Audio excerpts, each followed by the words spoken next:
What is going on, people? What's going on, people? You already know what time it is. Heavyweight boxing is back. OnlyFacts Sports is back. Got a little bit of space here because that's where Shane's going to sit. Shane is on his way, stuck in traffic because, of course, Shane is actually coming all the way from Tottenham. And so, yeah, the traffic in Tottenham right now is mad. But I thought I'd go live a little bit early just because I know that the fight is coming up. Justice Huni and Fraser Clarke, and I wanted to see this fight. Like I said on the stream earlier, like I said in the week, I'm going to be streaming the whole card. So let's see what it does, man. Let's see what kind of pulling power Tyson Fury still has, because a lot of people think he's dead. A lot of people think that it's, the promotion around the fight's not been great. So let's see. Do you know what I mean? But for right now, we got my man coming out, Fraser Clarke. Obviously interviewed him with DR Sports. Very, very good guy, very nice guy, Fraser. Lacks a little bit of spite, but him and Justice Huni, they're two of the more technical heavyweight guys. Do you know what I'm saying? So let's see what happens here. How many rounds is this fight? Let me actually have a look at how many rounds this fight is. Um,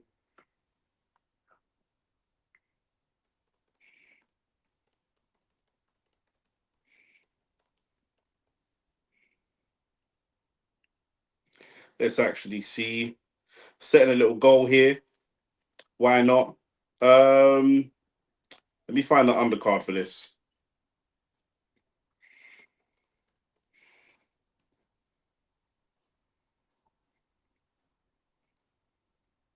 Or if anybody knows, type it in the chat. If anybody knows how many rounds this fight is going to be.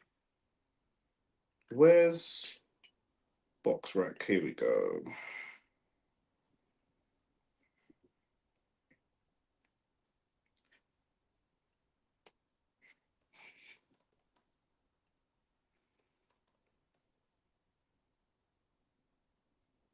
And I guess both these guys have lost to Fabio Wardley, innit? Clarke with those two losses on his record, Jamie TKV and Wardley as well.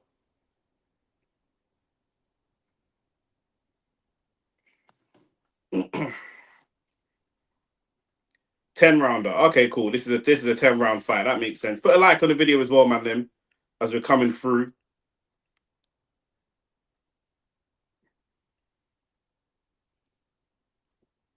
I would probably expect Justice Huni to be slightly the favourite. Justice Huni 12 wins, 1 loss. Fraser Clarke 9 wins, 2 losses. And Justice Huni really, that loss has aged well because obviously everything that Wardley's now gone on and done in the heavyweight division. Do you know what I'm saying? So it doesn't even look as bad as it would have looked in the past. Do you know what I'm saying? Just working on the overlays while you man are here. Where are we? For the main event, try and make it. Do you know what I'm saying? Try and make it a bit aesthetic and that.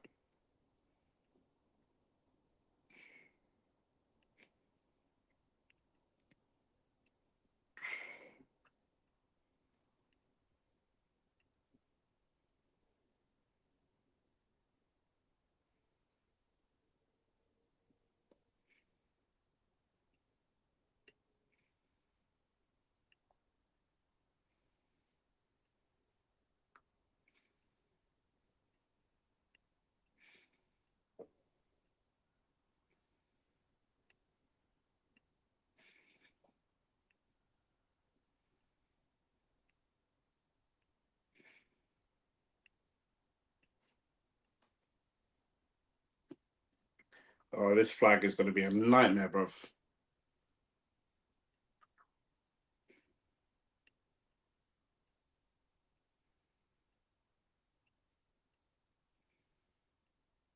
Like I said, I've actually met Fraser Clarke, interviewed him, very, very good guy. I think, the thing with Fraser's always been, does he just lack a little bit of spite? Do you know what I mean? That's always been really the criticism of him. But still, good amateur background, good amateur pedigree.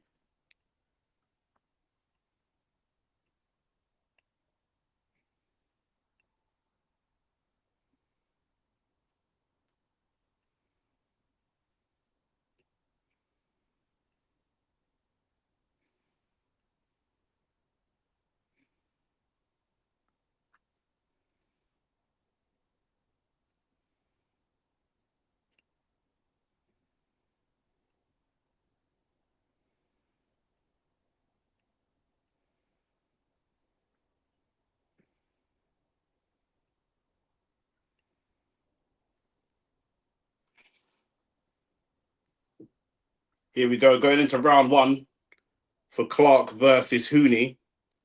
Huni surely stops Clarke. Like I said, I'm leaning towards Justice Huni. I don't know about a stoppage though.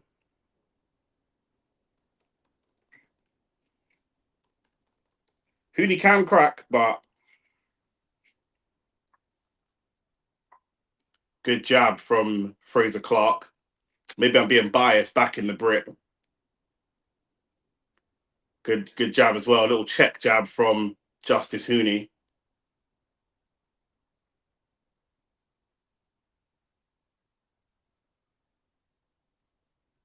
This should be a good fight. Good entertaining fight.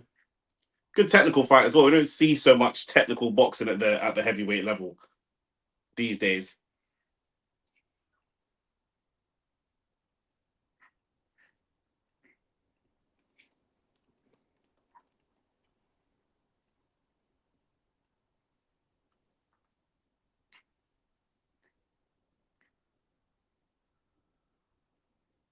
Quite close to each other, you know, as you'd expect. Just trying to get the distance right. Fraser Clarke landed those two jabs early, but now Huni just starting to take over. Huni lands a really good counter as well.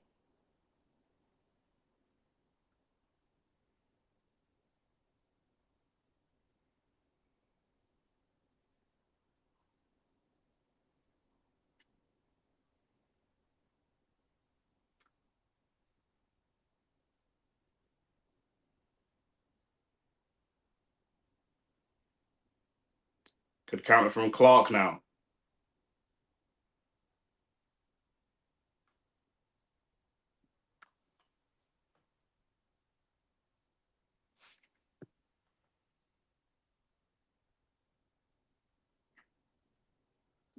Be interested to see how Clarke's jaw has recovered. Huni looks quite chinny. You could say that, but I mean, to be fair, Huni's only lost one fight, and that one fight he lost is to Wardley, and we know Wardley can crack. Do you know what I mean? Like, when we say chinny, chinny has to be that you've been stopped or dropped or hurt by someone or by a punch that you shouldn't have been hurt or dropped by. I don't think that anyone who gets knocked out cold by Wardley can be clarified as chinny. Chinny's like Amir Khan because he's been stopped by punches where he shouldn't have been stopped by. Do you know what I mean?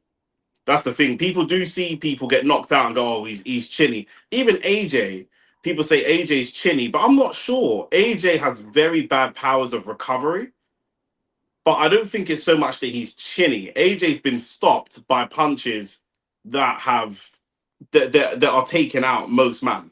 Do you know what I mean? AJ does when he gets hit, loses balance, and then has really bad powers of recovery. That's the problem, and he doesn't have great fighting instincts. Do you know what I mean?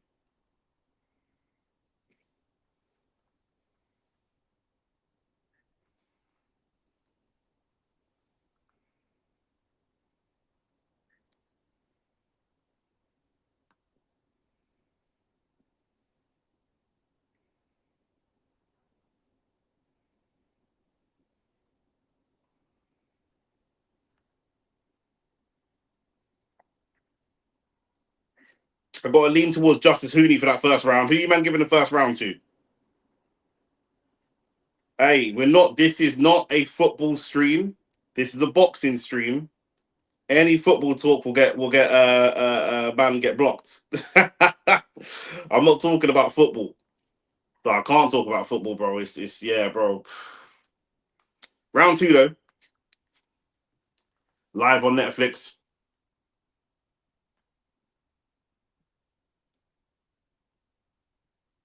Like the video as well, man. Like the video as well. Lean towards Huni for that round, just a little bit more active. I want to say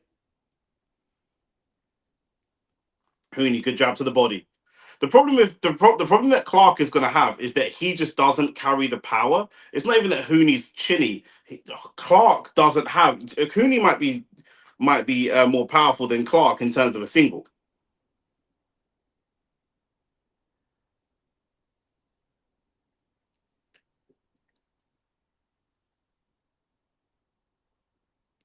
Has Fraser Clarke injured his shoulder? Just his left shoulder? No, maybe not. He just seemed to be trying to like wriggle off a bit of a niggle in that shoulder. But you'd have to say Huni's the fresher fighter. He's only been stopped once. That's still really the only fight he's lost. Fraser Clarke has lost to Jamie TKV, which is a bad loss. Jamie TKV, really not great. And that loss may age badly if Jamie TKV gets knocked out by Reactport tonight. Like I say, Huni's one loss has aged pretty well. He could look at that loss and say, you know what, I lost to someone who's currently heavyweight champion. If Wardley beats Dubois, which Shane thinks that he will, that one loss for Huni will age even better. You know, there's nothing stopping Huni really from, you know, competing back at world level again.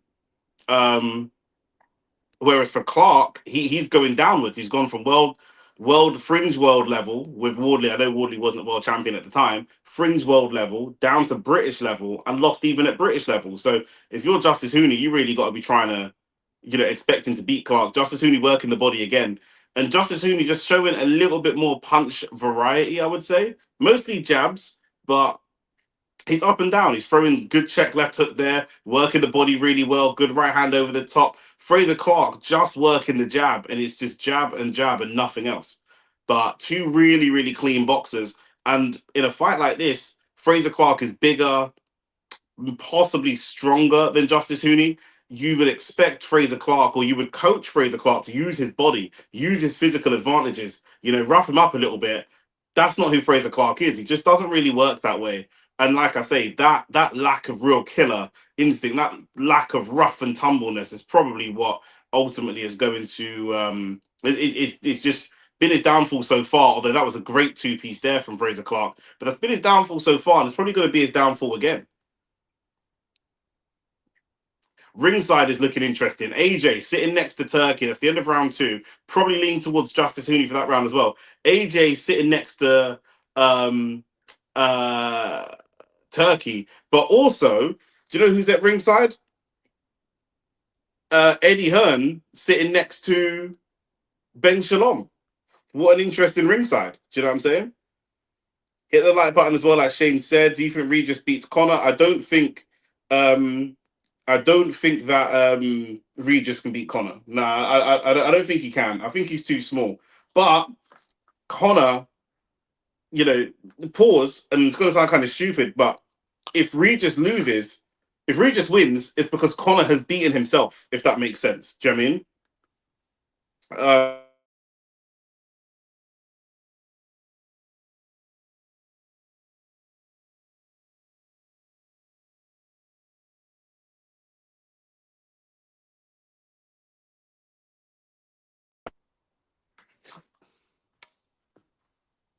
We're into round three. You man have spent all afternoon just watching Arsenal fans' reactions. Yeah, Arsenal fans, we fed the streets today, bro. We actually fed the streets today. We're into round three. Boss man, shout out to Boss man. What are you saying, my bro?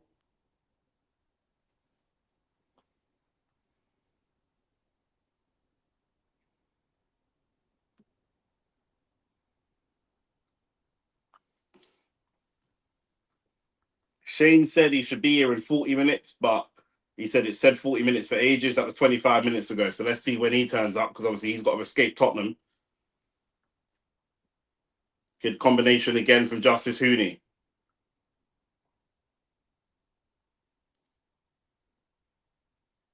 It's a good shot from Clarke, but Clarke not really throwing many combinations right now.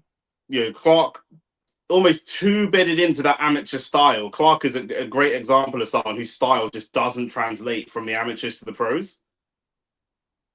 Even if Clarke were to fight AJ, good uppercut from Justice Huni again on the inside.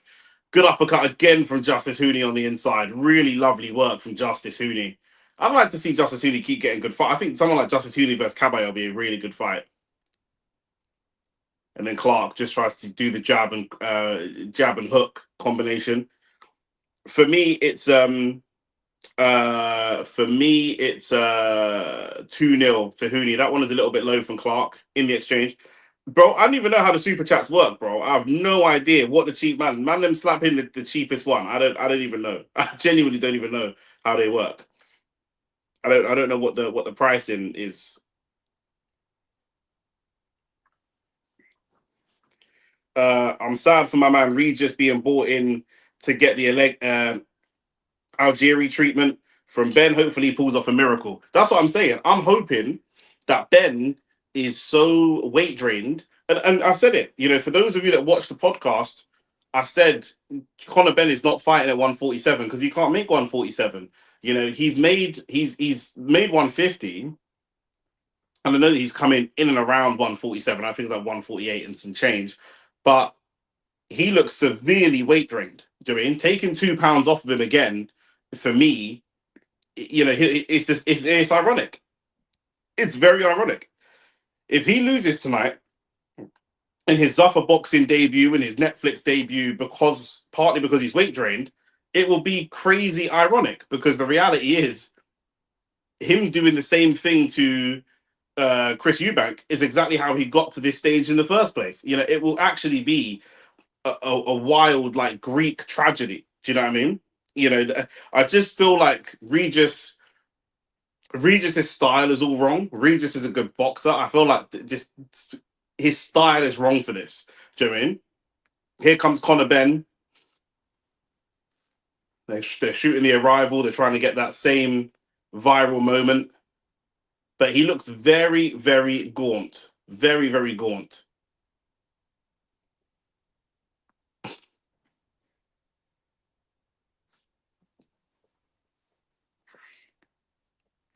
What fights next? After this, it'll be Riakporhe versus Jamie TKV straight after this.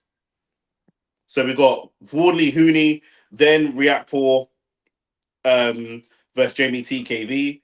Riakporhe's not looked great at heavyweight, but he should have a lot of physical advantage over Jamie TKV because Jamie TKV never turns up in great shape, to be honest with you. Conor in the interviews looks really drained. Yeah, he would have had to blow up a lot. He's probably blown up a lot, but he's going to be pretty dehydrated. But Regis is the far superior boxer, but he really shot to pieces, bro. Round 4, I've probably got it 3-0 Justice Huni at the moment. The uppercuts in the last round are working really, really well. Huni just fighting so well in the pocket. And like I say, for me, it's just a question of variety. Justice Huni is head shots, body shots, hooks, uppercuts. He's doing a lot of the crafty stuff. Clarke is doing really good with the jab, but that's really it. After the jab, there's nothing else. Good jab again from Clarke. There was a jab and then a jab and then a double jab, and that's great. But I'm not seeing too much in the way of diversity with regards to the work I'm seeing from Clarke. And again, it's the same old story of Clarke. He's been like this for many, many years now. This has been the limiting factor for him. And the fact that he's just not aggressive enough, not in heavyweight boxing.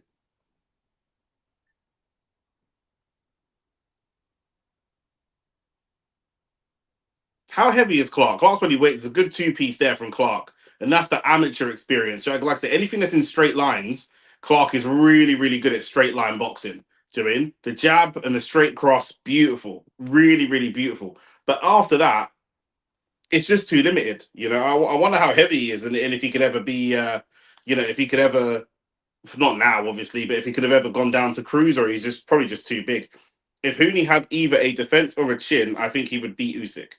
I'll be honest with you, that's basically impossible. Great uppercut from Fraser Clarke. He's taken a note from Justice Huni there. He's really mixing it up, Clarke, in this round. But Justice Huni fighting straight back. This is a great round of boxing. Round 4. Remember this round. If you want to go on YouTube and if you're not watching it live and you want to go on YouTube and watch this when it's done, watch round 4 of this fight. This is a great fight. A great round, I should say. I might slightly be edging this round to Clarke, but I'll tell you why. And maybe I'm wrong for doing this, but it's the improvement that I've seen from him versus rounds in the past, which isn't how you should score rounds. But I'm leaning towards Clarke for this round. Using his size a little bit more, wrestling Justice Huni a little bit more, using a little bit more diversity. Once Clarke landed a couple double jabs, and I think he landed the 1-2, he started to get that good. Oh, there's another good uppercut from Fraser Clarke. Another good uppercut from Fraser Clarke. Clarke is done if he loses this. Yep, you'd have to say so. I mean, maybe not. Clarke, good right hand. Justice Huni up against the ropes, but can Clarke show some aggression, which is where he's struggled in the past? Justice Huni, He's just having a bit of an onslaught, but not a lot of punches landing clean. That was a really impressive round from Fraser Clarke. I've got it 3-1. The only reason I'll say Fraser Clarke isn't done after this is because he lost to Wardley. That was at British level. Wardley's gone on to be world level. He lost to Jamie TKV. That was for the British Championship. And now he's fighting Justice Huni, who's a level above British Championship. Riakpor's fighting for the British Championship um, after this against Jamie TKV. I think there's fights for Clarke at British level, but not necessarily fights for Clarke at world level. And again, just Clarke just lacking a little bit of spite. Like it's close, but it's not quite there. Do you know what I mean he had Justice Huni hurt? When Clarke's mixing it up, he looks good, man. When Clarke is mixing it up, he looks really, really good. This is the crappiest statement. That's it. That is a crap statement I ever heard. Yeah, I mean Justice Huni, he's never beaten Usyk, bro. You can give him a chin. You can give him defense. You can give him everything. Good right hand for Justice Huni into round 5. Justice Huni trying to win it back. I've got it 3-1 at the moment.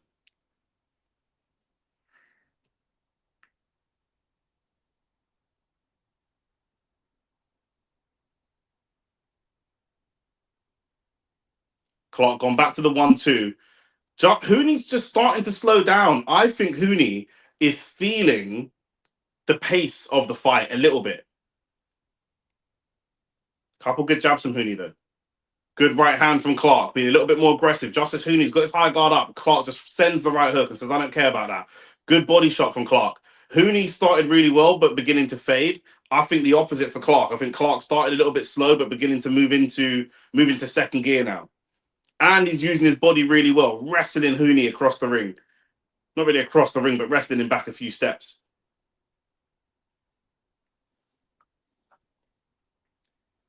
Conor is basically Arsenal personified. Wants to win a trophy but can't. Look, we lost today, so I'm going to take that banter. But that's a terrible comparison. Arsenal want to win trophies.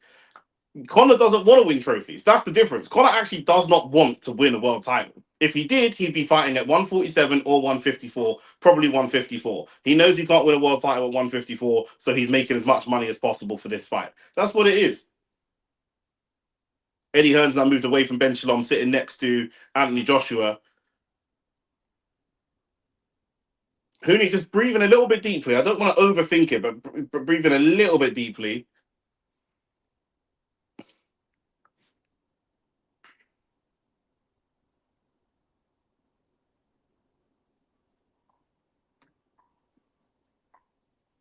This round has had a little bit less action, which makes it a little bit more difficult to score.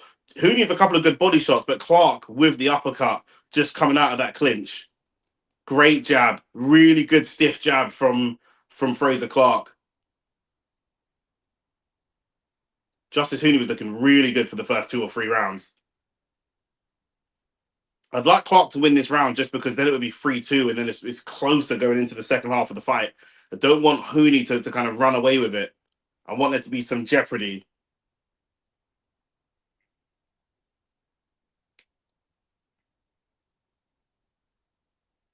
Good body shot from Justice Huni. It's a great check left hook from Huni, but the ref has stepped in here, and I think Huni's going to get a warning. I'm not sure what for. I think it's for the headbutts. Justice Huni leaning into his head very slightly.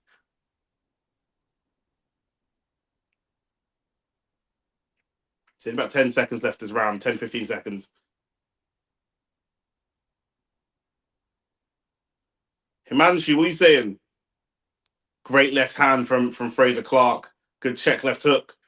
Couple good jabs. Goes for the uppercut again. Kind of shooting that uppercut from distance. That's a very difficult round to score. I'm not going to lie. What time is the main event? I ain't got a clue, bro. 10:30, 11? I don't know.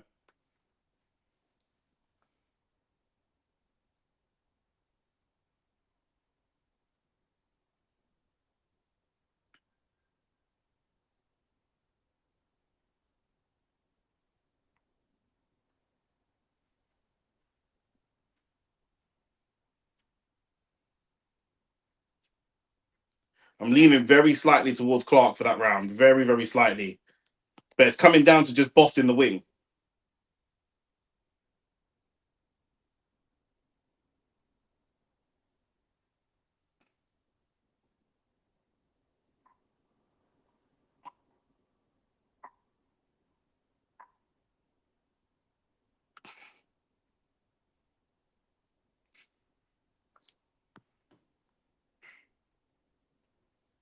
Going into round 6. This fight is actually flying by. I don't know why it feels like it's going so quick. We've got it 3-2 at the moment. That's how David Hayes got it as well. First 3 rounds to Huni, second, then 4 and 5. Me and David Hayes on the same wavelength.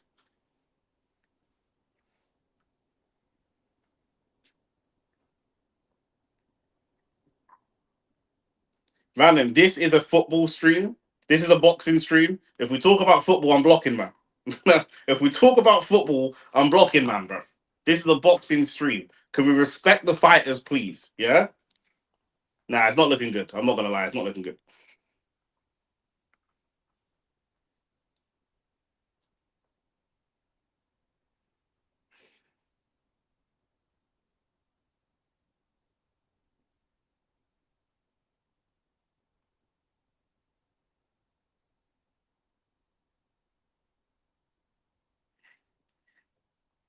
Bit of a scrappier round 6. Justice Huni landed some good shots. I'm leaning towards Huni for this round. Clarke trying to wrestle while Huni's boxing.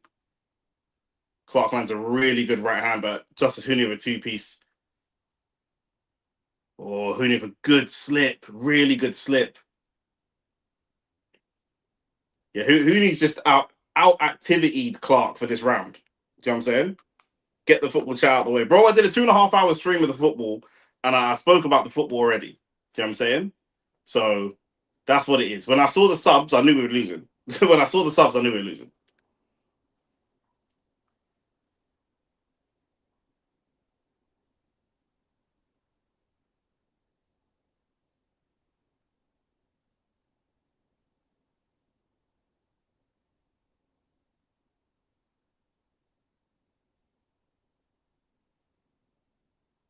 Huni throwing some big bombs.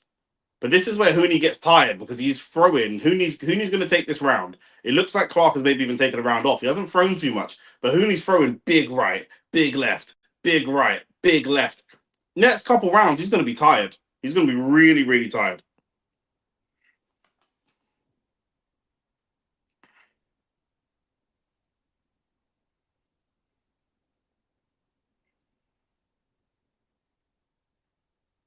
Justice Huni's still just 27.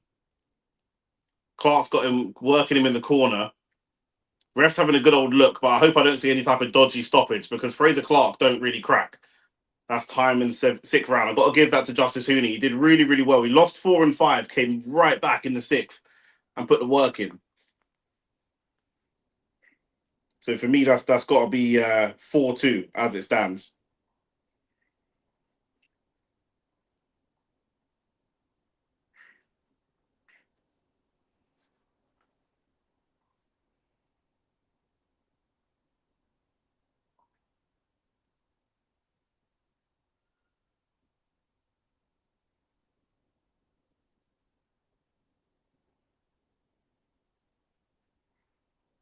They got man from the Rolling Stones there. Boxing brings out the most random celebrities, I swear down.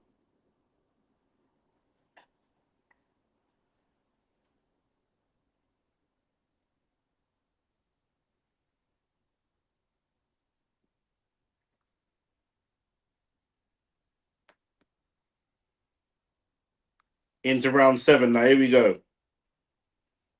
Probably looks like Justice Huni's going to take the fight if it keeps staying at this kind of momentum. It's 4-2 to him at the moment. And I did say I was leaning towards Justice Huni, but it's 4-2 to him on my scorecard. I did say I was leaning towards Justice Huni, but I thought it would be a competitive fight.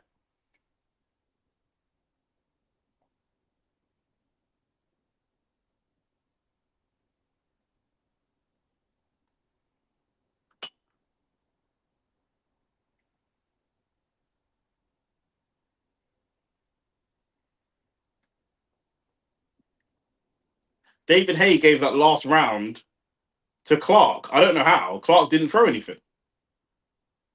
Yeah, I got it 4-2.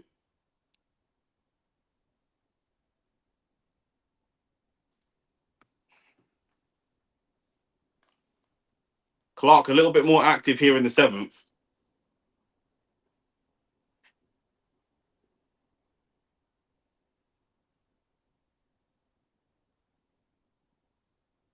So Gumshoe that's come out. Clarke started the better in the 7th. But let's see. Still 2 minutes to go.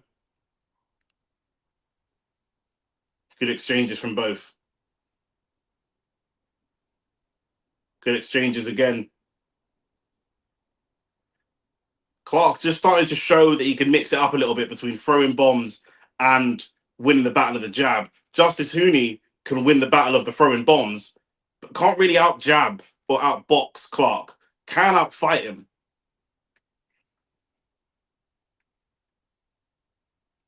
Is the gum shield out again? No? Okay. Good work from Clarke.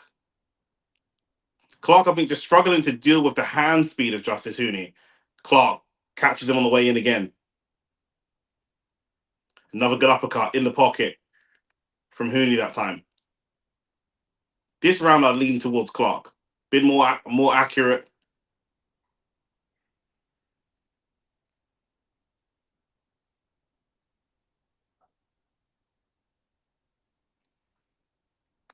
Wouldn't be surprised if AJ fights the winner of this. AJ's not fighting Fraser Clarke or Justice Huni. I definitely not.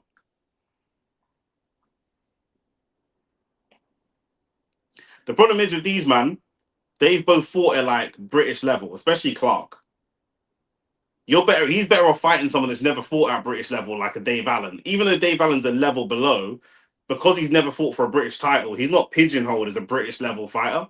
You're better off fighting someone like a Dave Allen or Bacoli, who are probably a level below this, but still just are not really attributed to any particular level, so they can float around a little bit.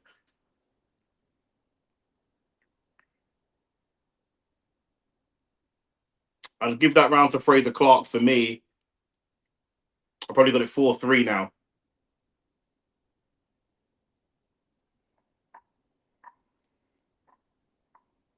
He won't fight Dave Allen or Bacoli. Probably not, because they can both crack. Do you know what I mean? But still.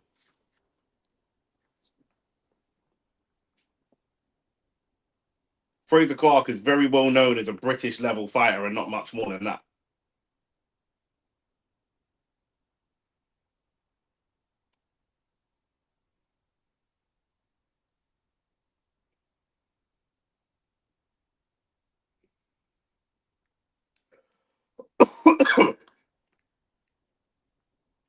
You can't bring someone out of retirement to fight them.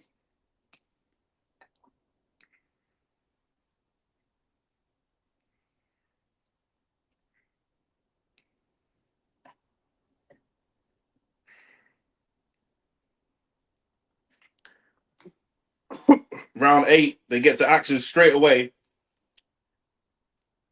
This is actually a good fight, I'm not going to lie.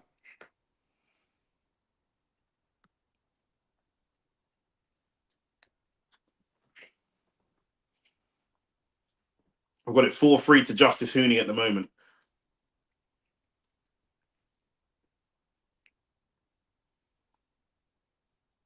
Good jab from Clarke. Oh, good over the hand left from Huni.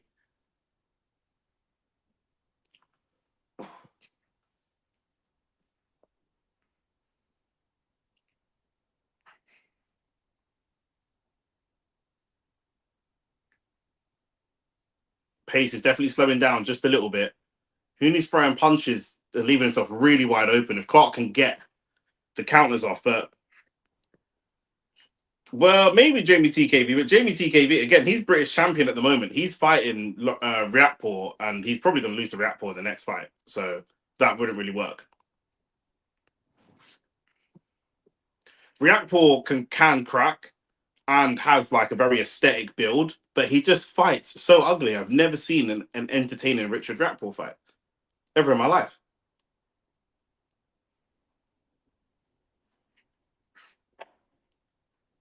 Fraser Clarke just smothering his work a little bit. He's jabbing and then smothering the jab as he comes forwards. When you look at someone like Fraser Clarke, you realize how amazingly well AJ's done in the sport because, you know, they come from the same sort of background. Do you know what I mean? They're both Olympians. But AJ's taken his style up a level after that Olympics, and Fraser Clarke hasn't. He's boxing here exactly how you'd expect someone to box if in the Olympics.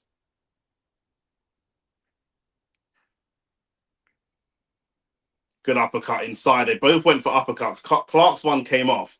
Clarke getting walked down by Justice Huni a little bit though. Clarke now using his strength to walk him backwards. This is very, very close in round 8. I'm giving it to whoever does more in the next 40 seconds.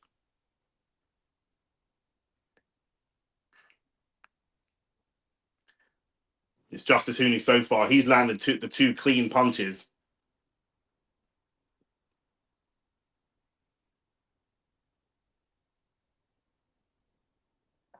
Good body shot from Clarke, but Justice Huni comes straight back with 2, and then 3. Clarke lands 1. But like I said, for every 1 that Clarke lands, he's eating 2 or 3 because Justice Huni's just too far. His hands are too fast. It's gonna have to be a Justice Huni round. It's gonna have to be 5-3. And now for me, Clarke will have to win these next 2 rounds to get a draw. It's looking like 5-3 to me. Riakporhe looks like he put too much muscle on. Bro, Riakporhe looks like he's born with muscle blood. He's always looked like that. Do you know what I'm saying? He didn't even put that money on. He's just like that.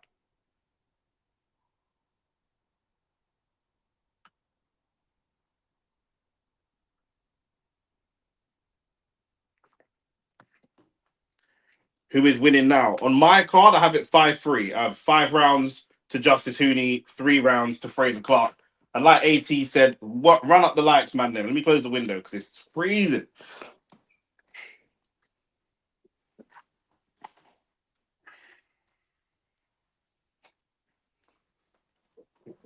It is El Chapo in here, blood. I said it's storming outside and all that kind of thing.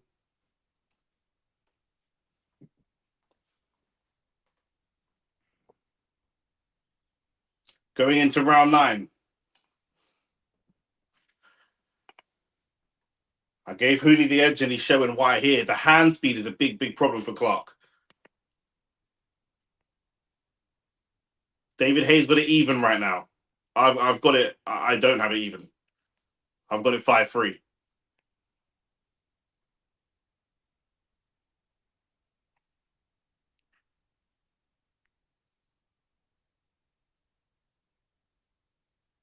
Because Clarke is the better boxer, what Clarke should do is add in a little bit of movement. Huni cannot fight at angles. He fights in straight lines. But the movement is gone. Obviously, it's late in the fight. The movement's gone. Now we're standing here trading. Clarke can win some battles, but for every 10 battles they have, Huni's going to win 7 of them because he's just faster, bro. He's just got faster hands and he naturally puts combinations together. Even if those combinations aren't effective, they just look good. They look good to the judges. And this is a judging sport. Do you know what I mean? Clarke still focused more on landing punches. Great right hand from Justice Huni. And Clarke's style was very, very clean. Do you know what I mean? Clean jab that the judges can see. But Huni's going to win all the mental battle. Huni's going to win the battle of the crowd. He's going to get the crowd off their feet.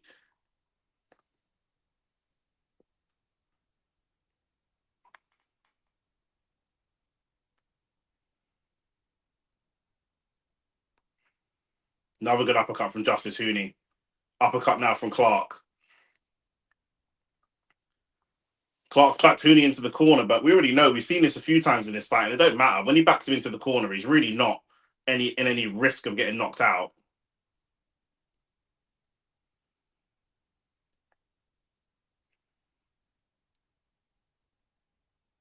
Huni's won this round clear for me. 55 seconds left in this round.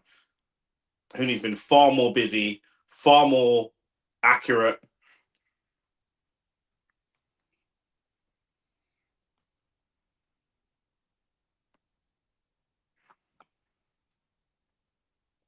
Huni's a very good challenge to fight early years. Yeah, 100%. I think so too.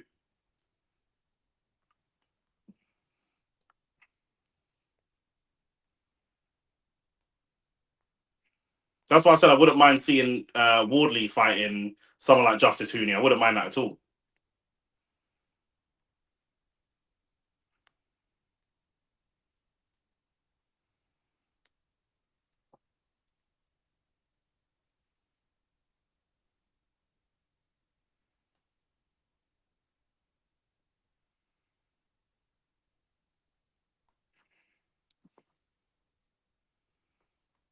And Ben Shalom's panicking because this is one of his only notable names, blood. Do you know what I'm saying? So that's what it is. This is one of boxers' only fighters left. I've got it 6-3 at the moment. For me, short of a stoppage, which just isn't going to happen. I think Justice Huni's won the fight. Big up to Blade Runner inside. Big up, big up. As we go into the I was going to say the championship round, but this ain't for no championship. But I mean the Toma. I think Justice Huni would be a good fight for a Toma. Yeah, bro. Someone on the football stream earlier said that they've gone because they got the tickets for bare cheap. They got the tickets for like £10. Yeah, I meant the Toma.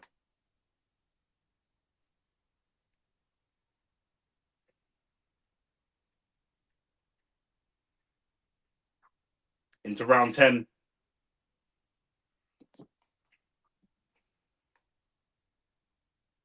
Huni has thrown 70 punches more and landed 30 punches more. And to be fair, it looks it. Like I said, Justice Huni is throwing combinations. Nah, bro. They wouldn't sell tickets for £4, bro. There's no way. And David Hayes giving that last round a 10-10. That's ridiculous. David, come on. David Hay, come on. He's never going to get paid by Netflix to be a pundit again, bro. 10-10. Stop it, bro. Just stop. Yeah, bro, for tickets to the fight, bro. Man, them weren't paying for tickets to this fight, bro.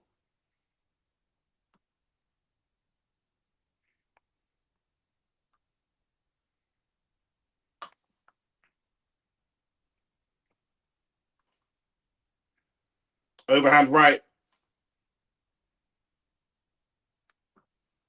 Shane's outside. Let me go get the door. 1 second, man, them.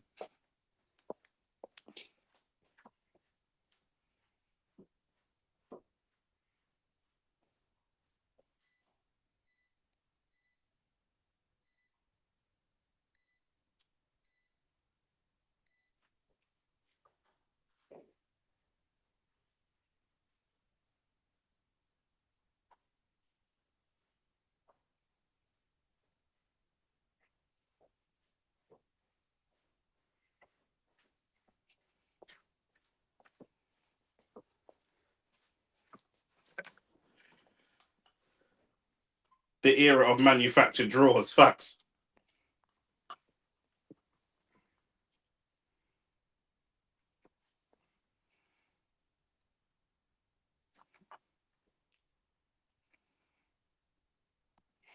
Again, Clarke got Huni up against the ropes, but can't really put a dent in him. And I really do think Huni would be a good fight for a Toma. The only problem with Huni is lack of footwork. He's just going to stand right in front of a Toma. Nick, how long till Benn Regis? We got one more fight. Take your trainers off, please. Yeah? Bro, come here, give me a hug. That was fucking lit, bro. Thank you, bro. I knew you something that you'd like. Yeah, bro. That's why I wanted you here. Because Shane got me a wavy birthday present. I was going to greet you at the door and give you like a proper hug. But then obviously you're not coming late. Sorry, bro. You know what it was, yeah? It was, bro, obviously I spoke to you before. Yeah. Getting through Tottenham is mad. Yeah. So, sorry, you man. Who's winning the fight? For me, 7-3 Justice Huni. For me, 7-3 Justice Huni. Pen rounder, yeah? Yeah. You man hit the like button, hit the subscribe button. Share my face is a little piece dry, so I'm gonna need some cream. What is one? Yeah, it's calm. For me, 7-3. And I said before the fight, I edged Justice Huni. I don't know how you're gonna put it though. I'm gonna hang up there. Oh, sure. Yeah. I said before the fight, Justice Huni, and it was just the hand speed, bro. It's just the hand speed, the combinations. Like I said, actually a better technician than well, not sorry, he's naturally a better technician than what what Fraser Clarke would have faced before. Yes, this is what I'm saying. Fraser Clarke looked like the technician, and he's landing. He's beating him. That amateur style is still there. If they sparred, and sometimes the sparring it might be cool. We're sparring with just jabs. Fraser Clarke's winning. Of When course. he's because he's beating him to the jab, he's beating him to the double jab. Anything that's in a straight line, he's beating him for a jab, a double jab, and a 1-2. But Facts. Huni is beating him with uppercuts, hooks, up, fighting from different angles, like all this, and just also more than anything else, just general activity, bro. He threw like 100 punches, more 80 punches more than I heard what than you said in the when I was in the Mm. Uber here, and you said when you look at Fraser Clarke as a prime example, we should overpraise AJ for what he's accomplished. Yeah. Because really and truly, Fraser Clarke is all what's wrong with staying in the amateurs for too long. Yeah. So it's not just praising AJ, but also Usyk.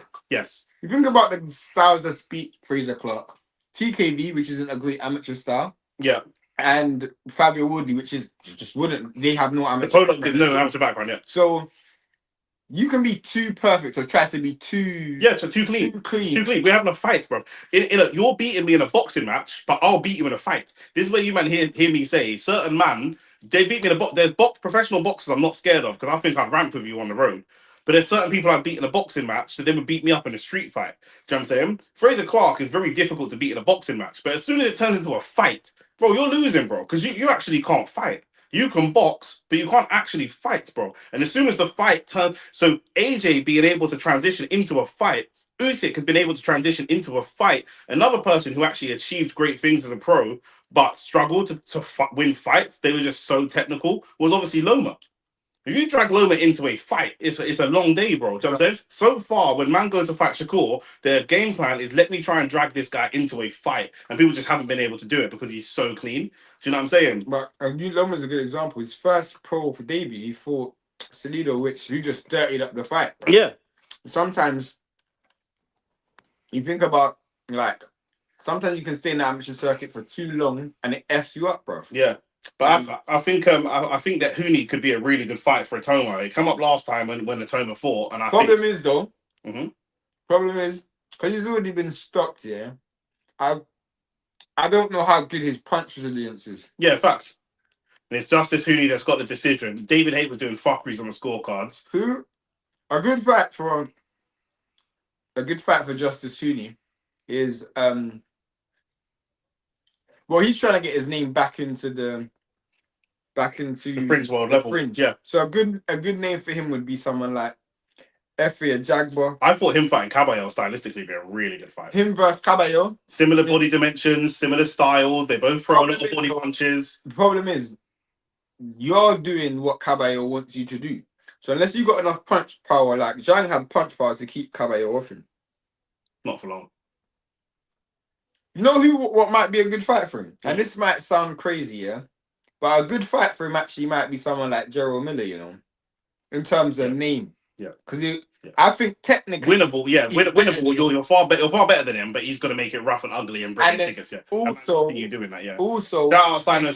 You see the comment as well. I wrote your friendship big up. Yeah, therefore the name Gerald Miller will get you into big fight. Yeah. If you say you beat Gerald Miller, like beating Fraser Clarke, yeah, like, bro, look at all of that in Tottenham. Especially if you can get that fight in America. Do you know what I mean? Because you're already traveling over here to fight in the UK. Good point. So you might as well try. You might as well travel and to then America. with Eddie Hearn, innit? So yeah, bruv. You might as well. So it's your birthday. Yeah, it's my birthday on the 7th. Last week or this week actually. This week Tuesday. 5 gifted subs. Shout out to Ashley to get it. Sign 07 is always gifted. Yeah, always gifted the subs. When we do a giveaway, Sign 07 has to be one of the first people that gets still. I put a target for this stream. If we get 10 super chats, then Shane's gonna do the body shot challenge. Cool. If we get yours was the 9th. Sick. And then we're gonna do something else, yeah. If we get to 5k subscribers, Shane's doing the body shot challenge. I'm giving him a body shot pause. But the big one, when we get to 10k subscribers, I'm having a professional MMA fighter give me a leg kick. Fuck that. I'll take the body shot. Nah, that's why I said, because I keep saying the body shot. I knew I had to do something for myself, because after a while you're gonna be like, bro, why am I just getting punched in the body? What's happening for you? And for 10k, there'll be 5k body shot for Shane with padding, 10k leg kick. So send it to the man. Them send it back. That is cold. Yeah, it's really cool. Yeah, it's cool. It looks good. It's Netflix. That Later Ali. Yeah. It's beautiful, boy. Yeah. Looking like Ashley from Fresh Prince. Yeah, trust me, bro. You know what I'm saying? Trust me, bro. Is Clarke Dent winning? That's that. This man said Clarke Dent. Nah, the fight. That's mad disrespect. Mad. That's mad disrespect. But creative though. That's mad disrespect. You got a 2-minute timeout for that. That's you're on a timeout. You're on a timeout for that. But nobody ain't really been asking you about football, have they? Everyone. Walking out already. I told man already. Any football comments will get you a 5-minute ban. Bro, the fight just ended. It's Netflix, bro. Them are moving through this card quick. Netflix. I had Huni winning that clearly. I had it the same 7-3. I had it. Blade Runner said, "Do you think Fraser going to get any more chances after this?" I can't see it. Maybe some. Well, he is with Boxer. So Boxer don't have a deep stable. But if there's a fight, Eddie and Benn were sitting next to each other. I swear. Yeah, they were sitting next to each other at the early on in the fight, and then Eddie moved to sit next to AJ. No, definitely. Nick getting a dead leg for a month. Not if I don't get to 10k, I'm not. You know who would be good for Fraser Clarke? Yeah. What's that? Atang.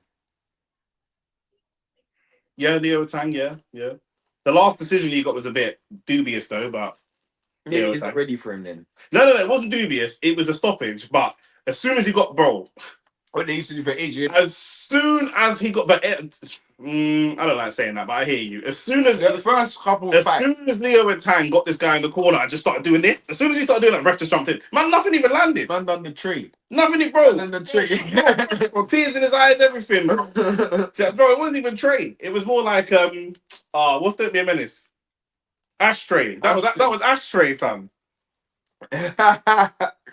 Sick ideas. Body shot, leg kick, etc. I would put a graphic on that screen in description to remind viewers when you're 100 away from your goal or something. Yeah, that's facts. That's a good point. You man hit the that button, hit the subscribe button, share the video and all of that. I was trying to do the flag thing, yeah, but the flag thing, bro, the blue like dominates it. So I don't know if you want to try and change the color. Change the color of the bright. No. Hear what I'm saying. When I tried to make it smaller, forget about the writing. When I tried to make it smaller, yeah. It's just like no matter what I do, the blue is just like the blue stays the same size. If that makes sense. Crop it. But how, bro? Because the blue don't crop. So this is the same, bro. I tried to do that before, but then when I do the same thing, the blue's still so dominant. Oh, I see. Okay, that's working a bit better. But see what I mean? Like it's cropping, but it's not cropping the blue, which is jarring. So Why that out? No. Yeah. I see what you mean. See what I mean? So the blue just whatever way I do it, the blue just dominate. It's not that deep. I just thought it'd be cool to do it, but fuck it, just have his blue in it. We're not allowed to put Russia up there anyway. So why not? Who told you that? I'm joking. Can't tell me that. That's why Maurice Bishop up on my wall. That's why Baterbia's from Canada, really. Yeah. This man got man named Baterbia from Canada. Okay, bro. They actually say he's from Canada when they announce him. Yeah, it's weird. Yeah, they don't even say fighting out of. Bruv, I'm not writing this nigga's name, bro. He's just getting TKV, bro. I'm glad you're here because I got food cooked so I can fuck it. Oh, what am I doing? I'm not doing that for the shit. What am I doing? Yeah, I think React was gonna knock this dude out still. He should do. How am I spell React for? RIAKPORHE. Oh, just like it's like RPORHE. Okay, cool. PORHE. Obviously, man, gotta eat this fruits, man, because in that alkaline thing right now. Rants raid, G. Shout out to Rants. Do you know why we're getting a Rants raid as well? I don't even want this raid. Do you know why? Rants are fast, I know why I do it. Do you know why? Yeah. Do you know why we're getting this Rants raid? We're getting this Rants raid because Rants has spent hours cooking Arsenal. I know. Hours cooking Arsenal. Look, see it there? So it begins. Rants here is the biggest troll ever. I swear that Rants is a troll. He was made for YouTube, He was made for YouTube. The maddest thing is, the thing is with Rants here, I only talk to Rants about boxing. I never talk about football to Rants. Always about boxing. But I know Nick and Rants be having all these football debates, so I know it's funny. Shout out to Rants anyway. Hit the like button, hit the subscribe I button. can't believe this, bro. Subscribe to If the you channel. subscribe, but was just saying, when we get to 5K, those of you that don't know, I'm a retired undefeated amateur boxer. When we get to 5K subscribers, Shane's holding a body shop, blood. Do you know what I'm saying? Of course. But when we get to 10K subscribers, one of my brothers is a professional MMA fighter, and he's gonna give me a leg kick with padding. We'll have the videos up on the channel, of course. Do you know what I'm saying? I'm gonna keep it real, yeah. 100. Francis people, bro. I'm gonna keep it. it's just getting trouble, bro. It's just I speak about Arsenal still. I'm not gonna lie though. I actually believe you lot should sack Arteta still, even if you win the league. I'm actually not. And I'll tell you why. You have to decide whether you want to be a one. I'm going to get some food, bro. You have to know where you going. I'm going to get some food, bro. Everybody pulled up. You can't go. The reason why I get rid of Arteta, yeah, is because Arsenal have to decide whether they want to be a one-hit wonder or they want to be they want to actually dominate the next 5 years. They got a lot of generational players, like players that's probably been there. This is their best team in the last 10 years, bro. And to say, even if they win the league by accident, because it will be by accident because City's so shit this season, they might still win it, but because City will slip up. They should be looking at it like, bro, next season. Plus, Luis Enrique is available at the end of the season. So if they can go out and get a Luis Enrique, then boy. Plus, if another team gets Luis Enrique, hopefully United. If United get Luis Enrique, then it's peak, fam. You know them way there. Bear you man in the comment section still. You man hit the like button, subscribe to the channel and that. We're literally here for Jamie TKV versus Richard Riakporhe. Funny enough, yeah, I remember interviewing Richard Riakporhe maybe in about 2019, 2020.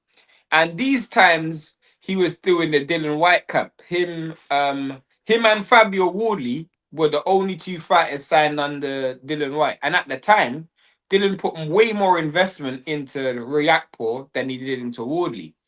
Riakporhe left. And then look at where Wardley's gone and look at where Riakporhe's now. You know what I'm saying? Man's going on dates with Madonna and that. You know them way there. Bruv, that's mad. Man said don't hide. I don't know where this brother's going, bro. So yeah, smash the like button, subscribe to the channel and that. I don't know where Nick's going, bro. Nick's moving like a waste, man. Because Nick can't run, bro. You can't run from the judgment, bro. You know them way there. You can't run. Because these fans have pulled up.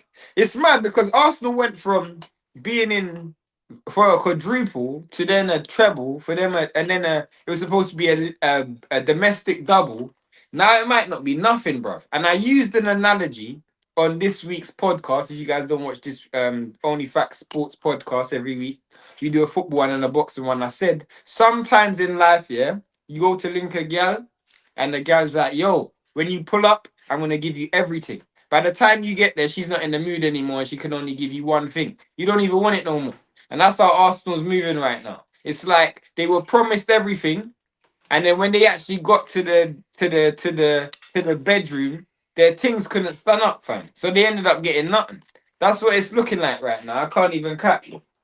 Hey Shane, there's a clip out there of F Texer and Nick getting giddy about quads. Oh lol. Yeah, if you find that clip, that innit.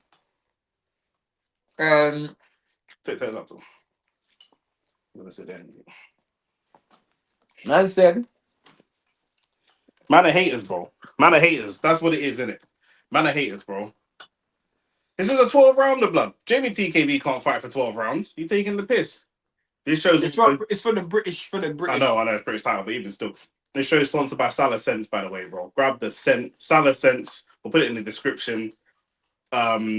Use code OnlyFacts Sports for 15% off, blood. Fact. Smell like a winner. If you can't be a winner, at least smell like a winner, blood. Fam, none of them brothers are smelling like winners, bro. They're smelling like losers. You remember when Mourinho said Arsenal are specialists in failures? It's starting to make sense, fam. It's starting to make sense. Subscribe to the channel, by the way. We got more, bro. All the football, win, lose, or draw, bro. We're gonna be there, bro, for the end of the season. I swear down, yeah. If Arsenal win the league, bro, you man better be here, bro. You man better be here. Don't run away. Don't cry, don't beg. Don't run away. No, the maddest thing is, I want Arsenal to win the league as well, and I'm a United. Rans hates Arsenal more than he loves Man United. I'm telling you. The reason I want Arsenal to win the league because City don't deserve it, bro. City have been so shit this season. Neither do we, blood. You don't deserve it either. This season, this league should go to nobody, blood. This league should just be a league that's just scraps, fam. Because nobody actually deserves the league this season. When you're saying Reactpor's easily going to knock out Jamie TKV, is that like what's that based on? Because you see Reactpor, yeah, he's just never in good fights, bro. He just always fights ugly, and I feel like from a round by round perspective, that will suit Jamie, bro. Bro, you gotta understand. Reactpor's got power. The moment he lands, it's over for TKV. No, I hear you. I hear that. But that's it. So that's all we're going on. Yeah. Oh, fair enough. That's the. There's only one good thing that either one of them have, and that's power. Oh, see, the 1-2 more standard already. Why you keep moving the camera? Because you keep turning your back to the fucking. But I'm eating, bro. I can't just keep it on myself then. Fuck you. Just fucking moving. I won't move it again, bro. At levels, I'm not gonna move it again. I promise you. I'm gonna move that again. Because you're just turning your back to your supporters because because Arsenal lost. You want a convenient time to start eating. My food's getting cold, bro. Don't be a sore loser. I went live before. Don't be a sore loser, bro. When your team is shit, you didn't want to stream the games. Don't chat to man. What are you talking about? Exactly. At the end of the day, exactly. Me and you both might end the season with the same amount of trophies. That's the sad thing about it, bro. And we had Amarin as a manager, so that's mad. Amarin's the season winner. Let it all work out. Yeah, cook him. I am cooking him. Cook this guy. Oh, that's an uppercut. It looks like TKV's done.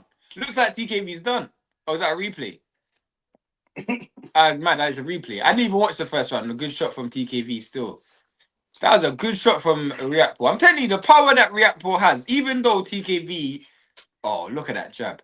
Again, he's landing... He's actually got decent punch variety today for once. Reactpor. Against TKV, he's going to feel no fear. Of course, because TKV ain't got nothing coming back. But the problem is, TKV's just jabbing and grabbing. This guy is some big belly man. What was Mr. Pregnant? Remember Mr. Pregnant? No.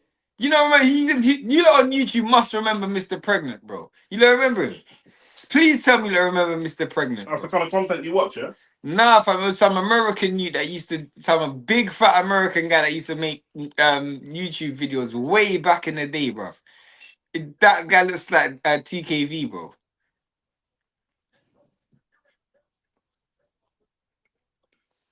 You man actually don't know Mr. Pregnant. Swear down, fair enough. I've never heard of that guy, bro. Bro, go on YouTube, not now, because obviously you're not watching us, but after I'll show you Mr. Pregnant still. Bro, TKV is, bro, this guy, him versus Cody might actually be the worst fight ever still. Because all he does is hold. If Reactpor can win, can he actually mix it up in the heavyweight division though? I don't think he can. He'll be easy to beat, but he does have power in it. So at heavyweight, power does actually count. Nah, a Jagba, I don't think a Jagba has Reactpor or Risa power still. And I think a Jagba has a bit more fundamentals. I've seen, for all his power, I've seen him lose to not great opponents. Who? He lost to Cody, no? Who? Reactpor? No, he only lost to Billam Smith, but he beat Billam Smith first, so...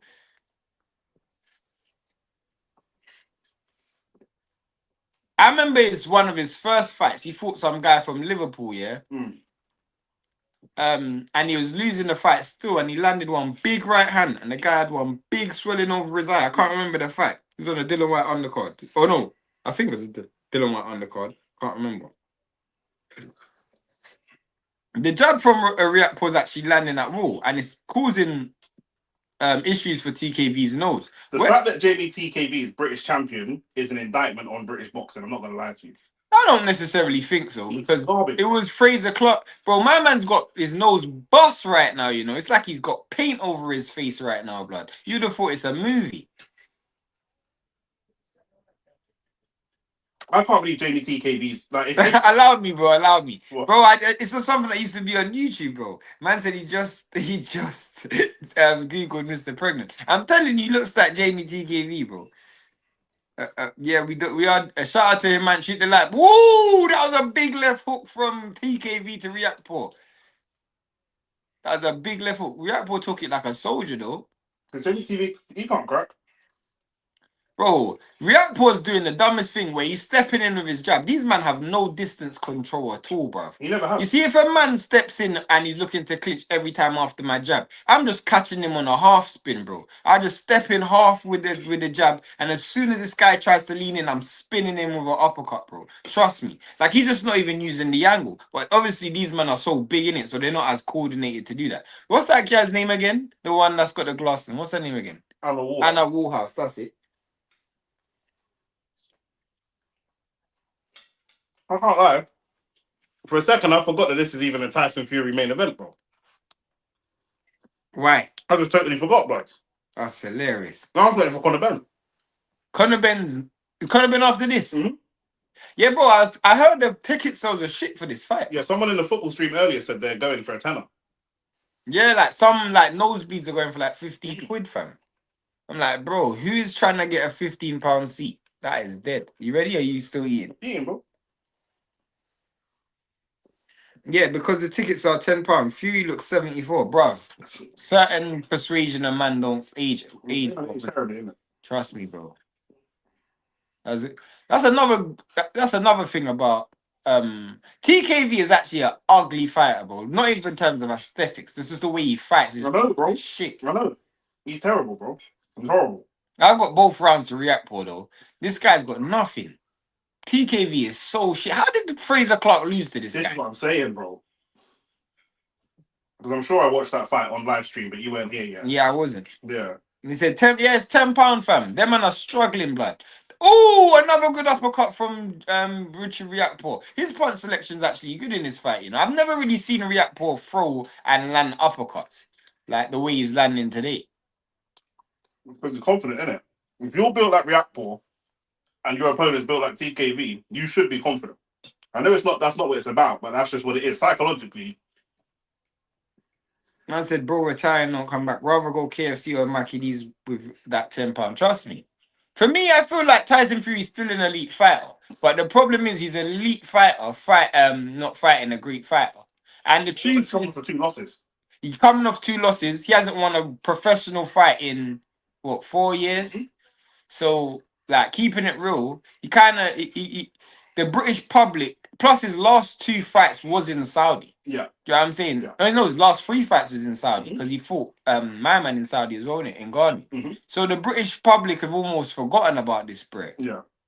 Plus, you gotta understand, yeah, there is no narrative behind the fight. That's why I felt like when Nick was talking about them manufacturing the beef between father and son, yeah, and obviously it was for the Netflix series, but it's also for the fact that this fight ain't selling for shit, bro. Mm.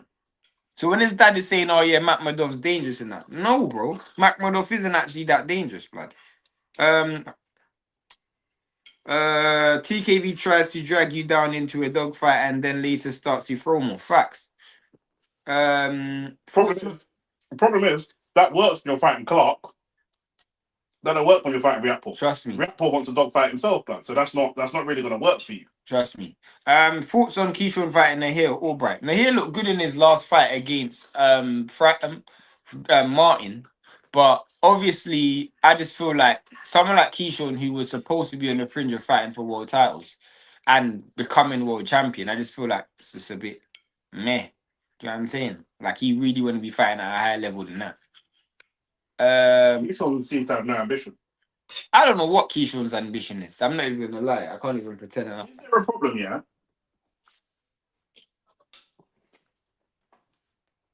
Man like Keyshawn, Hitchens. Wow, this is so ugly, bro. Man like Keyshawn and Hitchens, yeah? They'll come up in the amateur setup with man that they know are better than them, like for example, Shakur. Is there a problem where when they turn into the pros, they just accept that they're not going to be that guy? Potentially, but it depends on who you are as a person, bro. Because certain people can be around people and they use that to aspire, like to boost, inspire them and like boost them forward. Do you know what I'm saying? Because Holmes was in the camp with Ali all the time. He didn't stop Holmes doing from what he done. But there's things that Holmes does better than Ali. I hear that, but there's things that Keyshawn does better than Shakur. Yeah, he's got more power. He's more aggressive. But he doesn't seem to believe that. I don't know what he believes, bro. Ben Shalom sitting next to his bro. I don't know what Ben Shalom's doing, bro. Ben Shalom is happy to be there, fam. When a man doesn't have no, Ben Shalom's happy to have ops. you know, like that. Yeah. Trust me. But really and truly, you shouldn't really have ops. Do you know what I'm saying? You're not really in the game like that. Just by virtue of the fact that, do you know what I'm saying? You happen to be a little bit in the game. I'll keep it real, yeah. Ben Shalom is the reason why I know for a fact. In fact, I can't say it on this stream. Fair enough. Because I was going to say something like, this is how you know. About them, man. Yeah, fam. Because you got to keep it real, yeah. Can a man just come off the street and get the biggest TV deal in boxing? No. In the UK? Man, he had no skin in the game and got a Sky deal. Do you know how mad that is, bro? Yeah. We ain't ever getting that, innit? Just know that, bro. What do you say? You gotta run where man them can. I don't even know the saying you always say. That's you say. I think that's the case with Hitchens, but I still have faith in Keisha. I'm not gonna lie. Now Hitchens is different. Hitchens is with Keith Connolly, bro. Them man are securing the bag over there, blood. Point deducted. Bro, he not only does a point deducted, he needs to just get warned for clinching, bro. This I'm not even gonna lie. This guy is so shit, bro. Like Jamie TKV, he's one of the worst. Actually, he's probably the worst bro. British heavyweight champion I've seen ever in my life. In my entire life. Yeah. He is the worst British heavyweight champion I've ever seen. This guy is shit, fam. He is shit, bro. They did like Gyökeres being the league's top goal scorer. Is he? No, but I'm saying this is what it was. This is what it's like. No, it's actually not. Because I actually could understand why Gyökeres would be the league top goal scorer. I can't understand how TKV even a boxer. I'm not gonna lie. Seeing people like TKV inspire me that I could be anything in life. Yeah, first. I literally could be anything in life, bro. This guy literally looked like he just jumped off the couch and said, "Yo, hold the PlayStation remote. Let me see if I can become a boxer fan." You man hit the like button, hit the subscribe button, all of them things there. Obviously, OnlyFacts Sports podcast is out right now. OnlyFacts Football is out to Monday.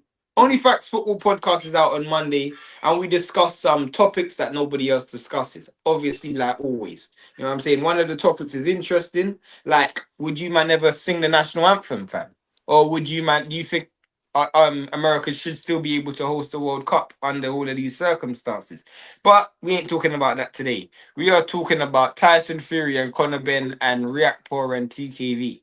Hitchens is cold and can be a top 5 fighter, but he's moving like maybe even more than half. More than half of boxing is mental, bro. And if you don't have the belief and confidence and desire to go out, Jamie TKV is in the ring right now purely off of confidence and belief, blood. Trust that belief is leaving him in real time. We're watching that, but he only got there because of belief. It looks like Riakporhe is literally searching for singles now because he's allowing. But Riakporhe ain't got a good gas tank. He's allowing TKB to just pick his punches with like single jabs in that. Come on, bro. Oh, that's a good straight right hand from Riakporhe. He didn't land flush, but you could tell it did get TKV's attention. Bro, TKV should actually get another point deducted just for the clinching. I'm not even gonna lie here. Jamie TKV should go into every fight with 1 point deducted already. You know who would be a very bad opponent for TKV? Huh? To watch, but I mean, you know who would like destroy TKV? Oh, Cabello. Yeah. Cabello would just pound that midsection, fam. Pause. Most of these next gen fighters between 140 and 154 believe someone else is better than them. That's why they need some sort of advantage to fight them. I don't necessarily agree with that, you know. I don't necessarily agree with that. Because I feel like certain fighters just believe that. I don't actually think I don't think Rolly's like that. I don't think Rolly, Boots, Ryan, Devin are not like that. But yeah, the other man, them man are all world champions. Mm-hmm. There's the fringe world champion guys. Isaiah ain't like that. He's world champion. Yeah. All the fringe world champion guys are like that. I agree with Samson. All the fringe world champion guys, the Hitchens, the Keyshawn and all them man, bro. I hear that still. Riakporhe is pure muscle. He might get tired in the later rounds. Facts. He don't have a good gas tank. Man like Derek Chisora ringside. Bro, Ben Shalom is sitting next to Eddie Hearn. Shout out to Ben Shalom, fam. And shout out to Rants for the reading them things there. You know that, like that. Rants only done it to tell people to piss you off, so I can't crack. I know he did. This fight is a mess, bro. You don't even need to tell me that, bro. This fight is a disgusting. You got one man. Bro, you know that Tyson Fury's fallen in the ratings when Rance ain't even going live for him, but because this nigga will go live for everything. I'll keep it so real, yeah, and this is so mad. You know, if Okoli and Jamie TKB couldn't get televised in Jamaica because it would be against the law. Bro. It would literally be against the law, and I'm not gonna tell you what law they're violating. Where you got two men with no top on just hugging each other, bro. That is a criminal offense in Jamaica still. Oh, what a straight right hand! What a straight right hand from Reactpour, right on the tempo, and you can still tell TKB felt that. Jamie TKB, man felt that fell in installments. Jamie TKB slid on his knees, blood, like he scored in the semi-final, blood. He did a knee slide, bro. Harry Maguire knee slide, bro. Are you dumb? I've never seen a man get punched in his face and knee slide before, bro. Literally. He's literally cowering in the corner, blood. He's cowering like Jake Paul. He looks like Jake Paul against AJ. Bro, this is Jake Paul takes steroids or something. Allegedly. Oh, I told you, bro. Reactpour's got power. At least he does, but he's fucking shit, bro. Bro, but the truth is, in a fight like this, it matters, someone has to have the X factor, and he's got the X factor, bro. TKB ain't got nothing. You know what? Yeah, Reactpour versus Reactpour versus. I don't mind that Reactpour. Reactpour versus Moses Atama. Let me tell you why. I want to see how Moses Atama deals with like getting hit. Do you know what I'm saying? I want to see how he deals with getting hit. I want to see how he deals with someone who's bigger and stronger and who has confidence. Plus, is Reactpour bigger and stronger? In terms of height, he's definitely stronger than Moses. Bro, Reactpour is strong, bro. He's a career cruiserweight. Yeah, but that is a big... But he's strong, though. Like, I hear you. In terms of, like, he's muscle bound, he's very strong. He's strong, but I don't know that he's stronger than Moses. Nah, Moses' frame is natural. When it comes... If we're in a 12-round fight... But the fight's over. Ref called it off. I feel like it's slightly premature. It might have been, but the writing was on the wall. Yeah, facts. I think he's stronger. I'm saying he might be, but Reactpour is a natural cruiserweight who's packed on size to get up to heavyweight. No, but he was always muscle bound. I hear you, but he was a natural cruiserweight. He's put on extra size to get up to heavyweight. Itama is not bulky. He is a natural heavyweight. Yeah, I understand. Do you know what I'm saying? So I don't know. I'm just saying I don't know. I think Moses will beat him, but I think it'll be good to see how Moses deals with a person who's going to land big punches. Yeah. Do you know what I'm saying? And Ben Shalom trying to make him sign a contract right now. Look, bro, he's trying to make him sign a death row contract. No, like that. See that, bro? So to be fair though, the writing was on the wall. Like the writing was on the wall from round one. Yeah. Because Reactpour's got power, bro, and TKV was never going to be able to withstand that. I'm glad that TKV lost because just watching man turn up like that to a boxing match and representing British boxing in that way, it's just an indictment. Oh, swear, you told him to raid us, bro. Big shout out to you, bro. Yeah, this guy's a fucking troll as well, but he was trolling me earlier on the football stream, blood. I agree, it was a bad stoppage, but what I will say is it was eventually going to happen. Like the right. Here this Ibs, yeah. That stoppage is early. I said it straight away. That's an early stoppage to me. However, could you ever in any way see Jamie TKV coming back and winning? No. Do you mean he wasn't coming back to win on points and he weren't coming back to win by stoppage? He was just going to get broke up until it was eventually just concussive. Do you know what I'm saying? So we got one more fight until Fury. Yeah, one more fight, my G. One more fight. And this fight for me is probably the main event, bro. Slightly. Because this is going to tell us a lot about the future. Do you know what I'm saying? I think Fury will tell us about the future as well. Because if Fury looks, in fact, it's not. I was gonna say if Fury looks shit, it might just be like always, isn't it? Because sometimes Fury looks shit and then comes back and fights well. That's what I'm saying. There's only one person I want to win today, and that is Regis Prograis. Past them. The sensations. Yeah. Can't see the nuts in the way. That's what I'm saying. You know what I call them? I call them greens. Yeah. We're moving through the card kind of quick, blood. It's a good thing I went live for the whole card because, you know what I'm saying? If said Fury got to look washed, he will do, but Fury has an ability to win while looking washed. Makhmudov isn't good enough to expose any mistakes because he's too slow. Yeah. He's got slow hands as well. Slow hands, slow mechanics, slow reflexes. He's got no explosiveness to him. TKB didn't come to fight good stoppage. I agree. Fury gonna look washed. Shane, do you think Regis gonna do the unthinkable? I don't think so. I hope so, but I don't think so. I think it's going to be naturally too small. But it's just going to be so poetic. It's going to be like a Greek tragedy. It's going to be like Icarus flying too close to the sun. If you might have read any of the old ancient Greek literature, yeah? Where if Conor Benn loses, if he loses, he'll lose because he's weight trained. And that will be true. But it's going to be so poetic. poetic And that the way you became your a claim, household your name, claim to your fame, claim to fame is beating someone who was weight trained. and you're down. And you're down with someone who's weight trained, bro. Literally. It's mad, bro. It's actually mad. Do You know know, what I'm saying? the Americans say ain't that God. Yeah. God don't make mistakes. You know, like that. They're gonna drag out the last two fights. They're just make the gaps bigger. Tyson Fury will have a set time he's fighting, so it doesn't matter if it's a Inoue versus Stephen Fulton thing. If you guys don't know, me and Nick was live for Inoue versus Fulton on DR Sports. Yeah, it's I think that's the longest gap I've ever seen Easily between 2 hours. a co-main and a main event. Yeah, it was like minimum an hour and a half. Yeah. We were waiting for so long. They were just showing replay after replay after replay. Even the pundits were laughing. They were like, we've run out of stuff to talk about. The pundits themselves were laughing. Conor Benn looks like he's got one's boyfriend. I don't even know who that is. Who's got one? Oh, you'll never see him. The gay guy back in the day. He's in the fashion thing. Shane, where's your Dennis the Menace? One's boyfriend is. Where's your friend Dennis the Menace? What friend? Is that a joke about you? No, bro. Smash the like button, of course. Who you got in the Benn fight? I want Regis to win, so I'm talking it into existence that he's gonna win. But I think Benn is a better fight, so Benn should win.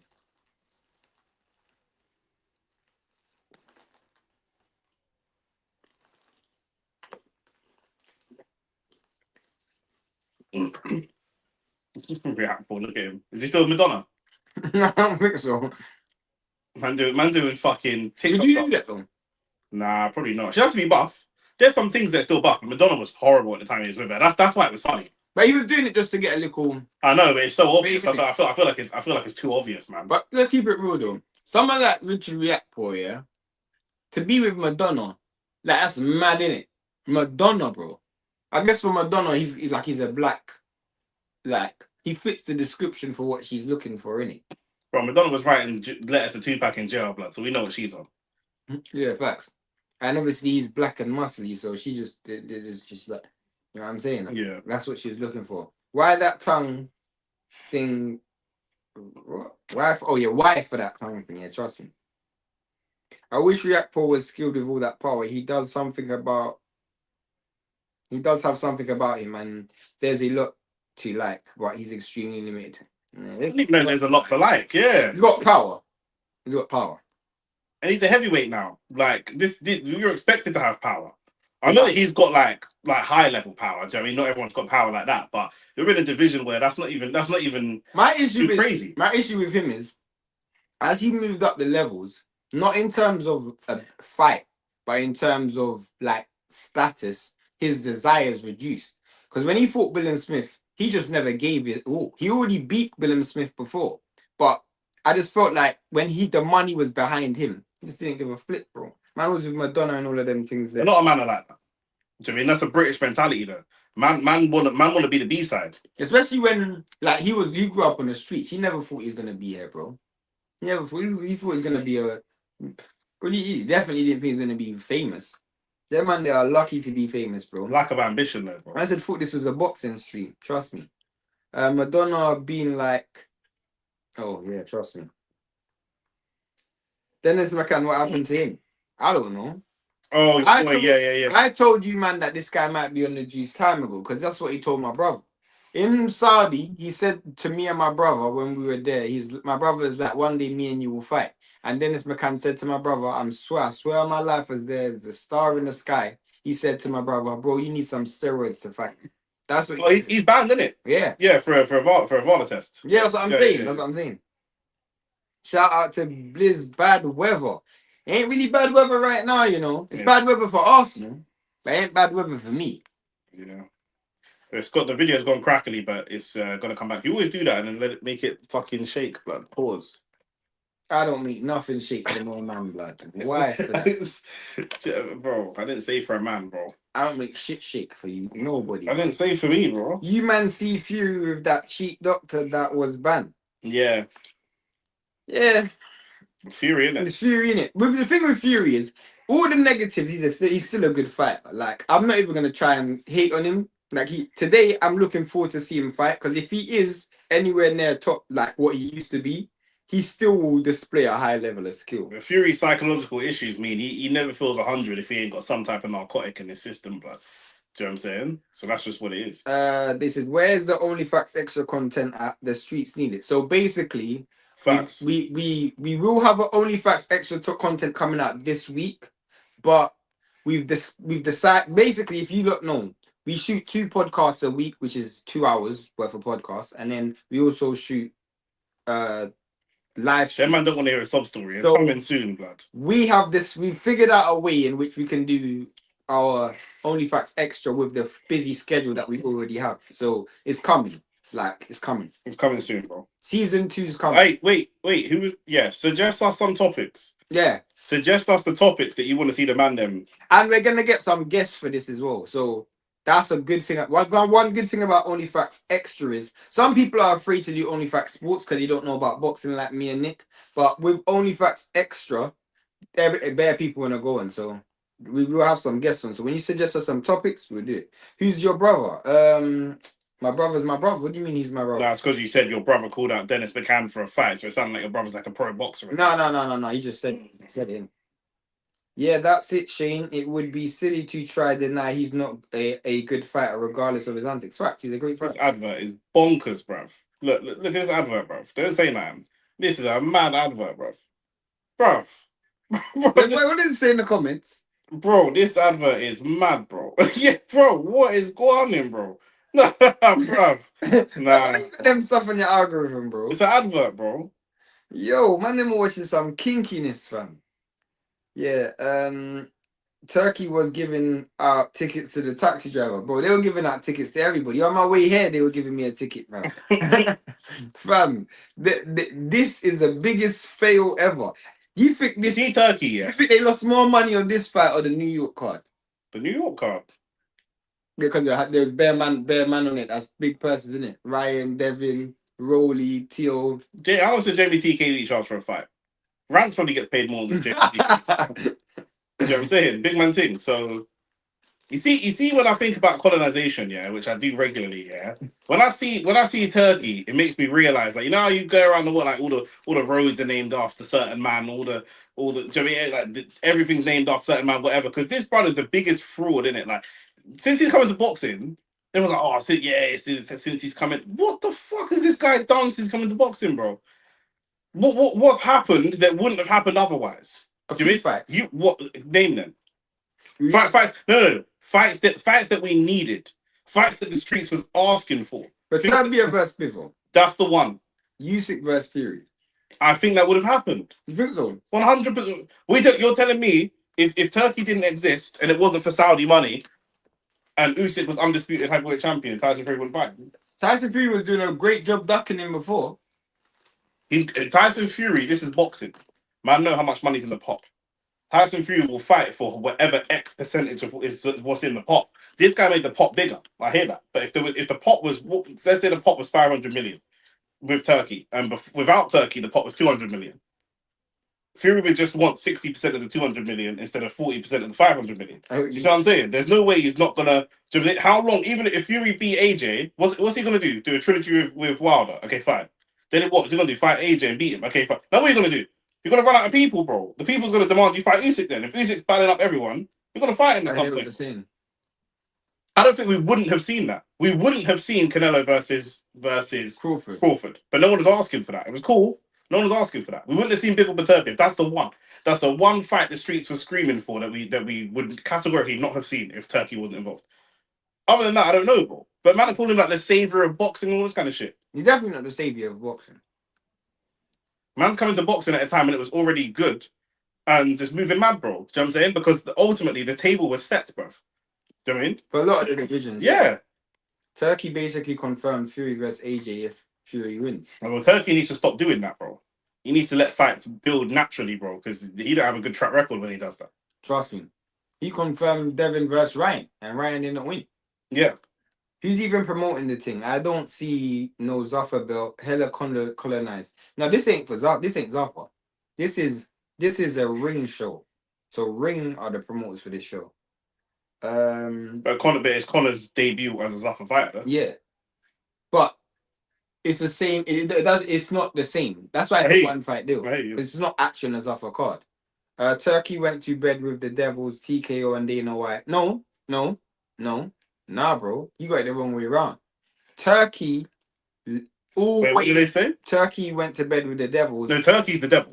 Turkey was the one in the first place, bro. He's the original colonizer. He just needed a face for the colonization. Yeah, Turkey's actual the devil, yeah. Trust me, bro. What does Willie Lynch look like? We don't know. You know what I'm saying, bro? We don't know what Willie Lynch. Yeah, you could pay £10 to get a cameo video from Mayweather. You can't chat to Al Haymon. Trust me, that's the difference. Who runs America? Canelo versus Crawford wouldn't have happened, but he's saying Nick was saying we didn't ask for that. Man didn't need that to happen. We needed Boots first. We needed Boots. Well, we needed Errol Spence versus Crawford. That's what we needed. We needed that happened without him. That happened without him. Trust me. We needed Canelo versus Benavidez. Never happened. Yeah. We needed this guy's been in boxing for 3 years. We still ain't got AJ Fury. Yeah. Do you know what I'm saying? If something we needed Tank versus Shakur. Never happened. Yeah. Tank's with Al Haymon, to be fair, but we still needed it. He said he saved boxing. Mm-hmm. You know what I'm saying? Mm-hmm.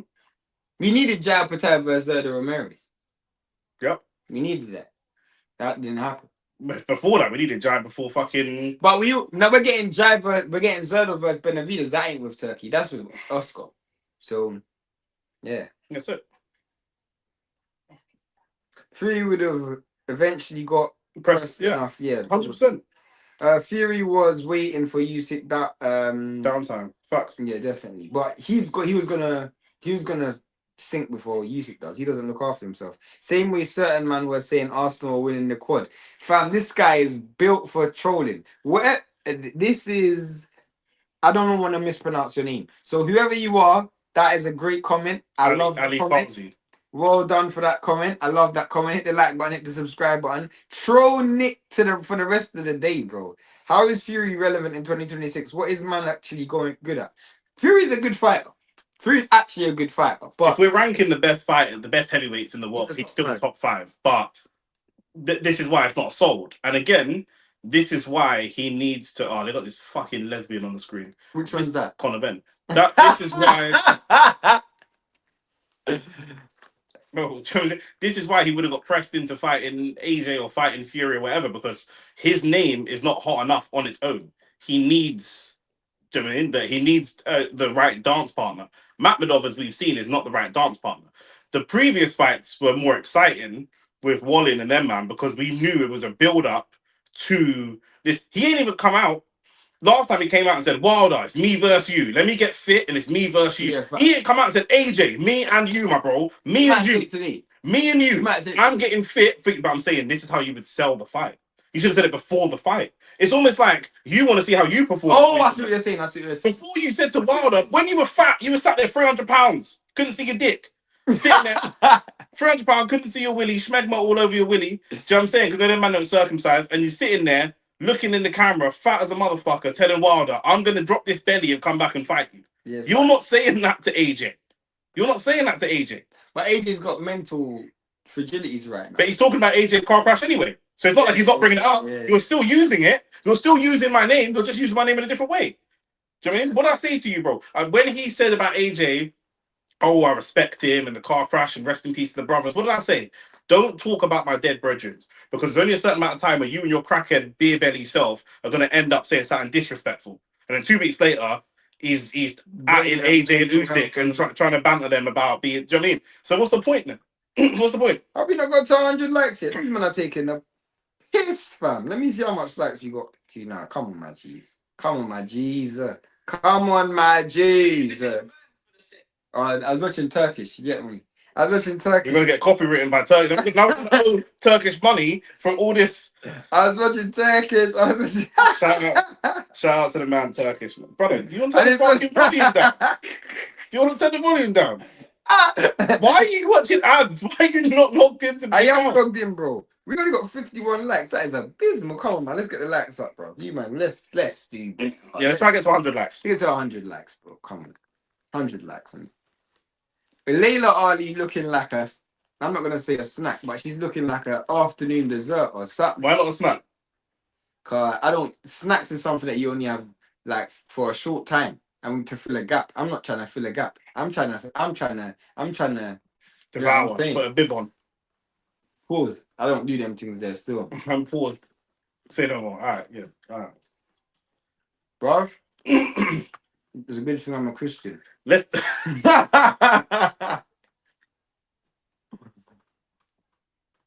We said he is risen. Yeah, trust me. Say no more. If Regis is to win this fight, how does he do it? Firstly, he has to understand that Conor Benn is emotionally and mentally very vulnerable in the ring. He fights a lot of emotion and vulnerability. So you can't go out there and try to match his energy and enthusiasm. He's going to be explosive. He's going to be quick. But what you can do is use that against him. So try and rely a lot on your timing.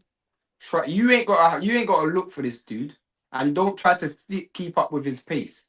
Rely on your timing and rely on your angles and ring craft. The truth is, Conor Benn is powerful enough to knock Regis Prograis out because Regis Prograis has looked a little bit shaky in his recent fights. But even this Conor Benn, who's weight drained, will be able to do it. But you just have to rely on your timing and hope that he's not skilled enough to put combinations together and try and frustrate him. So do a lot of tying up, do a lot of slow. The fight has to be very slow paced. So when Conor Benn wants to rifle himself into attacks, you got to do like small, subtle things and don't rely on reflexes. You got to Regis has to use his energy against him because not only is this his Zuffer boxing debut, not only is this his Netflix debut, you got Eddie. Not only is this Eddie Hearn ringside £15 million for one fight, allegedly, wink, wink, nod, nod, but this is all for something later down the line. Due to how they've gone about the situation, they can't publicly say what it's for, but there'll be some type of longer term plan. So all of this momentum and energy is going to come out in the ring with this nervous energy. And just to double it back up, you have to sell this fight. That's what I'm saying. Because you lot didn't sell it out. Your man paid 15 million and they're giving out tickets for £10. And you're on the undercard. Yeah. You're not even the main event. You're on an undercard of a fight that didn't even sell out. Would this have sold better if Conor Benn was the headliner? Mm-mm. You don't think so? No. It would have sold I don't know, you know. It would have sold better if either one of them was in a competitive fight. I hear you, but I still think... This is what I think. I actually don't think Conor Benn's a big name. I think the rivalry between Eubank and Conor Benn was big. Yeah. That's what I'm saying. Yeah. Like, Conor Benn sold out the stadium. With Eubank, but he has sold out the stadium. With Eubank? Yes. So obviously... Wait, but where's Fury ain't sold out nothing for 4 years? So the people who put the 15 million up for him, yeah, they obviously bought into the fact that they thought Conor Benn was a big star. Now they're getting a reality check. Rotted. This guy ain't even that big because you can't sell out. We were selling tickets for £10 and all of that. Those, if you fight shit, am I going to be willing to put up a next 15 million for you to fight again? But it's not a next 15 million, bro. It's the same 15 million. Remember, that's not just for, do you know what I mean? Do you see what I'm saying? He's going to end up in debt, you know. Well, he's already in debt with Eddie Hearn, so. Facts. He's going to end up in even more debt, Flood. It wasn't because someone said, haven't put in a bib on, it's crazy. Yeah, trust me. How do you not finish a complete drained Eubank? He did. He did though, no? He stopped him. Where's something you do not see each other eye to eye on at all boxing wise? Shane don't appreciate the... Shane and Rance are both like boxing purists, which doesn't even make sense really, but they only appreciate like, not only, but mostly appreciate like pure technicians over power punchers. Uh-uh. Uh-uh. That's probably where we disagree most. That's not true. I do value power punches. But you typically value technicians first. I think the sport is hit and don't get hit. That's the sport. How long has that been the sport? Forever. It's the cap. What do you mean that's cap? When did that? You're right. That's a facet of the sport. But if we're going back to the original, the origin of boxing wasn't that. Of course. There was the era when that became popular. Yeah. And then you have, as boxing has not moved past it, but like now you're fixated on that era, on that particular style. See what I'm saying? That's like people saying. That's like man saying football is tiki-taka. No, bro, football is not tiki-taka came and it was dope, and now man are obsessed with that and won't let it go. Do you see what I'm saying? But yeah, what was you gonna say? I think when me and Nick shout out Rants in the Rants in the comments. Big shout out. Hey, Rants, you pussy, bro. Go, bro. I'm glad you done the Rants read for this, bro. This guy was running away from his judgment, bro. He was running. I was live. We were running I watched live, bro. I was watching you. They've got Michael Buffer for the Zuffer fight, by the way. Anyone who was bringing up Arsenal, he was saying, don't. It's a boxing stream. It's a boxing stream. What we probably disagree on the most is probably individual fights of it. Boxing is quite simple. So once you have a certain level or certain understanding of boxing, I don't think you can really disagree, because I can always see an alternative argument if the argument is presented well. And unlike football, we don't support a particular boxer. Yeah, facts. Where do we disagree about boxing? Not much places, bro. There's not many places that we actually disagree. Because boxing is I rarely disagree with people in boxing. I mean, like, because it's all opinions based. Yeah, it happens. Yeah. And if you can present your opinion good enough, then I can understand why you say that. I might not agree, but I understand the premise to that. Regis walking out, by the way. Rants told man, yeah, he did. I actually want Arsenal to win the league because I don't. How was I fleeing? I did the whole football stream. I did a post match reaction and breakdown.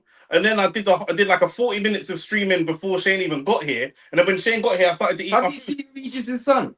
No. Regis' son looks just like Regis. It's mad. There's no way that could be a like. Is Regis fully black? Yeah, but he's mixed with like Cherokee. Oh, okay, cool. So you're not like watered down like Benn. No. Oh, okay. Arsenal got boxed up. It's valid. Yeah, they did still. These men were running their mouth talking about quads.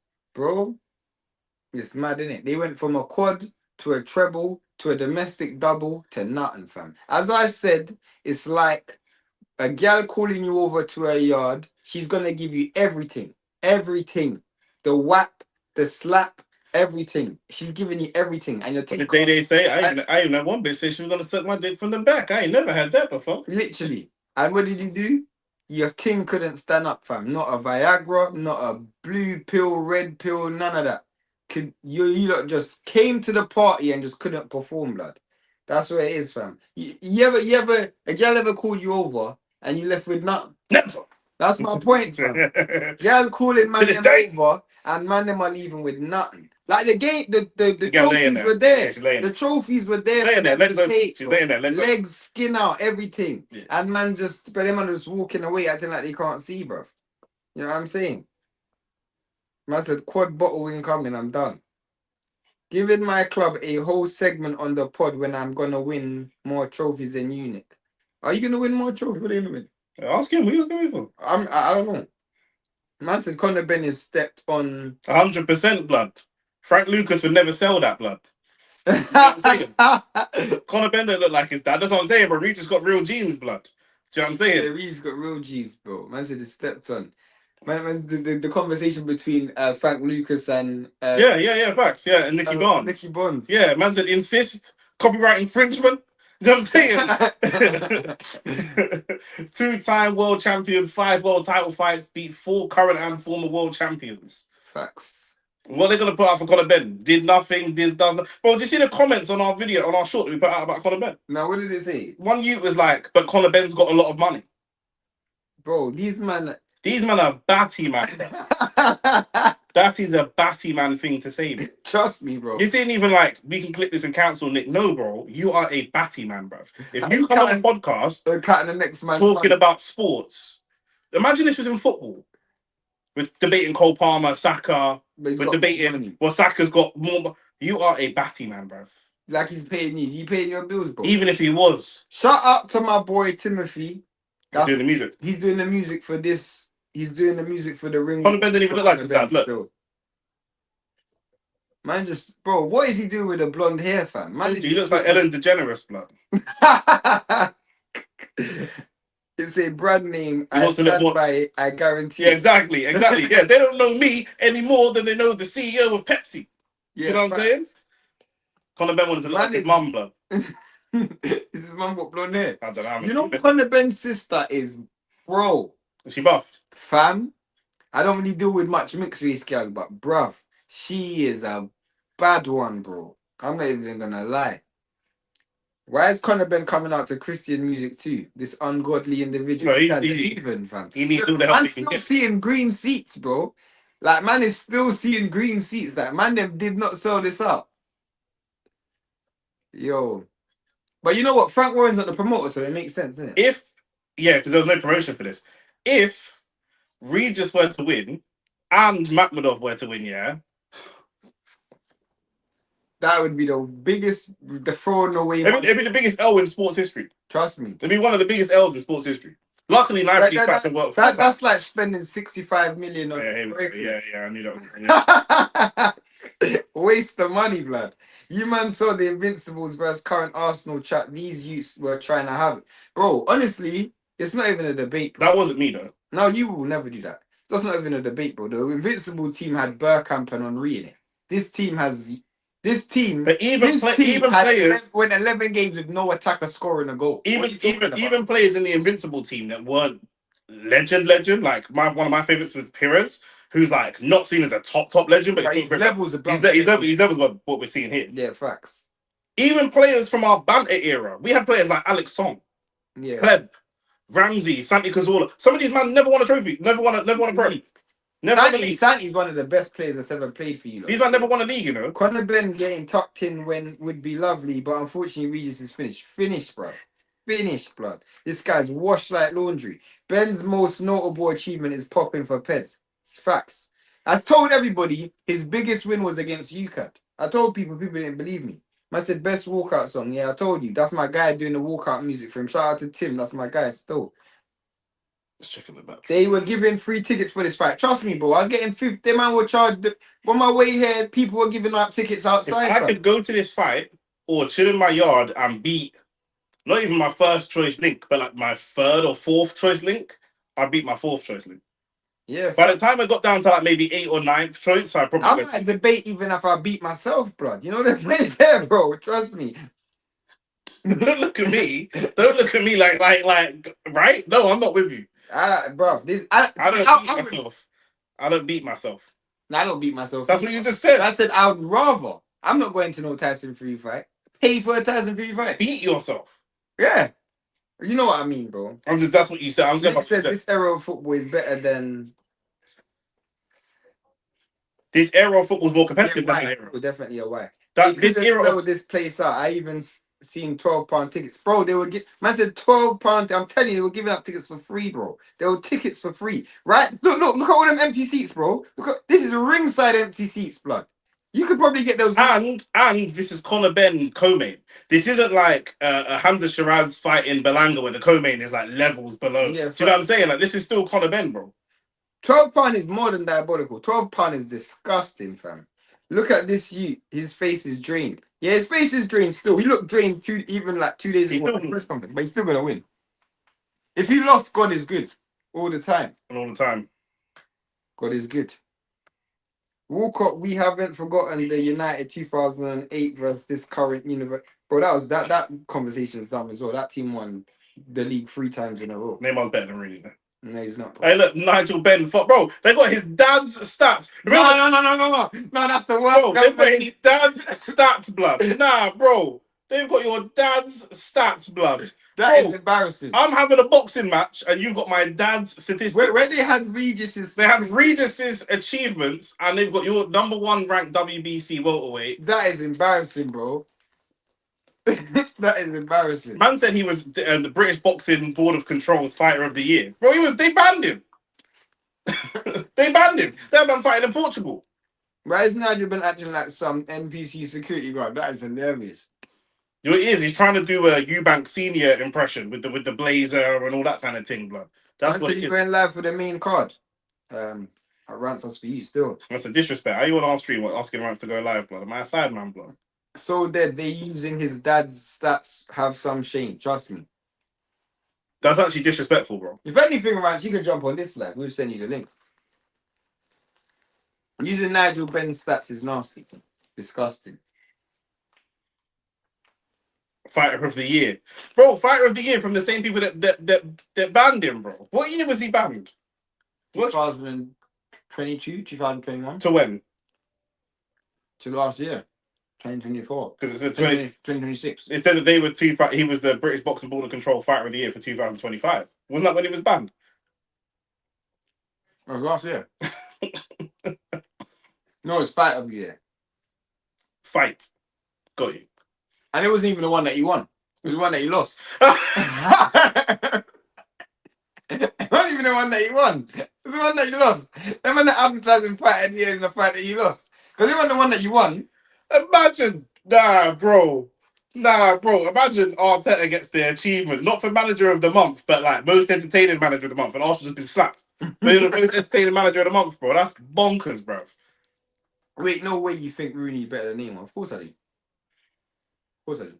Rooney... He thinks Rooney's better than Neymar. Rooney affects more scenarios in a football match than Neymar. It's not a football stream, because at some point it's going to come back round to us. Rooney affects more scenarios in a football match than Neymar does. No, Neymar only affects a match if the team has the ball. If you're playing in a team that's got low percentage possession, then he doesn't affect the game. If you're playing in a game where you're winning the game, Neymar doesn't affect the game. If you're playing in a game where you need a goal and you need to get the ball back, he doesn't affect the game. I've seen Neymar taken off a pitch in too many scenarios. I want to see if Eddie heckles or if Eddie, like, if he drops Regis or if he gets dropped. I want to see what Eddie does, bro. Eddie jumps off his feet and starts celebrating.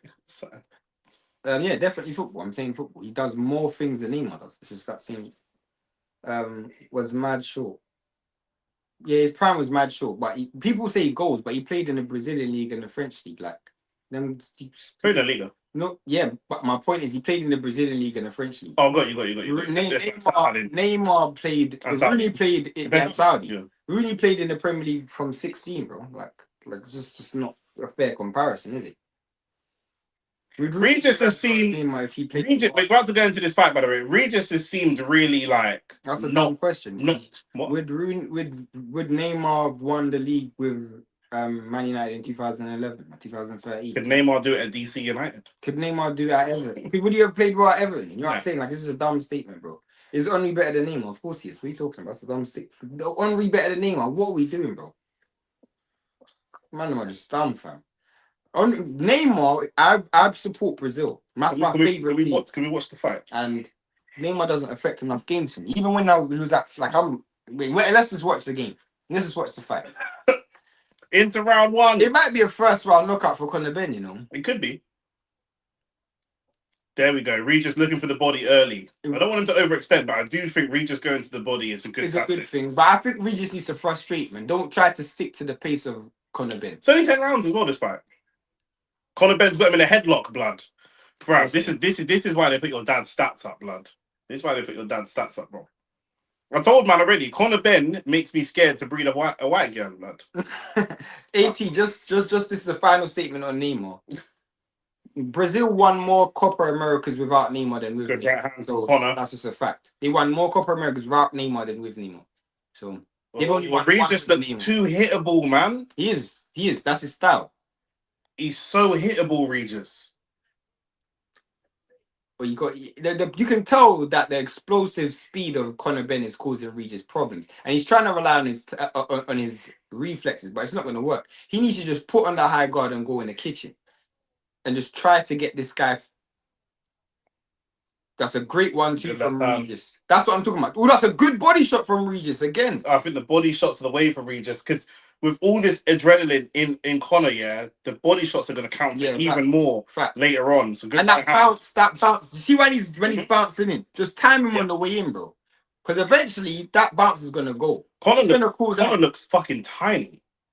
He looks so small. He looks tiny, but he also looks quite cumbersome. Like there's no coordination to what he's doing. Man telling me he wants belts at 154. Against who? Against can't be against Zayas. Can't be against Funduk. Bro, he'd lose a vacant for a vacant strap. Trust me. That's a good shot. You can tell that the other problem we're gonna have, I just realized the other problem we're gonna have is when Regis does win rounds, he's just not gonna get the rounds. Of course. Because there's a good chance Regis is winning this round. You can tell Regis is thinking his way through the fight where Conor's feeling his way through the fight. Regis is actually trying to do things. Obviously, his body can't do it anymore, but he's trying to time him on the way and he's trying to go to the body. He's trying to get his foot on the outside of the what a good straight left hand from Regis. Regis has won this first round for me, but he won't get it. And we're in Britain. We know what they value boxing wise. Now, if I was Conor Benn, I would try to throw the straight right down the pipe because Regis is dipping his head. Yeah. Oh, that's a knockdown. How's that not a knockdown? How's that not a knockdown? How's that not a knockdown? His knee literally touched the canvas. His knee actually touched the canvas. Do I not know the sport, Nick? I don't know boxing. Man, on the stream is finished. Thank you for being here.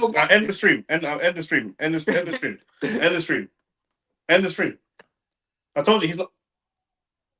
That was a good 1-2 from Conor Benn. End the stream. Let's end the stream. He just punched him and his knee touched the ground. Yeah, that's what I just said before that happened. He's not going to get any decisions. Bro, that was a good 18. Now he's not throwing still. 18. He's actually hurt. Regis is hurt. 18. The thing is, it's even hit him on the bell though. Even though you're saying 1-0 Regis, are they going to show that? Is this? You're not going to show the highlight of Conor taking a knee. Yeah, literally. You're not going to show the highlight of Conor taking a knee. That's a good body shot, a good headshot from Conor Benn. Well, we're not going to actually show him. We're not going to show him taking a knee. AT said 1-0 Regis, but the reason it's not going to be 1-0 Regis is because they're just not going to give him. They're not going to give it to him. That's why he took the knee. They showed the close up. So you can't see his knee. Bro, why you not? He literally took the. Yeah, he wobbled him. He definitely did wobble him. 100% it's a knockdown. Of course, I don't know why they never showed it.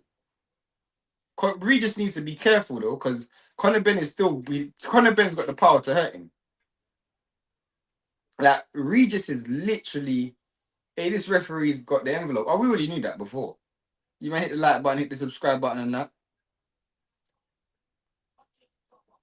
It's pointless watching the sport, bro. I don't even want to watch this fight anymore, bro. I'm just gonna chat to people on my phone, bro. Because when man are getting knocked down, if you're light skinned and then you Conor Benn is actually shit, you know. I got a WhatsApp. I actually can't believe Conor Benn got paid 15 million. He actually might be the most overpaid person on earth, you know. He actually might be the most overpaid person I've ever seen. Probably Benjamin Netanyahu, but I hear you. Oh yeah, that's a mad thing still, probably. That's a good job from Conor Benn though. Regis just doesn't have the mechanics that he used to have. Especially when you fight the style that Regis fights. And you can tell Conor Benn power caused Regis problems because Regis is now trying to think his way. That's a good 1-2 again from Conor Benn. Another good 2. Conor Benn's fighting much better in this round. Trying to use a good shot from Regis. Conor Benn is just relying a lot on bounce. But the truth is, his footwork is he's got no placement. He's a person that does stepovers, but stepovers to nobody. Yeah. That's what Conor Benn does. He's like Anthony at United, just doing stepovers for no reason. Like, bro, there's nobody there. Man's still dipping his head like there's somebody throwing a punch at him. Neymar did stepovers for a reason. It doesn't matter. Yeah, Neymar did. Neymar's a world-class player. Yes, Conor Benn is not world-class at all. Man said he's got some world star footwork. I don't even know, bro. This guy is fainting for no reason. He's fainting behind nothing. That couldn't be a knockdown because I would have said this is highway robbery. Man's doing a tank from. Man just took a knee and then allowed to fight. Left hand is there for Regis. It is, but because Conor Benn's just doing this bounce thing, there's nothing really for KSI style. There's nothing really for Regis to work off. Because when he's bouncing, he's not bouncing and stepping in. That's a good body shot there from Regis still. The body shots is actually a good game plan. I did say it. Progress knee is done. Yeah, no, his knee was injured before the fight. Good shot from Conor.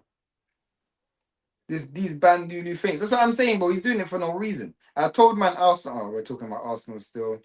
Conor Benn and Harlem Eubank both fight the same shadow boxing style. Now, I think Harlem Eubank ain't great neither, to be honest. I think Conor will beat Harlem though.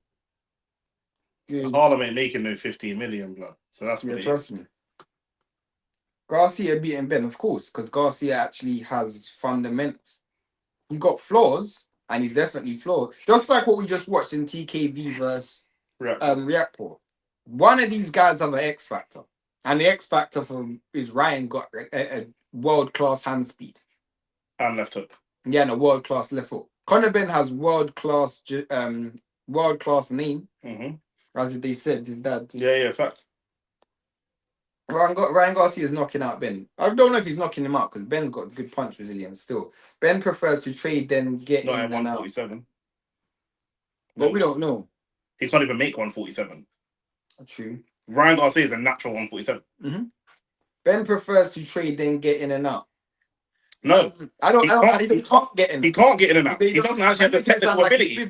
Yeah. So I'm saying Arsenal prefer to draw games 1-1 at home. No. They just can't score. Do you know what I'm saying? Like Prograis was therefore injured before the fight. Yeah, he was. He was injured before the fight. He had a knee injury before. Shout out to my guy. Can't even say his name. Shout out to my guy from Texas. You know who I'm talking about anyway. I'll tell you off camera. But yeah, Regis was injured in build up to this fight still.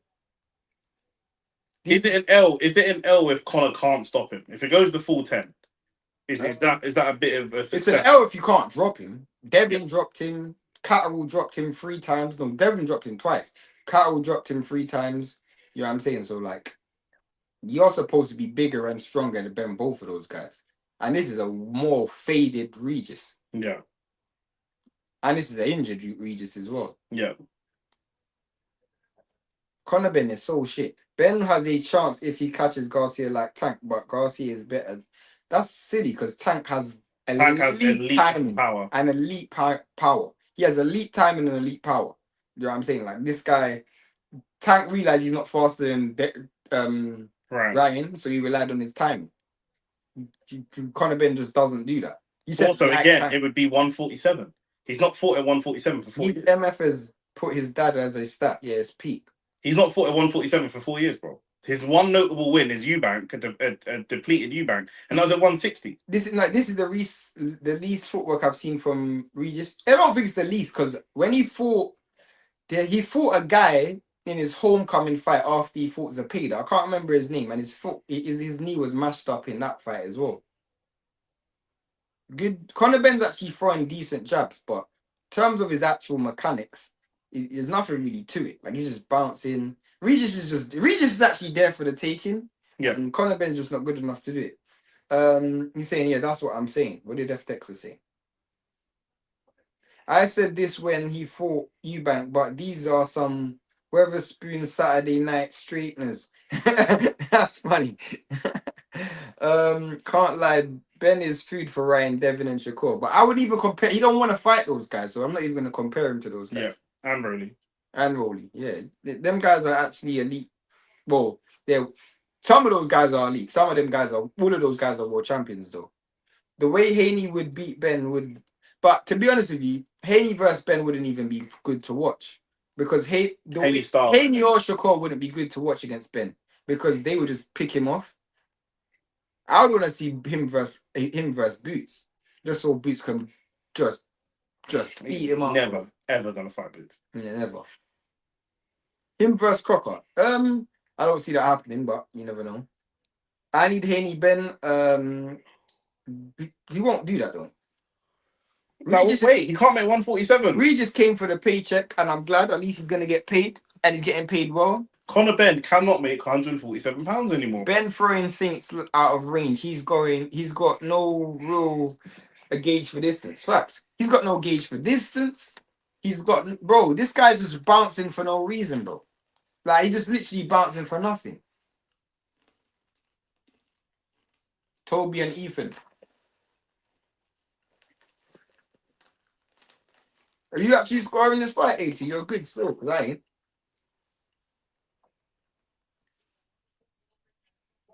That's a great shot from Conor Benn, though. I'm not even going to cut.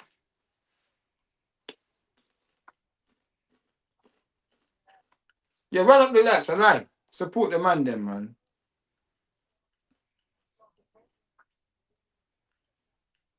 How many laps are we at now?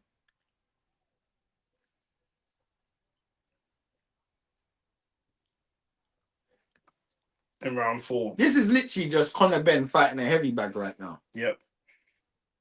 It's not even heavy.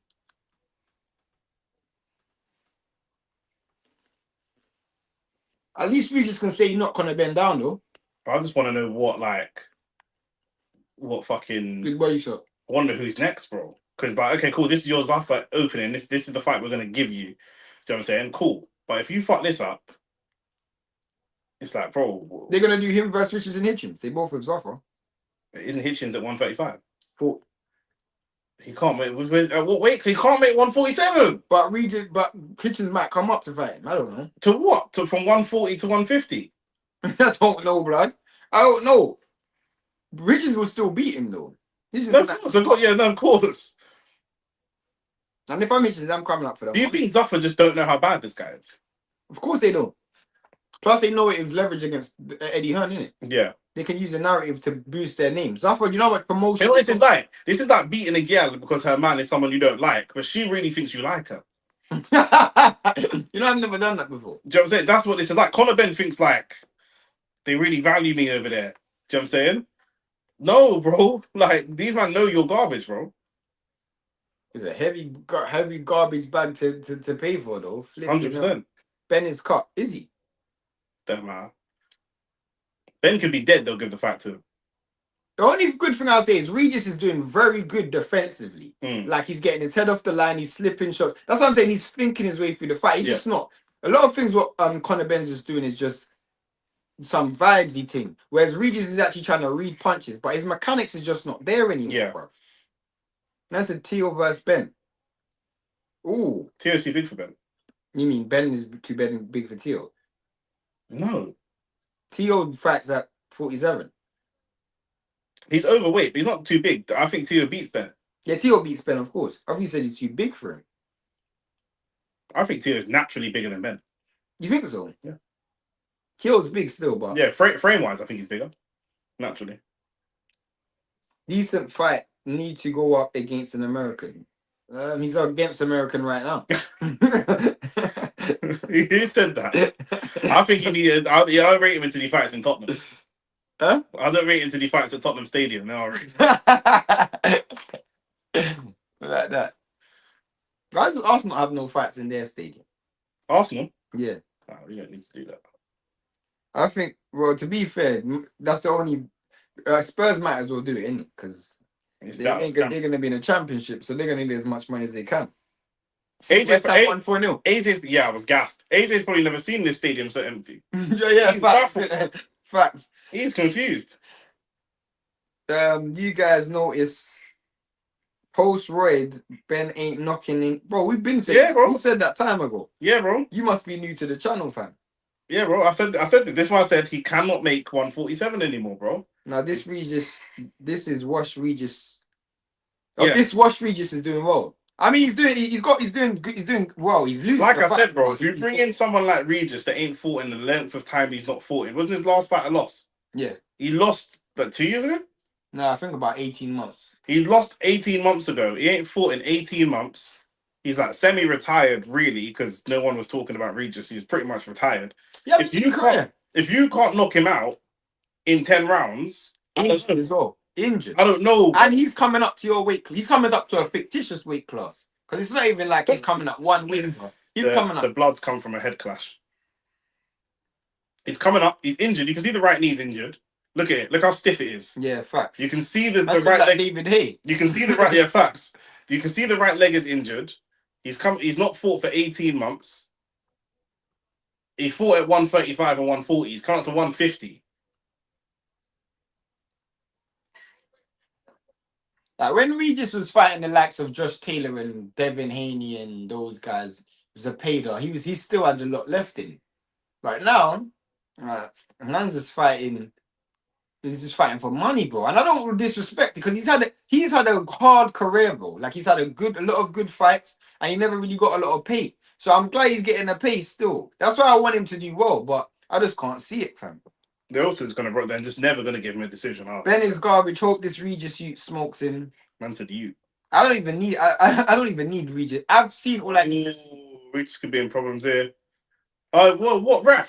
He's headbutting, blood. What's he doing with his head? Do you see that? Yeah. When they get into the clinch, Conor Benn's doing that with his head. Bro, you can't do that. Bro, this ref doesn't know what he's doing. You can't do that, bro. He's headbutting, bro. He's just blocking punches with his face. He's trying to slip them, really. He's trying to slip them, but the fact that Regis is walking this dude down and Conor Benn is after fight off the back foot is a mad thing. Conor Benn is no different to Tyson Fury. He's trying to win the fight on bravado and general activity. That's a good shot, though. Do you know what I'm saying? And yeah, there'll be good shots in between, but do you know what I'm saying? He's trying to win it by bravado and activity, bro. Just looking generally busy. Benn needs to knock him out. He has one knee. Literally, he's got one knee, bro. Eubank couldn't stop my boy George Groves, and Groves had one arm. Yeah, facts, but George Groves was a world champion at the time. You were going to say elite, and then you stopped yourself. But George Groves was elite, blood. At a period of time. I don't know if he's elite. He was elite at a period of time. I don't know if he's elite. He was elite at one period of time. Pound for Shout pound. out West London, blood. Do you know what I'm saying? He was pound top 10 Ooh. in 168 at a certain point. At 168, maybe. I said pound for pound at 168. That's a good body shot. That is a good body shot from Regis. Yeah, go and get it, bro. Good body shot. Go and get it. Go and get it, Regis. Don't let these man chief you. Don't let these man chief you, Regis. Regis in there looking like Leroy Sane, blood. That's actually a fact. Go and get it, Regis, bro. Ruguru, let's go. The thing is, Regis been broke up a lot in his career, yeah, but at the same time, he can take some licks, blood. Yeah, facts. We don't really know I don't think he's ever been stopped, though. He's been dropped a few times, but I don't think he's ever been stopped.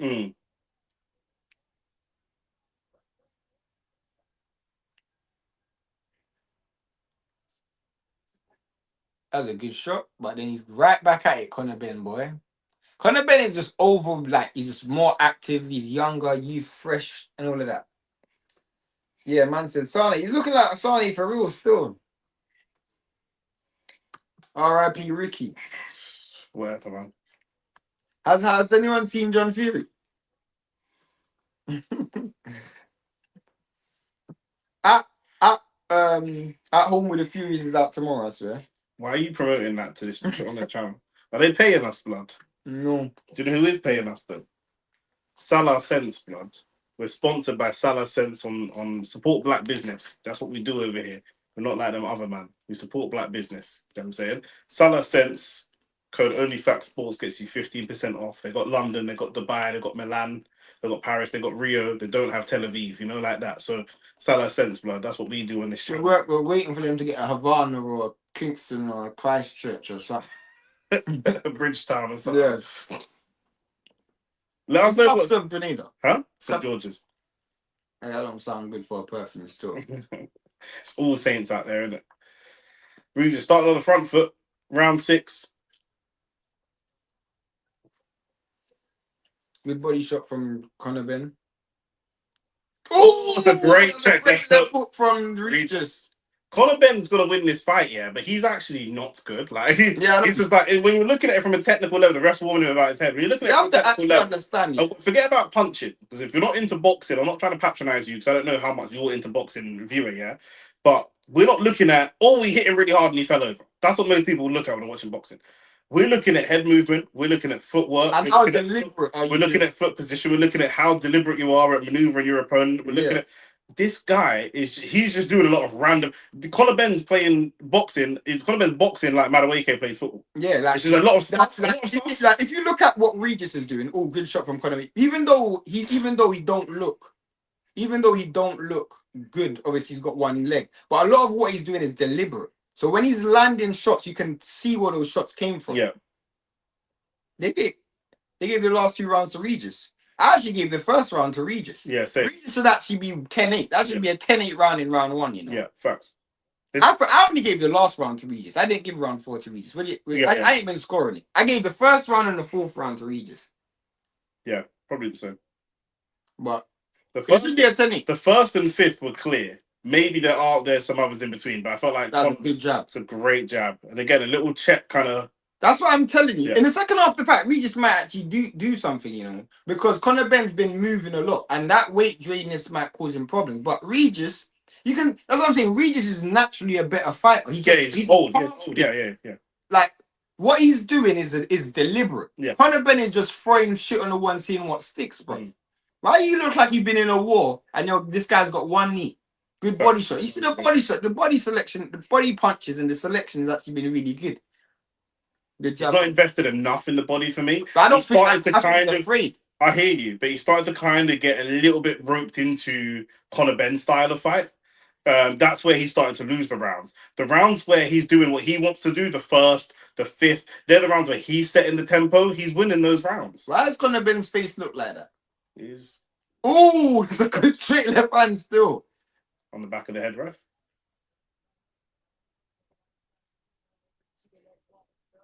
Don't fuck about and get dropped. Conor's still got that same nervous energy. He's still very jittery. Do you know what I mean? You know like how Doku, yeah. Doku's not done a step over. He's just generally jittering his feet, like. Good feint. Conor Benn Regis should actually have a knockdown in this fight still. He should, of course. Ben's so clumsy coming in. I don't think he's clumsy. I just think he doesn't know. He's not doing it deliberately. It's almost he's just moving and there's no actual purpose. Do you know how bad Conor Benn is? Yeah, Conor Benn is so bad. Listen to this. Conor Benn is so bad. Regis came to the fight to lose, and as the fight's going on and on, he's realizing this guy's shit. I might actually win this. Yeah, literally by accident. Yeah, by accident. He's actually looking like I might as well win this, bro. Literally. Great shot. I'm actually in with a good, and then he goes straight in with the headbutt. I'm actually in with a good chance of winning this, bro. This guy. And look, in with the head again. Got 3 man working on his face like Kim Kardashian. Run up the likes, yeah. He's getting surgery, bro. He's getting surgery in there. He's just landing way better shots. His shots that he's landing are with purpose. Conor Benn's just throwing, fam. There's no purpose behind it. Do you know what I'm saying? That heavy stepping, then close for no reason. Bro, I don't know what he's doing, bro. Like, actually, there's no mechanic that is a good body shot, but then a good counter from Conor. I don't even want to say if Regis was in it. This was meant to look like. I know Moses has a lot of potential and Conor's dead, but this was meant to look more like Moses. Yeah. And it's not really looked like that at all, bro. This is actually looking like a good fight. It's actually looking like competitive. This looks like for Conor Benn. If Eddie Hearn was his promoter still, they'd probably be looking for a rematch. Yeah, you know what I'm saying? This looks like a good competitive. You are good and competitive with a man that's like 5 years older than you. Oh, Regis got hurt by that one. With a man that's like 5 years older than you. He's got no leg. His leg's gone in it. His right foot. He's literally got no knee. His knee is injured. Good body shot from Conor Benn. Good shot from Conor Benn, but Regis comes right back. You can't even walk this brother down. Literally. How's he standing in the pocket with you? Don't let him stand in the pocket with you, Ben. Conor's a waste, man. Bro, this guy's supposed to be weaker and smaller. That's what I'm saying. He's got one knee, fam. That's what I'm saying. He's literally got one knee. Good shot from both fighters. But we can easily say here that a prime Regis is piecing up Conor. Of course, that goes without saying, because prime Regis at least has... I think a Regis that has a knee might actually have won this fight. Yeah. He's just ain't got no... He's literally... Conor Benn is going to win this on activity alone. Just more active. Not better. Just active, just generally, just pure activity. Is there VAR testing for this? There has to be. They don't have to be, but I was going to say, does there? Oh, that's a good shot. Good shot from Conor Benn. Conor Benn is now starting to put his shots together. I think they must have told him to go out and get it. One leg region putting in that. No, I think Conor Benn's winning this round quite comfortably. But Regis is just... That's a good shot again from Conor Benn.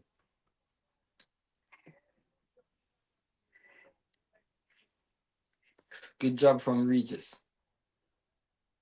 Oh, what a good shot from Regis. See, the best shots of the round actually are coming from Regis. This is few and far between. As you said, he's going to lose on activity.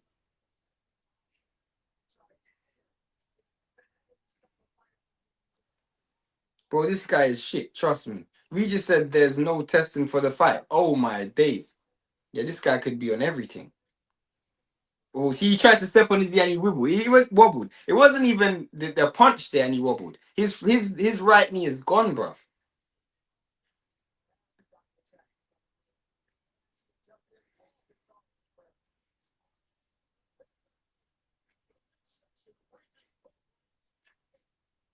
Good body shot from Conor. Evil Shane is catching Benn by surprise. Evil Sane. Sane is catching my bad. Evil Shane, you know. So his mum. I know that white girl is his wife. Mum looking like Cat Slater from EastEnders. And I think I've only given Regis 2 rounds, but it doesn't make a fucking difference. no. Ben Senior looks nervous. Bro, he should, because he shouldn't because there's no VAR testing.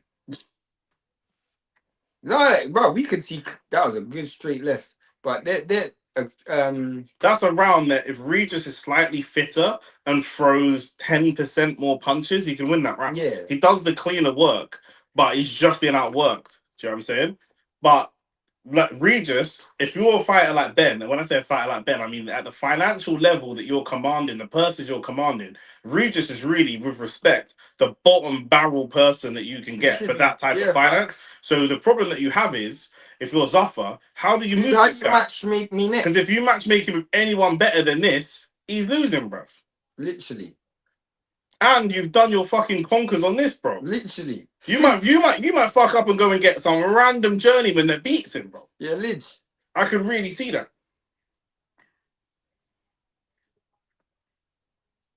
Good shot from Conor.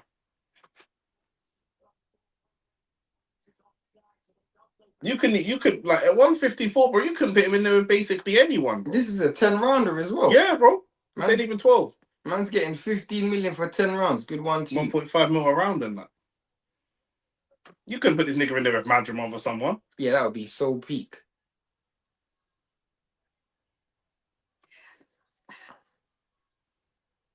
No one can actually tell me what Conor Benn's actually tried to do in this fight. Which makes it so difficult to matchmake going forward. What has he actually tried to do? What's his best attribute? Like, he's eggs. He's thrown a lot of punches and he's been out. That's a good shot from Regis, but then Conor comes right back. Good shot then from Regis again. I want Regis to have one last throw of the dice, bro. Just have one last throw of the dice. Does he feel like he'll lose though doing that by stoppage? He's losing anyway. But losing by stoppage. Oh, good shot. The one thing I would say that Ben's doing, it looks like Ben knows that Regis has got this injury. Because the one thing Ben's doing well that I would say is good is he's spinning around him a lot. Ben's punch mechanics are not good. Terrible. I think that's what's let him down this whole fight. Because once you kind of get a gauge of his rhythm, there's no way he doesn't. But when you're doing this Zuffer thing, this is what we're saying, bro. You've left Tony Sims. Fuck knows who you're sparring. Fuck knows who Sims the coach. For today. Yeah. I thought he left him when he left Matchroom. I don't know. Because Tony Sims coaches at a Oh, that's a good body shot. I don't know. Good shot from Conor. Ben had also headbutts as well. Yeah, it was part and parcel of boxing, no way. Nah, but headbutting is headbutting, bro. Head clashes happen, but headbutting, this guy's headbutting for real. Good shot from Regis. Good. But like I say, yeah, it's just the exchange rate, 1 to 4. Literally. Good shot again from Caribbean dollar and that, blood. You won't use that, do you? No, I use Jamaican dollars. I said you guys, are you not Jamaican? I ain't been there, no. Oh. But you said you guys. Yeah, but I was coming from Grenada no longer, and in Grenada we're using East Caribbean dollars. Yeah. You see the picture on my wall. I'm gonna be righteous now, bro. Like that. What a body shot.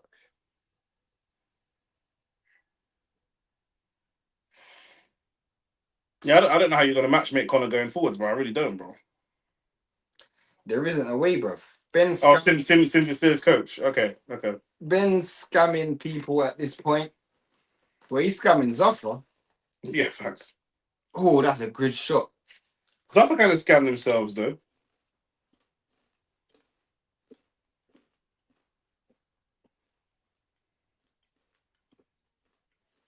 That is 419 scamming right there.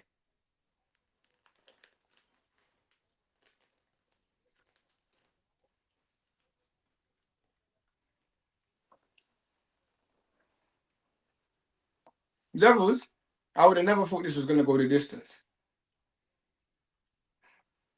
Fanboy says he has it 4-4. Yeah, you're on Butch.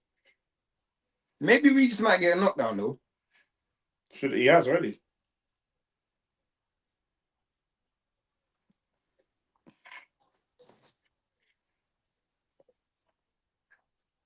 Going 10 rounds for Conor with Regis at this stage in his career is terrible. Terrible. Regis trying to show he's not bothered by the power. That's probably how I have it. The wrong rounds, but I hear it.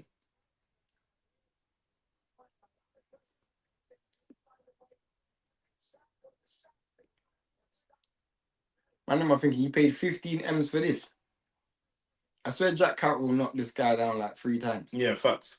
Jack Carroll would fucking kill Conor Benn. Isn't Carroll at 154? 47. He's still at 47 as well. Did he move up to 47? Mm-hmm. Need Prograis to survive for my bet. Oh, sir, you bet on him to go the distance. That's a brave bet still. Regis seems like he's got really short arms as well. He's always had short arms. Yeah, biggest problem. Yeah, he's always had short arms. He's very, very short. T-Rex, but he's normally a come forward pocket fighter. Like he normally fights a lot in the pocket. But obviously can't do it this fight because this nigga ain't got no legs. Bro, Conor Benn is so dead, fam. Like, I'm literally watching this dude and I'm like, bro, this guy actually... He's not even exciting me. For the second time, you're fighting a corpse, bro. Do you know what Conor Benn's careers look like, yeah? Post the Peds, his career has looked like Mayweather's career, but after he retired, blood. Do you know what I'm saying? Yeah, fact. You know, you're just going to fight... You might as well just doing influencer boxing, basically. That's what we're doing. You're drawing for man like they're semi-retired or older side. That's a good body shot. Who's a recently retired 147? Recently retired 147. Who's the 147 of the last generation? Sean Porter. Bro, he'll fight Sean Porter next. Yeah, I don't think he would still. Sean Porter probably beat him. Sean Porter's bad. Like, what Spence? Danny Garcia. What Spence get battered by Charlo and then he'll go and fight Spence then? And make Spence come up to 155. Yeah. Or something like that. Spence might even beat Conor Benn. That's true. Spence might beat Conor Benn, bro. Man, them I forget. Herring. Yeah. Herring. Danny Garcia. Yeah. Kell Brook. 100%. What's Kell Brook could step in the ring and have some beef? What do you say about Sheffield? Some bullshit. Do you know what I'm saying? Like some bullshit. Ebony Bridges. Yeah, facts. It would be a mixed race beef. That was a good body shot. See, he lost his foot and he didn't even get a punch thrown at him. This guy's literally got no legs. He literally reminds me of David Hay when David Hay was fighting Billy. Pirates of the Caribbean 1, blood. I'm telling you, bro. Man are fighting corpses. And you still can't win. It's like the Thriller music video, bro. 10 rounds with Regis is bad. The commentator's waffling. Bro, 10 rounds with Regis is abysmal, blood. That is this. The thing is, it's not. It actually isn't. But it's because of the hype. Like I said before, beating Liam Cameron. Man's bringing a United jersey and the Spurs. Man said forever. Nah, Turkey's a bastard, you know, because he's suing him, innit? Man said forever. He's suing Dana White. Yeah, but he's still part of his company. He's doing stuff, do you know what I mean? And he's put up forever, and he's done this forever between me and Frank. Frank's like, no, bro. Frank's like, no, bro, not forever. No, because he's an Arsenal fan. I know, but even so, bro, Turkey's a fucking troll. But it's still part of his company that he's suing, blood. Bro, kind of, but he's not suing Zafar, not Turk, but I guess he's part of Zafar. That's what I'm saying. That's like he's like the Frank Smith to Matchroom, no? Who? Turkey. Not Frank Smith, but I'm saying if you're suing Matchroom, you are by definition got beef with Frank Smith. Yeah, of course. Do you know what I'm saying? Or Barry Hearn. Or Barry Hearn is at him. I thought Frank Warren was suing Turkey, but they're in the dressing room cozy. That's what Nick was just saying still. You see, I think he's suing Zafar. Which is Turkey. You're gonna deduct a point?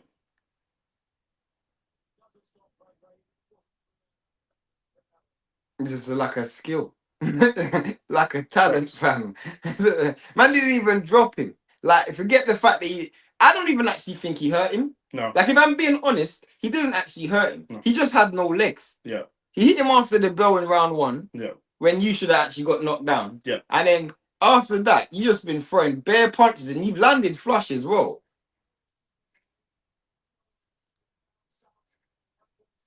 Like I say, this was meant to be the easy cherry pick. Literally. It's not quite a cherry pick gone wrong because you ain't lost, but it's bad. It's a bad cherry pick. Trust me. You literally look shit as well. This is like when Tank fought fucking Roach. But Roach was actually still in his prime. Regis is washed, fam. Yeah. Like, that win hasn't aged as bad as it could have. Or that draw. What? The Roach one? Yeah. Yeah, because Tank didn't fought again. Duh. Good shot from Conor Benn. Good shot from Regis. Regis is tried in this fight still. Yeah, he deserves all the pay he gets.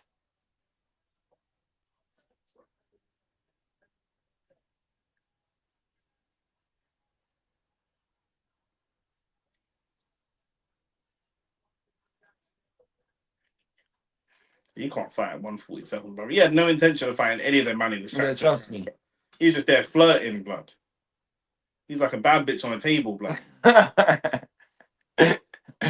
You know what I'm saying? He's trying to get into the executive challenge. Facts. Man couldn't even pass the first gatekeeper, blood. Facts. Regis is a gatekeeper at this stage, bro. This should have looked like, as you said, Dylan White versus Palmer. You said at the beginning of the fight, is this, there's a chance Conor Benn knocks him out in the first round. Next thing, here we are, 45 seconds away from the end of the fight, blood. Literally. Tyson Fury is probably ready to be on already. Literally. But like I say, who do you match him with next? That's $1 million question.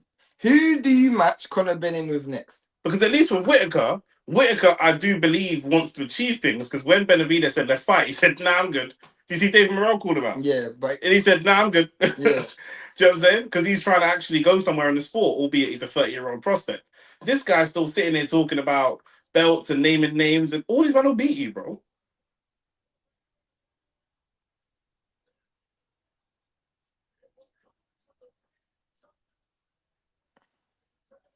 Well, Regis, you can be proud of yourself still. Facts. You came in there with one knee. Facts. You put a bit of... Also, Regis still technically looks better than Conor. Yeah, facts. He's still, as a technical boxer, Regis still looks better now. Yeah. And Regis is finished. Yeah, honestly, all the best punches came from Regis. In this entire fight, all the best and cleanest punches came from Regis. Conor Benn just beat this dude with activity. Man just... And age. Man said loud boos. Yeah, of course, blood. Conor ain't good. Bro, do you really have to watch him go 10 rounds with Regis to realize this guy ain't good, bro? I was telling you that in the first, when he fought you, man. Which legacy son is better, Chris or Conor? Chris. This has actually fought at world level before. Granted, he lost, but he fought Billy Joe Saunders, he was a world champion. He fought George Groves, he was a world champion. He fought James DeGale, he was a world champion. He fought Liam Smith, he was a world champion. He's fought world champions. Like, Conor Benn hasn't fought anyone. One-dimensional, Ryan Garcia gets stoppage against Benn and the commentators are garbage. We don't have it on sound. We don't have the sound on for this fight, so wouldn't be able to know, mate.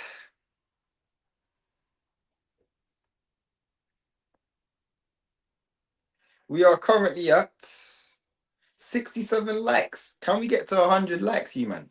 Bro, I'm gonna put a poll in the chat for who I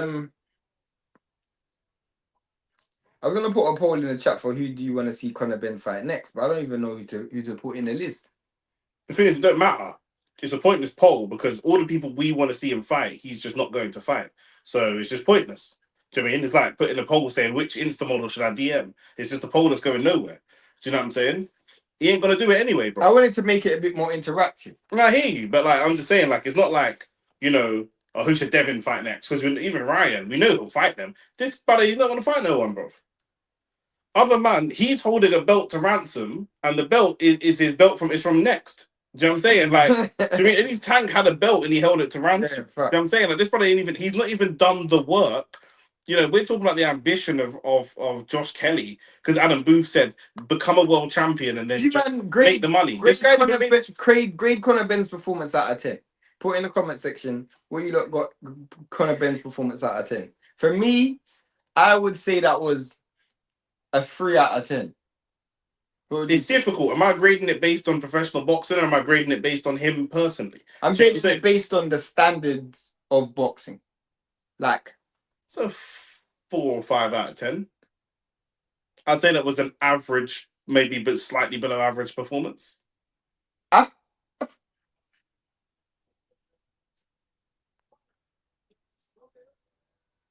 I think your man are saying 2.5. Some are saying 4. Some truth teller said an A plus. An A plus. So what was Crawford versus Canelo then? A triple A. Literally. Is A the lowest? Man said Shorty's the best at 150. I'm taking a piss. He's the best 150, bro. And you know what the worst thing is? He actually didn't even show he's the best at 150. Why? He showed he's the youngest and fittest at 150, but he wasn't actually the best. He didn't even show that he was the best. Facts. That's how poor it was. Well, I've got a badge of a girl's face on his shirt, blood. A lie?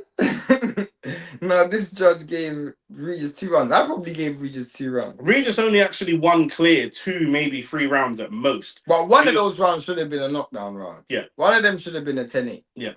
But he only actually won clear 2 rounds. But that's because of activity. He wasn't necessarily... He's technically better, you can see that, but he's just not active enough. He had 1 knee in it, so there's nothing... No different to Fraser Clarke earlier, blood. We saw Fraser Clarke be technically better than Huni, but Huni just outworked him, innit? He's just busier. So, you know, 8-2, 8-2. Maybe if I'm being charitable, 7-3, but it's there or thereabouts. He won it. It don't make a difference. Yeah. And I expect him to get knocked out. So I'm happy Regis didn't get stopped. But you know what I didn't want? Mm-hmm. I didn't want like a career like Regis Prograis to end with a stoppage like Conor Benn. You know what I'm saying? That would have pissed me off still. He didn't deserve that. When you fought the level of fighters that you fought, Conor Benn shouldn't be able to piggyback off that legacy. Yeah, facts. 20 mil wasted on these purses. Well, how much is Fury getting paid? Let's check. He's lucky I'm not his promoter, but we paying him in coke and pills. He wouldn't even be getting paid.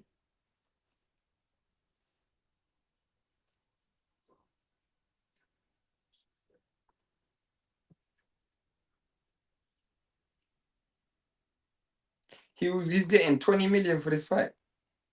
That feels like cat. It's Netflix, isn't it? It's Netflix. So it probably is 20 million. It probably is. Yes, Netflix, isn't it? And he probably used that to help boost the Fury. Look, just as I said. 100%. This is actually smart. Yeah, 100%. It's actually smart still. Netflix is a smart business, bro.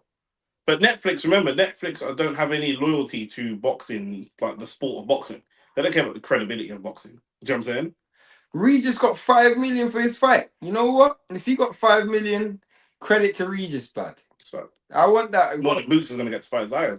No, Boots is getting decent paid purse still. Not a lot. Not like what. There's like 15 million in the pot, and Boots might get paid about 5. I think Boots is. I think they done it 60-40. Really? Yeah, and because that's what Boots was saying. If you had confidence in yourself, do you not watch your press conference? He said if you had confidence in yourself, you would have done 10% for the winner instead of taking 60%. So, did they really pay him 50 million? I think it's a long-term thing, but he might have to explain. We've got time. We might as well explain. So obviously, you have a 1-fight deal with We'll have to go back even further than that. So Conor Benn signed to Eddie Hearn. Eddie Hearn has matching rights on anything Conor Benn signs. Conor Benn's deal with Eddie Hearn comes up, but Eddie Hearn has matching rights. Conor Benn then goes to, or Conor Benn's manager. You might, I don't know, but you may have to explain what that means. Lots of these men come from rants. What, matching rights? Yeah. Matching rights means if whatever somebody else offers you, I have to match that or better it. Sorry to jump in.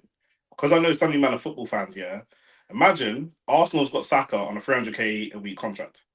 But there's a clause in the contract that when the contract expires, we have first refusal to sign you for an extra year.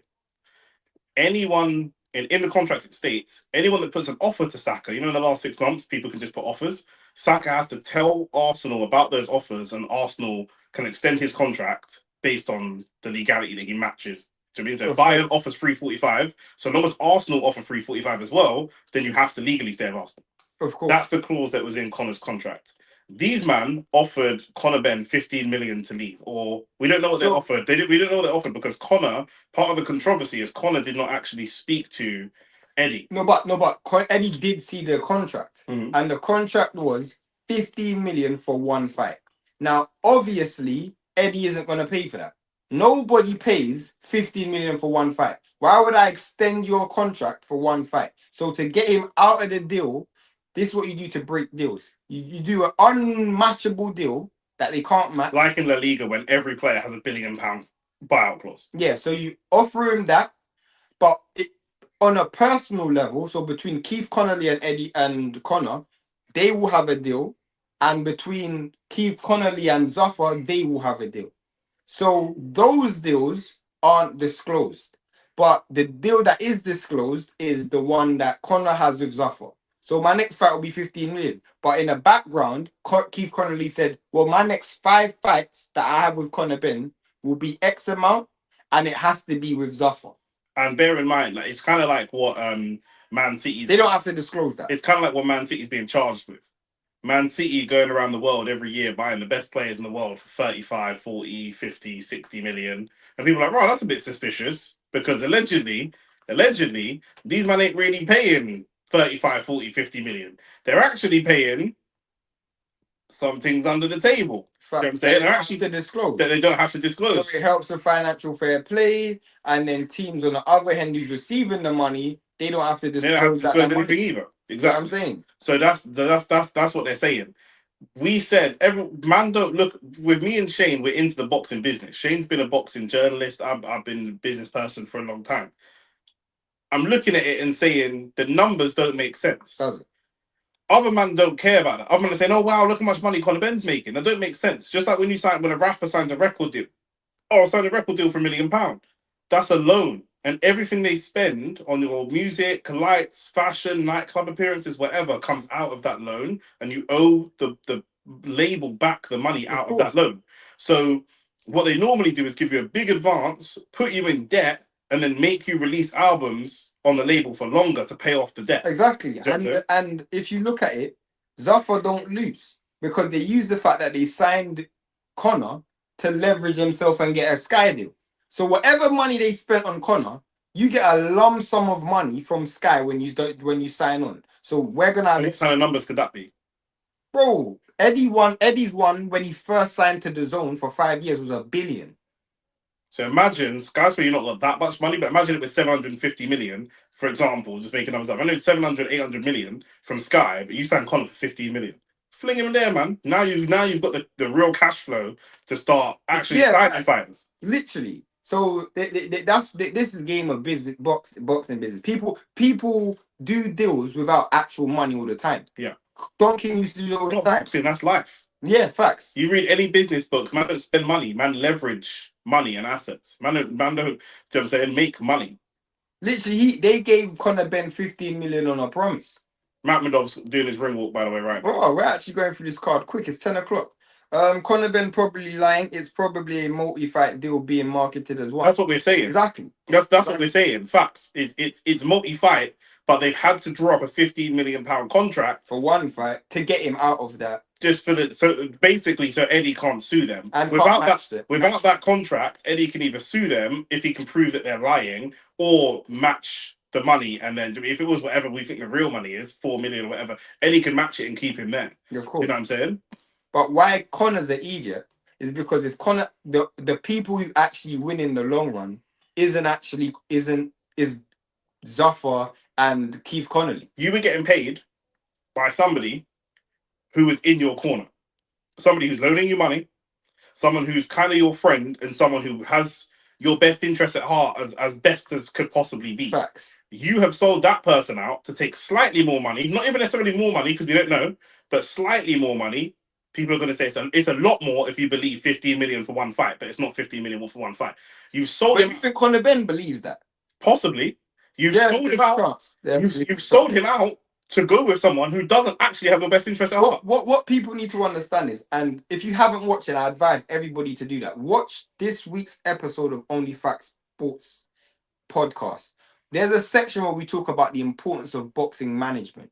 A lot of these fighters actually don't know boxing Conor went to private school. He should actually be more clued up than the others. And his dad was a professional boxer, so he should have a framework around him that's more intelligent than say your average boxer that's coming off the street of boxing. And Richard Rappaport is not going to know these types of things. We know that certain fighters don't actually know the ins and outs of their deals, because look at what's happening to Virgil right now. Virgil is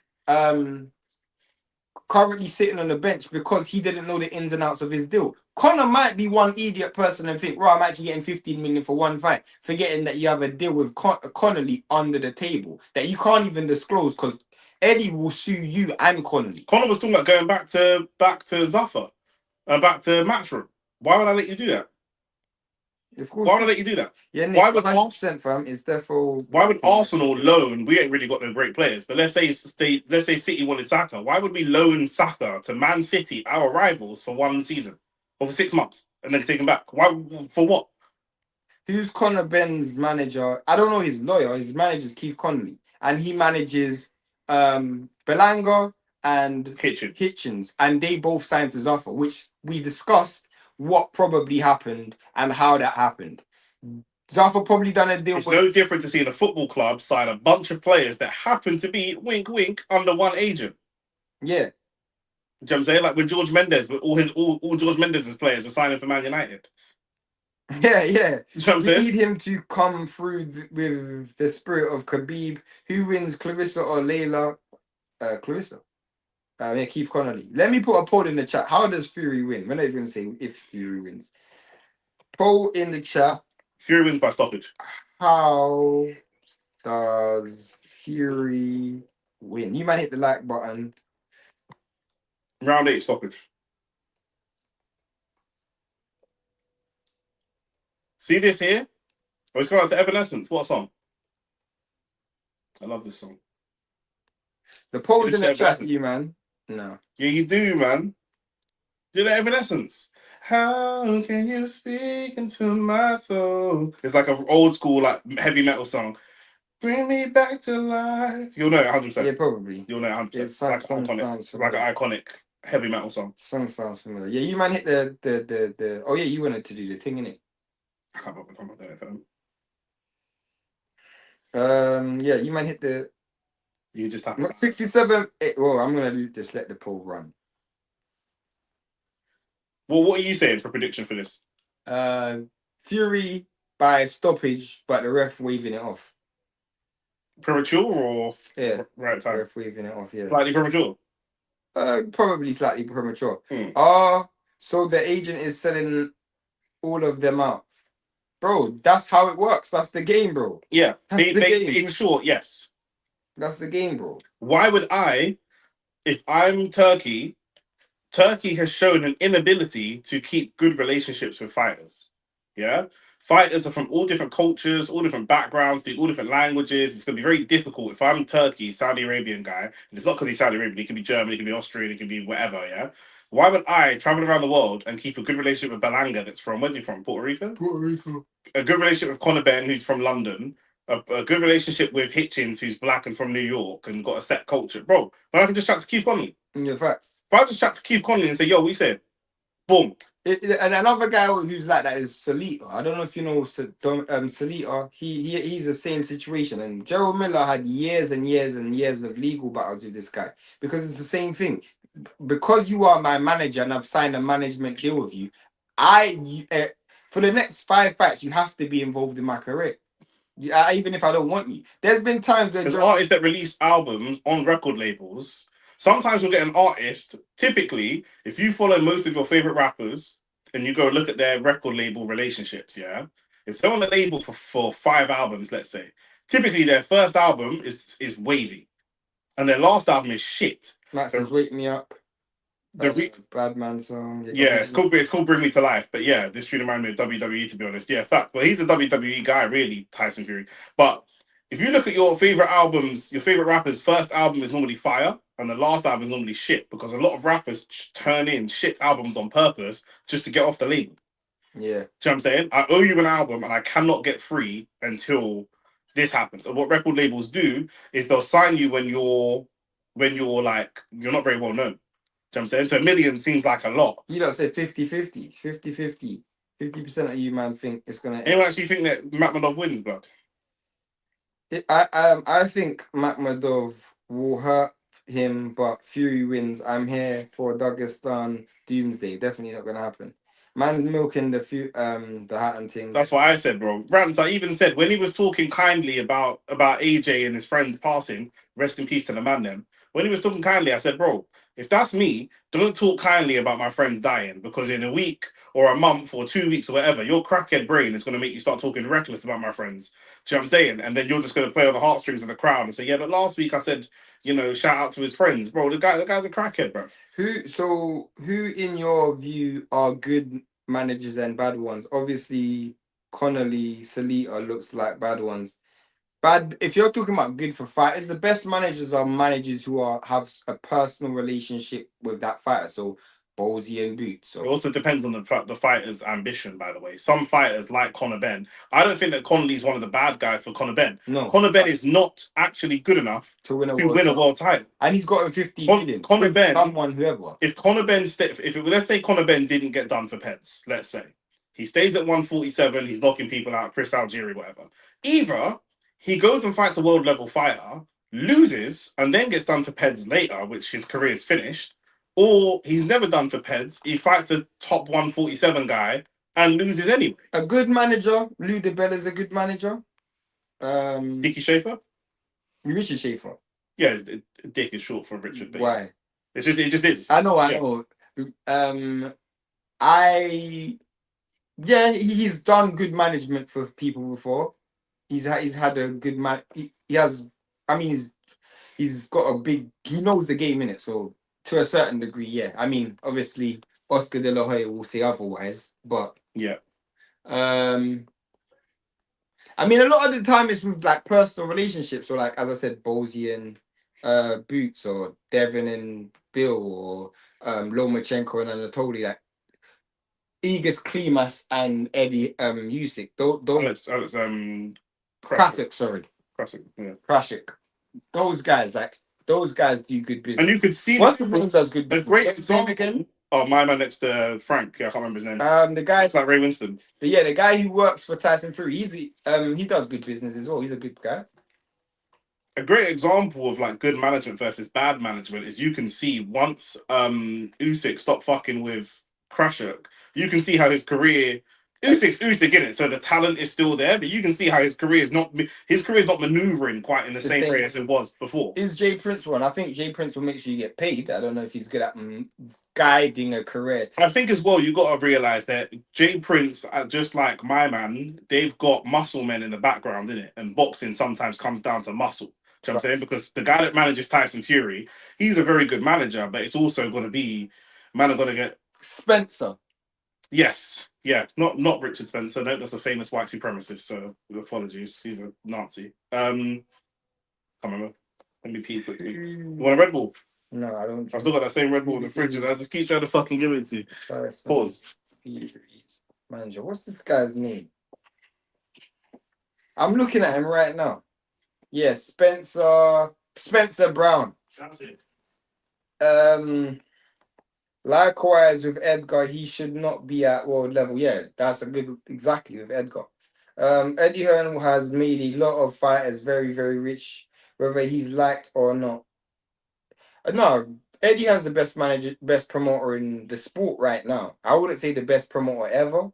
I'll always give that to Don King, but he's definitely the best promoter in the sport right now. Run up the likes, yeah, therefore, man. You man, run up the likes. Big up Rants, always big up Rants. You man, is there a way Makhmudov can win? The only way Makhmudov can win is if Why does it still say Huni? What is going on here? What is going on here?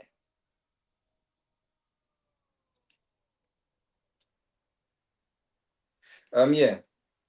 The only way Fury can lose is if Fury is washed, like fully washed. Is Makhmudov? If Makhmudov does the mad thing, I actually want Fury to win. I think Fury's a good fighter, man.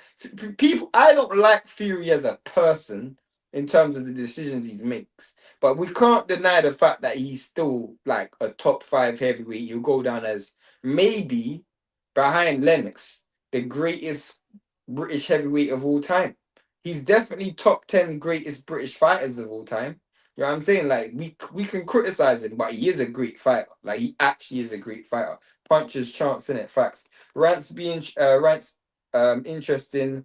I'm being put onto this business side of boxing. We hear about deals, but Nick explained with Ben and Connolly is interesting. Yeah, brother. Bear promoters do this. Sign of 7. Oh. Yeah, bear promoters do this, bro. Bear managers do it. I can give you so many examples where If Rance was smart, he'd employ me to be his manager for the rest of his boxing career, bro. You know what I'm saying? nah, it's different for him. Still, No, it's not, bro. is that Sugar Hill thought he left? Yeah, he's back. Do you man think the Usyk third fight will happen? Probably. Probably. No, I can't envisage Makhmudov winning now, but can I actually all this shit? Just a normal banner, bro. Just like one you type out. I want to sit up still. The fight's about to start. Fury's gone center of the ring. Makhmudov's gone to the body with a jab. Fury looks kind of clumbersome when he threw that jab. Ooh! Big right hand. Ooh! Big Fury right hand. just fuck all that. Big right hand from Makhmudov, and I think the weight of Makhmudov, not necessarily just the punch, but the weight absolutely buckled Tyson Fury. He's rushing. His blood is he reds up easy. Yeah, he reds up easy. Makhmudov's here to win. Yeah, definitely. Makhmudov is here to win. But Makhmudov is very slow and clumbersome, but there's a lot of weight behind his shots, so Fury has to be careful. AT, we're seeing it, my bro. Ooh! Ho, ho, ho, ho. Makhmudov knows if Tyson Fury gets into a rhythm, he could be dangerous. And Makhmudov is not trying to let him get into any type of rhythm. But he's gone to southpaw already. He's gone to southpaw. AJ is sitting there. Makhmudov is doing a great thing by going to the body. Not just that. Do you know what Makhmudov's doing really well when he dives in? Look at his chin. Nice and tight, tight down to his chest. It's a very small box. So Tyson's very accurate of his jab, but it's very difficult. Before Tyson's landed any warm-up jabs, look at that. Look how tucked in that is. Tyson lovely. Fury's going back in straight lines, whereas the previous Tyson Fury will use the angle and pivot away. It's lovely from Makhmudov. Really, really tidy. Makhmudov needs to be a bit more deliberate with the body shot. Don't just throw the punches in front of you. We're coming towards the end of an era because I mean, in years gone by, Makhmudov would not even be able to do this to Tyson Fury in the first round. Facts. Tyson Fury is also someone none of the angles. Yeah, and Makhmudov is just throwing punches in front of him. The punch, he needs to be kind of over the punches. Tyson Fury cares more about one thing than anything else. There's one drug. You man seen Wolf of Wall Street where he goes through all the different drugs and he says, but there's one drug that will take your soul, and he shows you a dollar bill. Tyson Fury, there's one drug that he's most addicted to, and it was when he closed his eyes and had his hands out, listening to the crowd roaring. Yeah, well, he can fuck. What's the ref telling him to keep your head up for? He can do that if he wants to. You know, but Tyson Fury is addicted. Tyson's addicted to the adoration of the crowd, and Makhmudov just not letting him get it. You know what? Makhmudov needs to do. Appreciated chat podcast. Appreciated that. The Makhmudov needs to be deliberate with the overhand rights when he's throwing it, because Tyson Fury is leading back. So similar to when Pacquiao dropped Furman, if you catch him in transition with his head back, you could just touch him and he tips over because the weight's back. You know what I'm saying? But he's just throwing it wildly. The punches have to come from the shoulder. He's throwing it from over here. Nick, where's John Fury? Great. Well, there's still time. Shane said he's going to come out and start coaching. Obviously, I was chatting shit. Might coming on a magic carpet like. Been faint from Fury, but Fury's lost this round. Mm-hmm.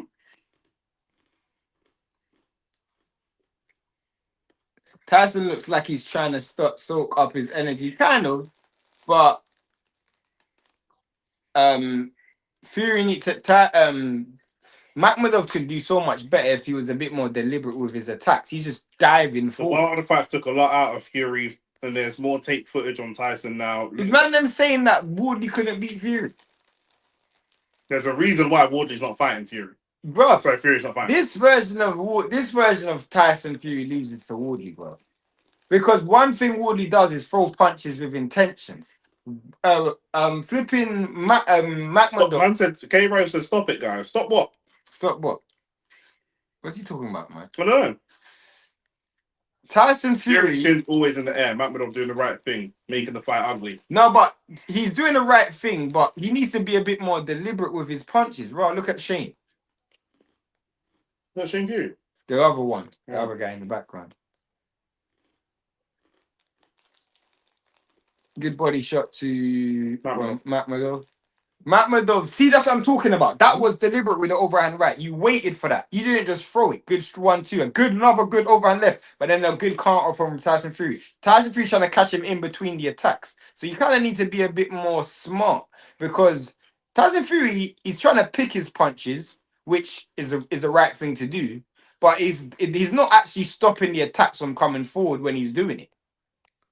He kind of needs to draw a line in the sand and stop using tie-ups. Actually put a punch on him to say, cool, you ain't going past. Yeah. Like, using tie-ups doesn't stop him from coming forward. This guy's like a McDonald's toy right now, Makhmudov. He's just winding up and he just goes. That was a good shot. He's doing them, Makhmudov's doing them Itoma over the top feints. He's feinting up here and then punching down here. It's a good job from Fury. Fury needs the crowd on good side. Good job from Makhmudov. Oh, great shot from Makhmudov. Good left hand. This Makhmudov's very, very strong. Tyson Fury, something we don't see from him. He's really struggling to tie Makhmudov up. But Makhmudov just needs to be a bit more selective with his punches. It's never going to happen, bro. That's why he's picked him. He's handpicked him because he can't do that. Like, look at that. Look at that. That counter was there. Like, he's just not selective with his punches. Good. But this is why he picked him. He picked him because he can't do these things. If he could do these things, he wouldn't have picked him, bro. That's why he's fighting him. We know Tyson's MO. He's going to pick the weakest big name. Ooh, that was a good shot from Tyson Fury. It was a good shot. Caught him on the way in, and then this guy just had his hands out like he's flipping, trying to chase down a taxi.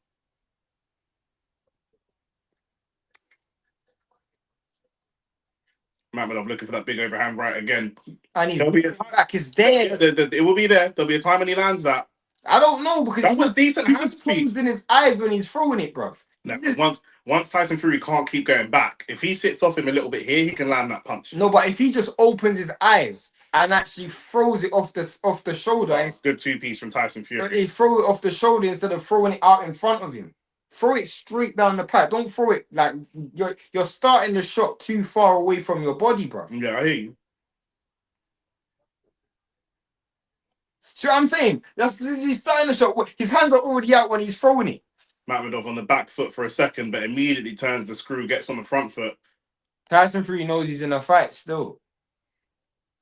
Why has he fainted there, Makhmudov? Commit with that, man. Oh, that's a really good two-piece from Tyson Fury. A great uppercut, great left foot. And Makhmudov felt that.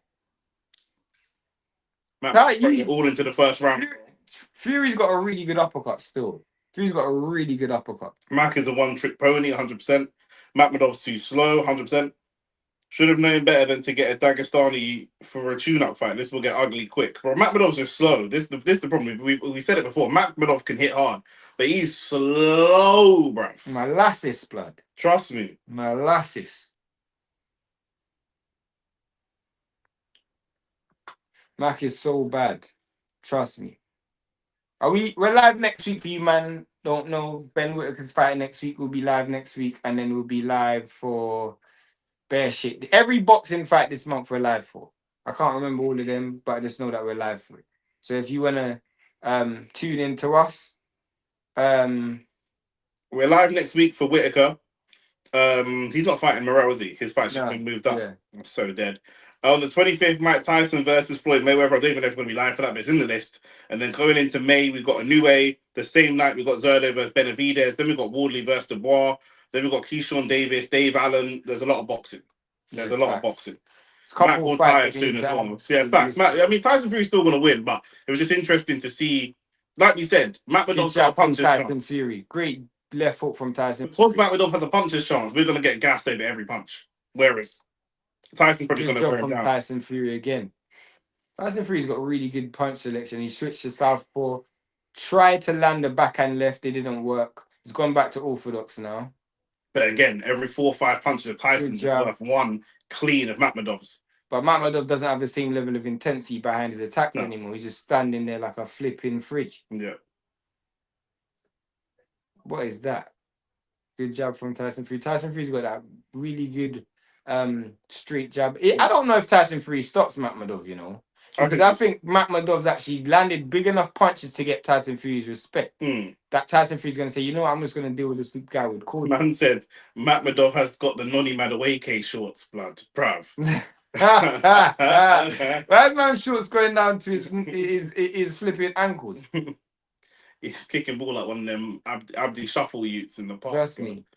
Bare baggy as well, bruv. And Marlies wear like baggy 3/4, blood. I don't know why. Me.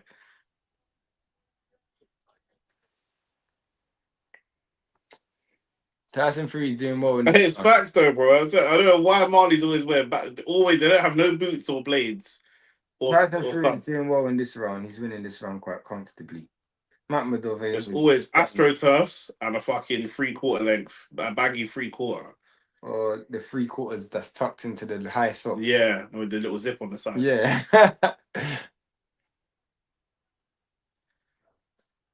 Good body shot. I said, I think Fury stops him in 8 or 9. Good shot from Fury again. Good shot from Fury. These rabbit punches are actually well for Fury. If the hand's free, throw it. Fury flicking the jab, he ain't committing to any of these shots so far. It's looking like a long night. I disagree. I agree with you about the flicking jab, but Tyson Fury just constantly has the crowd on side. Tyson Fury wins rounds with punches that other fighters would not win rounds with. Oh, that's good from Tyson Fury. Good 1-2. He's now starting to pick Makhmudov apart. Makhmudov's early onslaughts pretty much gone to nothing. Look at that. Fuck, you know, that was a dead overhand right. Tyson Fury is piecing this dude up now, bruv. He's picking his shots. What is that? That he just literally just dived in with a clinch. What are you doing, bro? Yeah, Makhmudov's getting beaten up, bruv. He's gonna lose this fight still, as we expected. See, Tyson Fury, that was poor from Tyson still. Tyson should have actually landed that. Mac's doing the overhand and inshallah, 100%. Mac got no fundamentals. Yeah, trust me.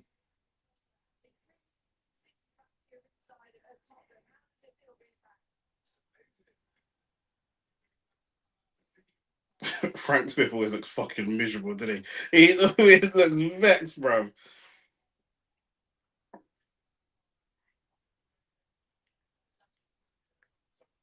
Yeah, no. I think Eddie's brought him to some of these fights to try and get him back into the fighting flow. Probably. Soak it up a Probably little bit, get you to miss it, innit? Yeah. Because even me, I'm not a fighter, but you watch a fight and you just like, bro, you see when I left Vegas for Crawford versus Spencer, I just wanted to fight anybody, bro. You would have got pieced up, man, about fighting. Probably, but I just was in that energy. So someone like him who's an actual fighter. Yeah, 100%. Going into round 4, and Makhmudov's puncher's chance is just sliding away further and further, man. Who do I want to see Tyson Fury fight next once he beats Makhmudov?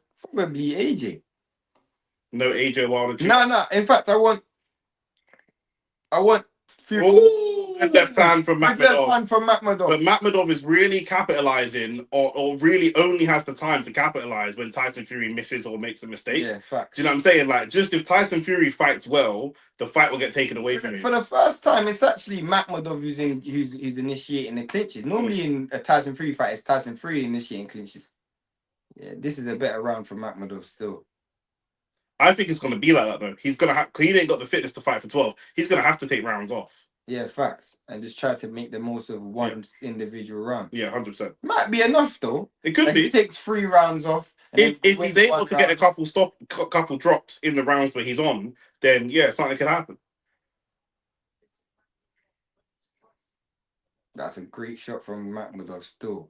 I like that little jumping shot. I do like that. That's Good another left hand from Makhmudov. Good left hand from Makhmudov again. Fury landing jabs all the way through. People are saying that Makhmudov might tire out, but Fury might tire out as well. I think we've seen Fury be a 12-round fighter for a long time. No, but I'm talking. We ain't seen him fight this style of fight in a while, bro. When's the last time he had to fight someone who's literally physically imposing themselves on him, bro? Yeah, there's been a while since that. Oh, that is a good right hand. Oh, that's a good. I think that hurt. Little jab and grab from Tyson Fury. Landed a right hand, and I think that hurt Makhmudov still. Yeah, Makhmudov dived in, and then obviously Fury was able to spin him. Fury's definitely not the same Fury that he was before the Wilder fight still. But obviously because he's still got the fighting instincts and the know-how, he can get away with certain stuff. And some of the stuff he still does. Oh, that's a great jab and right hand. It's a great right hand. That's just the setup. You see, Makhmudov's got no setup to his punches. He just launches a power punch out of nowhere. Yeah. Fury is way more sophisticated with what he's doing. I remember when Caballero fought Makhmudov, and Caballero just beat the brakes off him. And the reason why is because Makhmudov, after he throws the right hand, there's not really nothing to do. So if you buy the right hand and accept it, there's always going to be change on it. Yeah.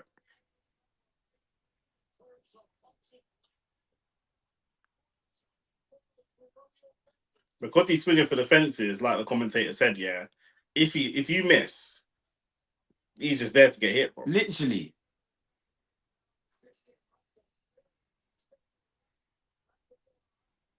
No, if I'm AJ, I look to fight Makhmudov next. To knock him out and then he look better. 2-2. You might be. Oh, sorry. Yeah. It could be. Yeah. The first round, Makhmudov did win. Yeah. That round, you could have given it to Makhmudov. You could. Yeah. I don't know. Thought would be a good fight. Mac versus Chisora. Nah, I don't think so. I actually think Chisora would actually beat Makhmudov, you know. Maybe, well, a better Chisora. The guy that fought Wilder's done still.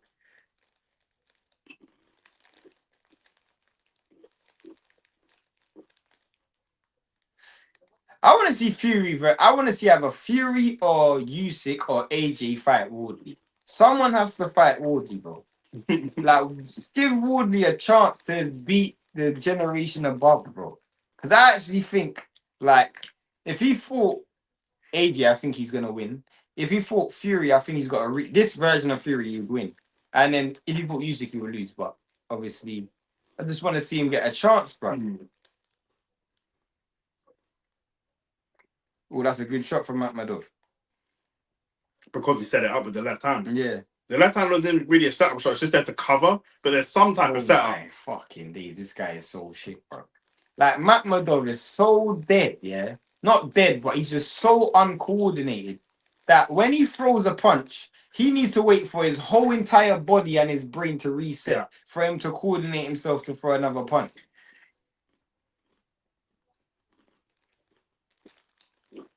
Yeah, but I don't think Usyk said he'll fight Wardley after Dubois. But one, he might go back on his word because people do that all the time. And two, he's still got to beat Dubois first. So, I think Wardley beats Dubois. He probably does, but I'm just saying.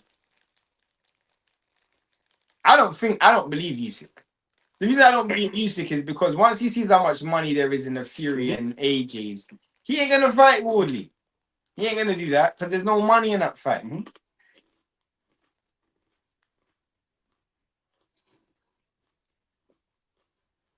And the truth is, Wardley is probably the only one who has the mindset that is needed to beat. Man said Fury's downloaded that grab and jab software from your boy Devin.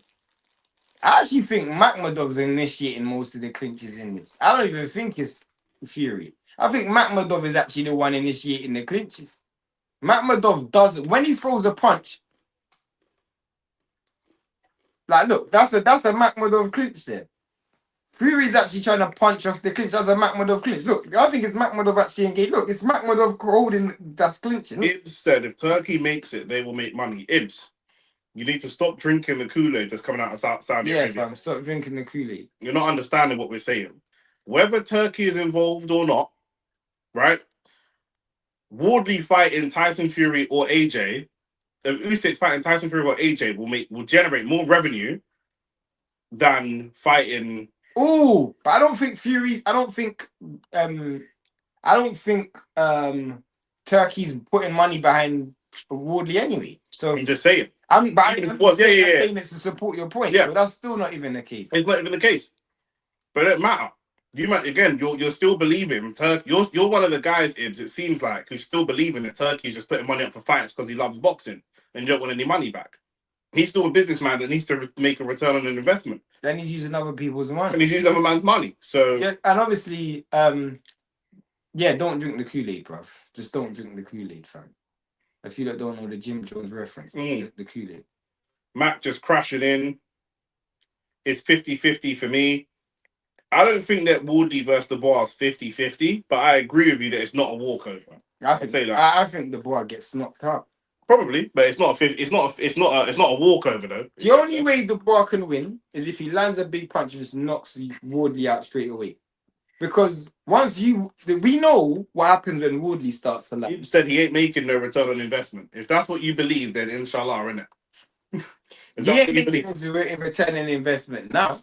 He's making his internal. I'm saying eventually. That's why he's investing. If you think he's investing and he's not making a return, you're mad. Yeah, no, he's definitely throwing Fury off his rhythm. I agree with that because Fury's a way more skilled fighter, and his rock'em sock'em fighting is causing Fury to fight quite uncomfortably. But Fury is just a more coordinated fighter.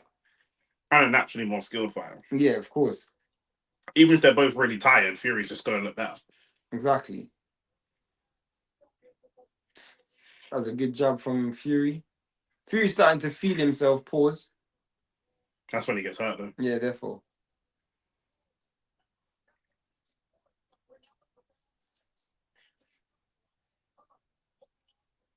Yeah, Fury looks very unfit. That was a good shot from Fury. Uppercut. His uppercuts are clean, bro. He caught Usyk with some really good uppercuts, but his uppercuts are clean, fam. Obviously, he caught Dylan White with the uppercut as well, but his uppercuts are clean, fam.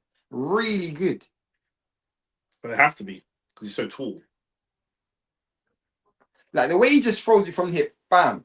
Like he just gets the perfect angle in the uppercut. But he don't have to do the typical. He don't have to get his body into the typical body shape that you would normally have to get into to throw an uppercut. Yeah, because he's so tall and he's so rangy. Great spin. What's they complaining about? Oh, he punched him when his back was turned. Come on, man, hurry up, man. Hurry up and turn around, man. This guy is shit, though. Yeah. He's done still. Makhmudov is done.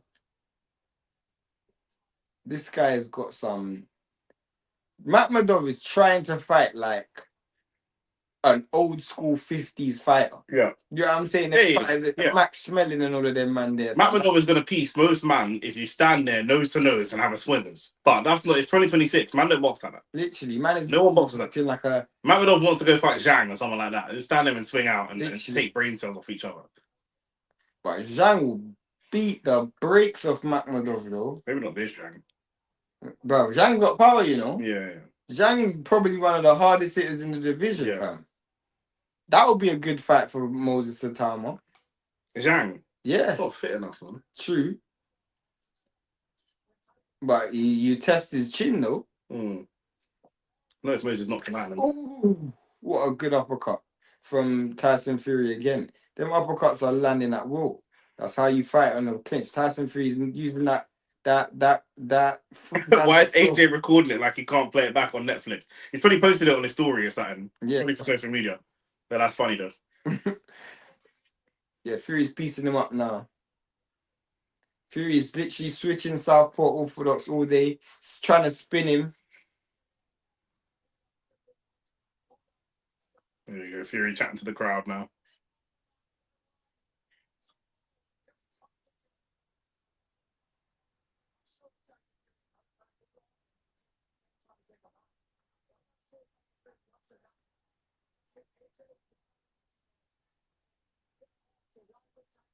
And I said you don't think Tyson Fury wants a knockout. Why did he? Yeah, what reason was he given? Do you know who that is as well talking? Andre Ward. Oh no, man, that's so sad. It's so sad that shit, fam. I don't. It said something about. I don't think Fury wants a knockout because AJ's watching, and I don't know if he's trying to insinuate that like he's trying to deliberately make himself look vulnerable so that Ward. What are you talking about? Come on, man. Ward's drunk the Kool-Aid. Trust me. Mrs. Mack is sad. Trust me.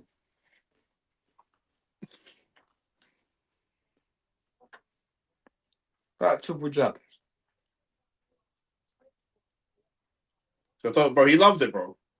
Honestly, I think Tyson Fury needs more than any other drug. I think it's the attention and the love for the crowd. He's trying to say Fury wants the rounds, basically, is what he's saying. Rancid. I don't believe that. I think that's true, but we're neglecting the fact that Tyson Fury, as it stands, can't just stop him anyway. You're moving like Andre was talking like Fury's got one hitter quitter power, and if you wanted him out of there, he'd be gone. Do you know what I'm saying? If Tyson Fury wanted to knock him out, the fight would still be going exactly the same way. Might be going worse. Yeah. Might get himself knocked out. And still BS. Nobody deliberately avoids a KO if they can get it. 100%. Exactly. You don't get paid for overtime.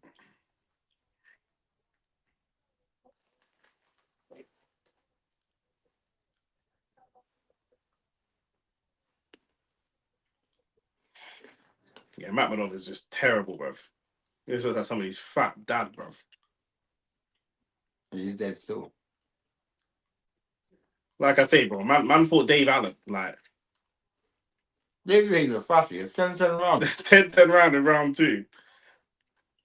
David Hayes given a 10-10. He gave a 10-10 round in the Jamie TK in the Fraser Clarke fight as well. That's not a shit fight.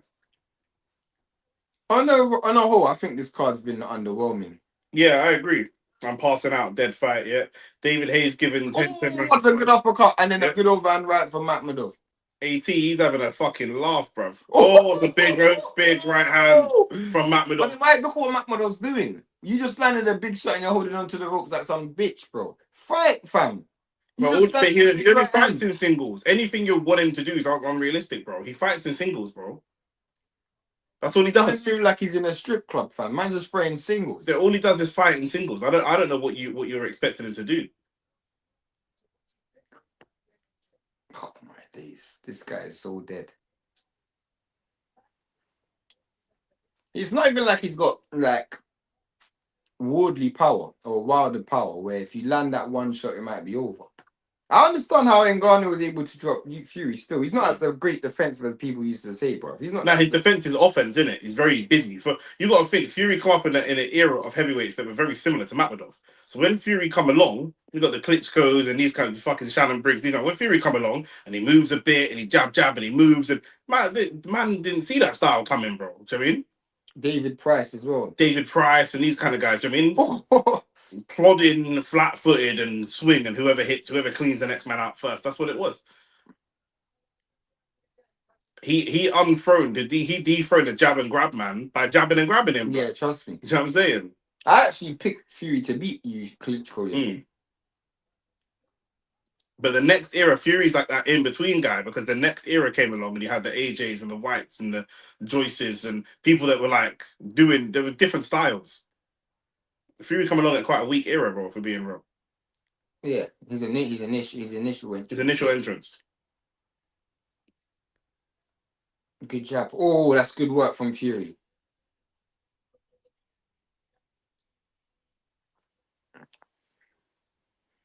Wish Fury fought Hay.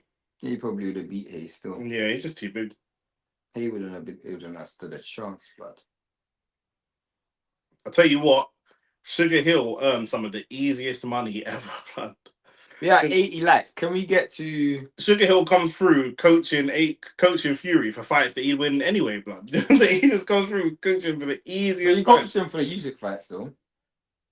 For one of them he did. Both of them. Oh really? Fair enough. What was the fight he weren't in the corner for?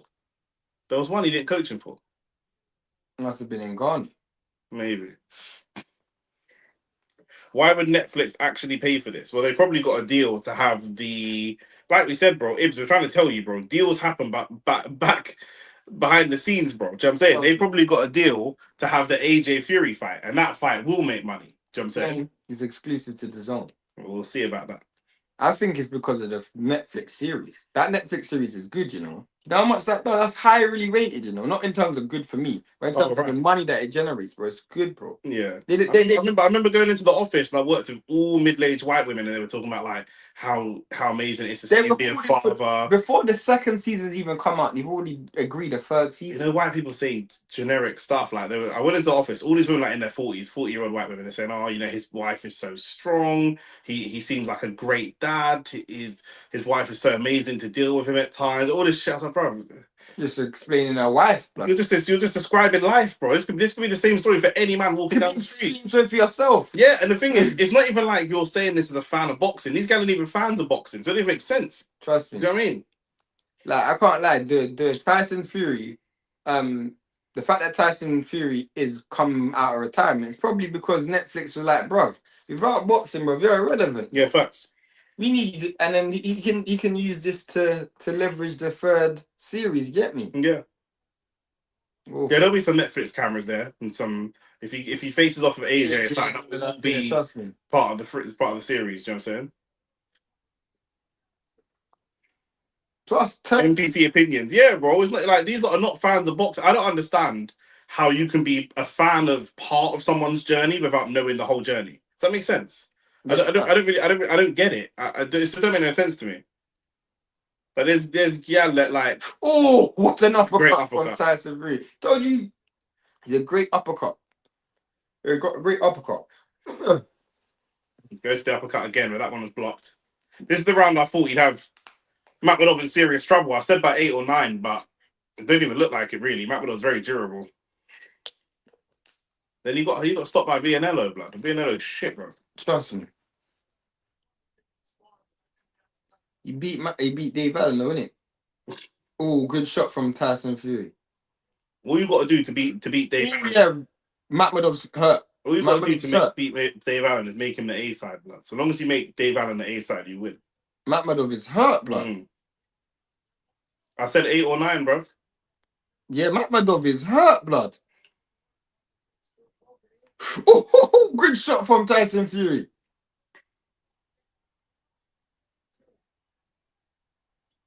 Oh, bro, why did you do that? Just give yourself some space. Makhmudov is holding on for life. 20 seconds left.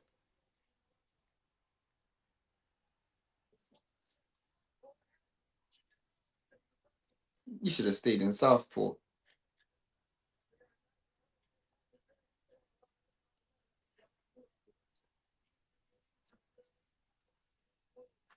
Yeah, Makhmudov is done. You might as well throw in the towel, blood. What happened to that Amazon series of football? Arsenal, City, Juve, they were decent. Probably come back around at some point. They're going to hype this win. 100% they're going to hype the win, bro. 100%. Shout out to Mark Ramsey, Makhmudov's coach. I didn't even know he was Makhmudov's coach. Also, coach of former undisputed champion, Artur Beterbiev.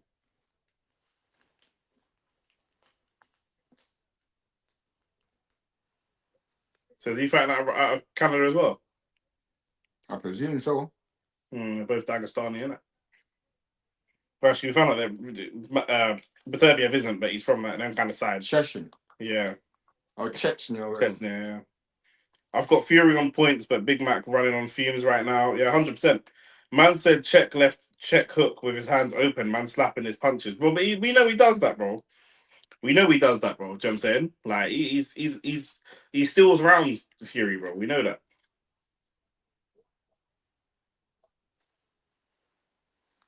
Ooh.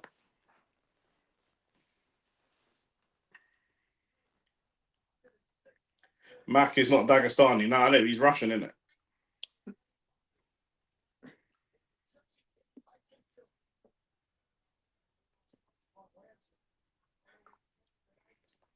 He needs 20, 30 years in Dagestan. Facts. Send him 2, 3 years and forget, blood.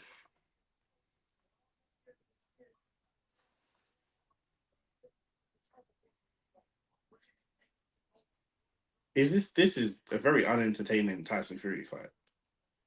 Very. Well, he's winning though, isn't it? Yeah. Based on I've this, seen some good things from Tyson in this fight, but it's very difficult to gauge with Tyson Fury because you always feel like he can go up a few levels. bro, having seen Fury now against Makhmudov, Wilder against Chisora, and AJ against Jake Paul back in December, this generation is finito, bro. Do you know what I'm saying? Like, I'm not like I just feel like Woodley, Good shot from Woodley can just go and beat any of them, man, bro. Yeah. I just want to see Woodley get a chance, fam. Yeah, Like when you see what Woodley and Joseph Parker, that was a high quality fight. yeah, This is just flipping messy, bro. yeah. Like, it's just that man's got to accept that this generation's fully dusted now. Trust me, bro. It's even making me these last three fights. This AJ back in December, because before AJ knocked out Jake Paul, we were saying like he just his balance and everything just wasn't good. The White Chisora fight, the Wilder Chisora fight, those fights are so bad. It's actually making me nervous to watch Usyk's next fight. It's actually making me wonder how much Usyk could have aged. I know Usyk hasn't lost. These men are different. I know Usyk's another level, but it's just making me think, raw, like. I mean, AJ looks shit against Jake Paul as well. That's what I'm saying. That's exactly what I'm saying. AJ didn't even look good against Jake Paul, bro. The whole generation's cooked, blood. And I do feel that when Alexander Krashuk left and said, listen, just retire, I think he knew, blood. Yeah, Do you know what I'm saying? Oh, that's a good shot. That could have been a knockdown if you weren't holding him by his neck. You should have just let him. You should have just let him fall. If you, his mechanics is so used to just holding after a punch.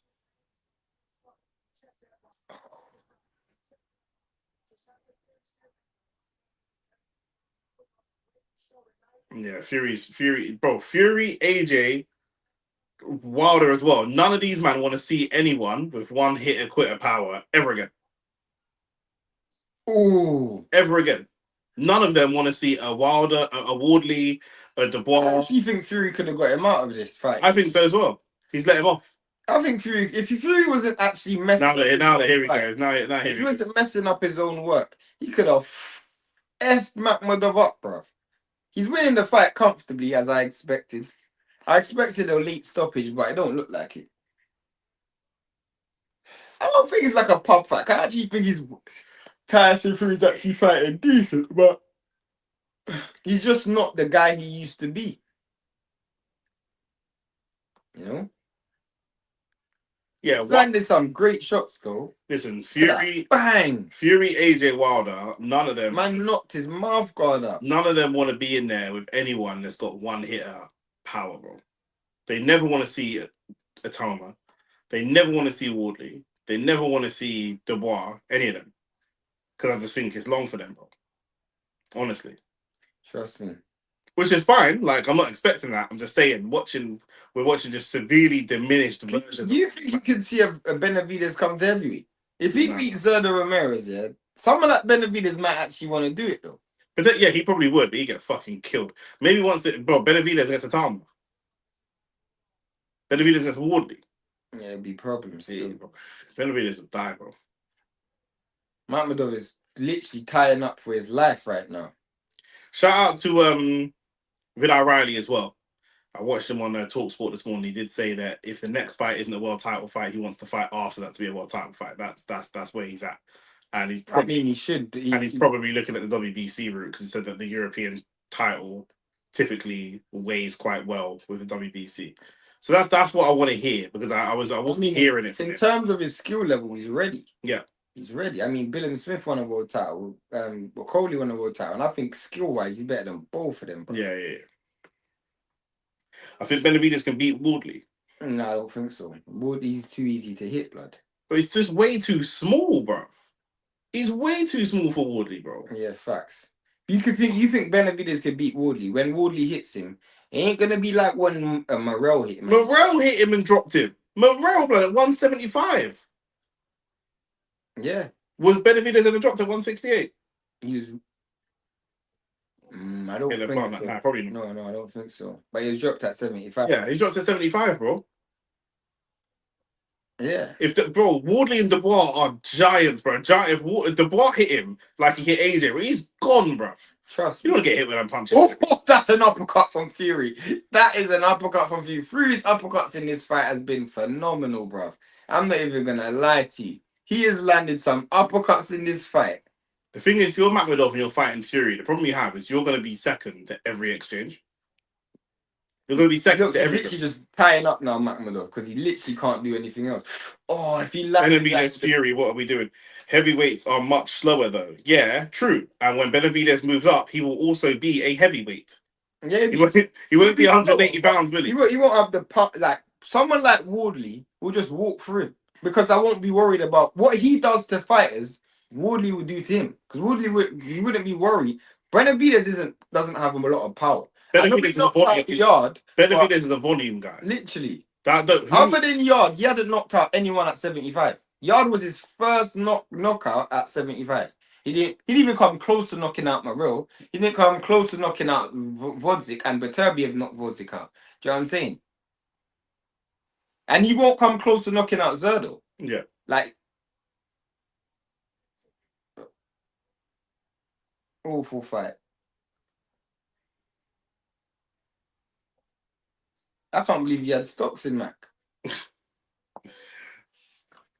Yeah, this guy's literally just come to whine and hold all.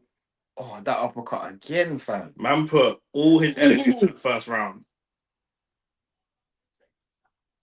They actually can't because he's been stopped before, 2 times in fact. Yeah, but Tyson Fury doesn't actually crack hard. Luckily. Yeah, people actually forget that. Because he's big, people don't realize he don't hit hard, bro. When I say he don't hit hard, I'm saying in terms of singles. One, he doesn't hit that hard. If we're putting, I think that single shot, all in their prime. White hits harder, Chisora hits harder, Wardley, Dubois, AJ hits harder, Wilder hits harder, David Price hits harder, Zhang.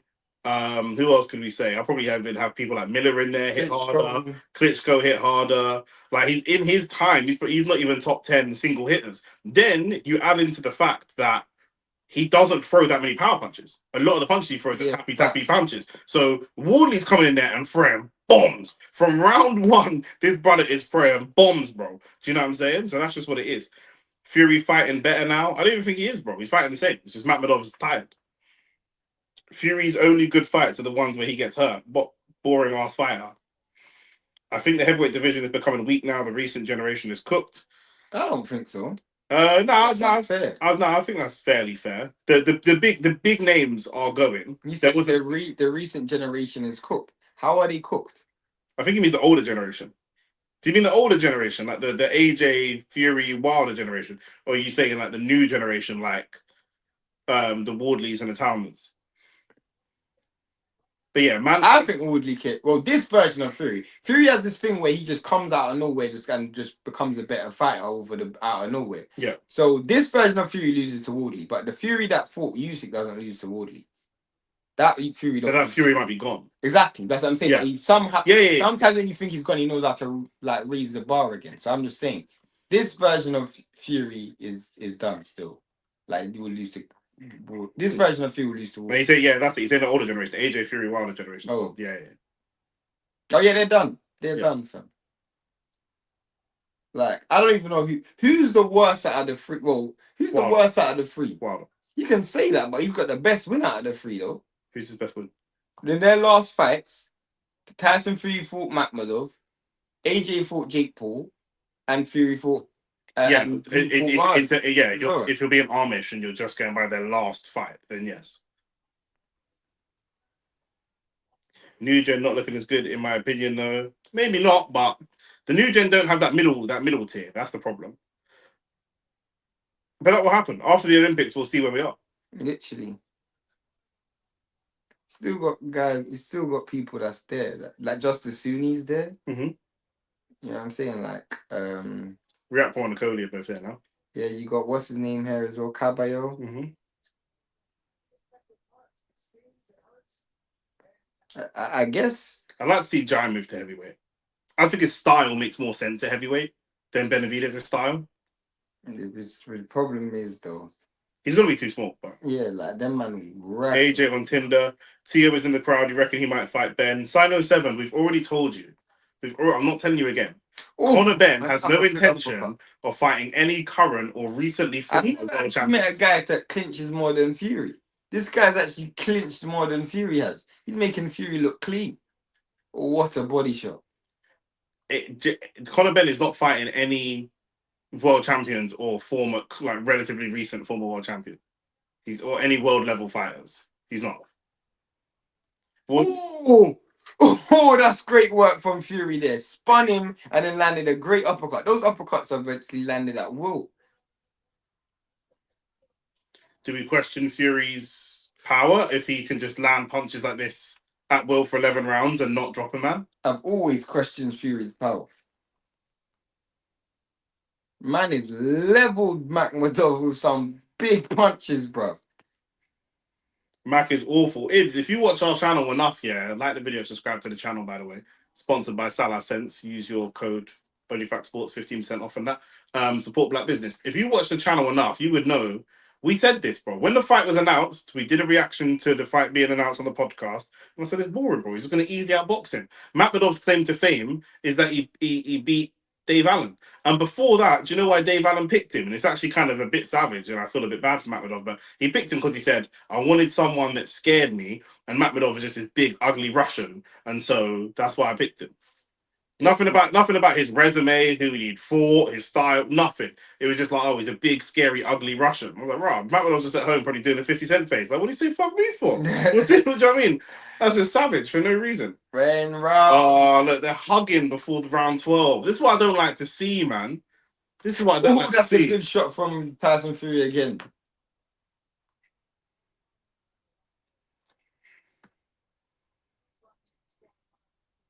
Makhmudov has taken a beating, blood. He has taken a flipping beating, bro.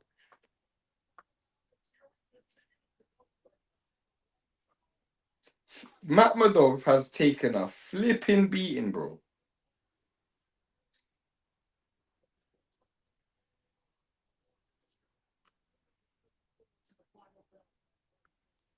He got hit with some big rotted punches, bro.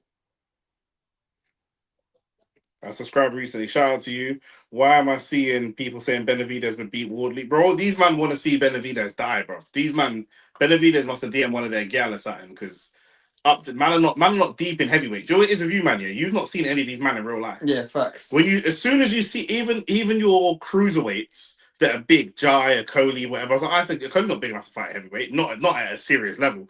When you see these men in real life, you'll see a clear difference. Clear difference when you see them in real life. Being a heavyweight isn't just about your height, it's about your general somatotype. Do you know what I mean? Some men are 6'8", 6'9", but their body frame is wrong. Fundora is 6'1", or how 6'7". Fundora is 6'7", but his body type is not that to fight at cruiserweight. He can't fight cruiserweight. His actual frame can't fight at flipping 75. Yeah, his frame is too small. That's what we're in boxing. We're not looking at your muscles, and we're looking at the general thickness, pores of your frame. That's what we're going by. Ooh, what an uppercut! It's another big uppercut by Tyson Fury. He's landed a bag of them today. He's not, but he's still not hurt him. Do you think Benn? And then that's all you've said. What do I think Benn? What? Mac is giving Fury respect. What an uppercut, fam! Touching gloves during the fight is jarring. I don't mind it if you've come off like a head clash or something's happened like that. Yo, Tyson Fury has landed about 25 uppercuts in this whole fight, and they have literally rocked my man's head back so much. He's gonna have whiplash after this fight, fam. This is a mad thing. Based on this performance, Fury is boxing AJ's head off. What? Based on this performance here? Maybe if you're looking at the AJ that fought, maybe looking at the AJ that fought Jake Paul, but he's fought well. I don't think he's fought bad. I'm saying based off this performance, he's gonna box his head off his bonkers. I think he's fought well.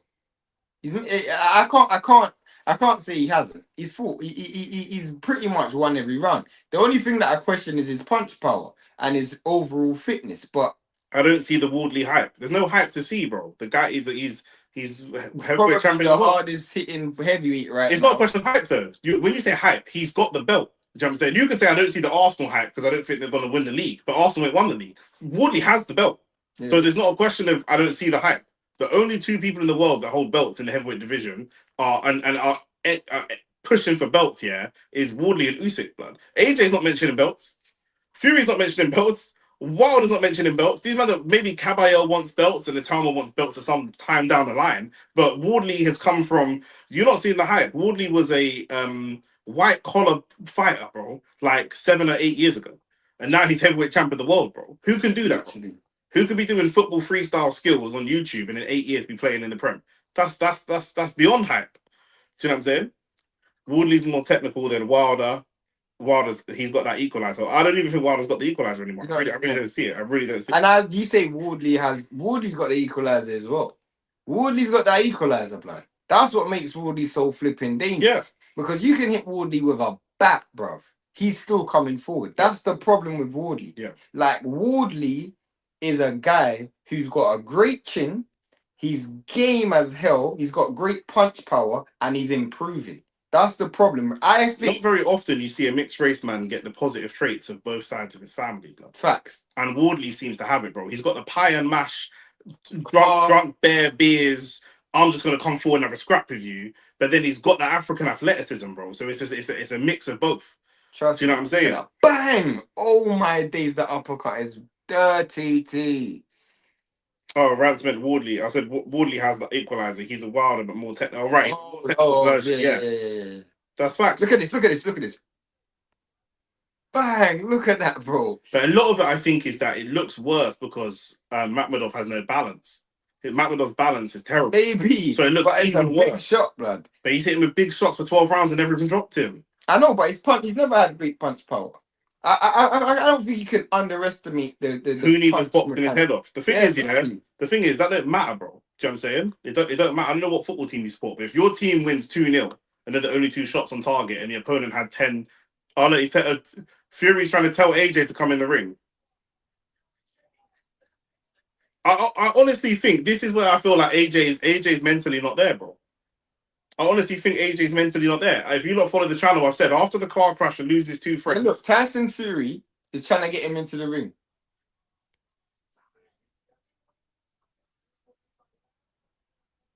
AJ's just trying to say, yeah, have a good fight, congratulations, whatever. AJ's spite isn't there.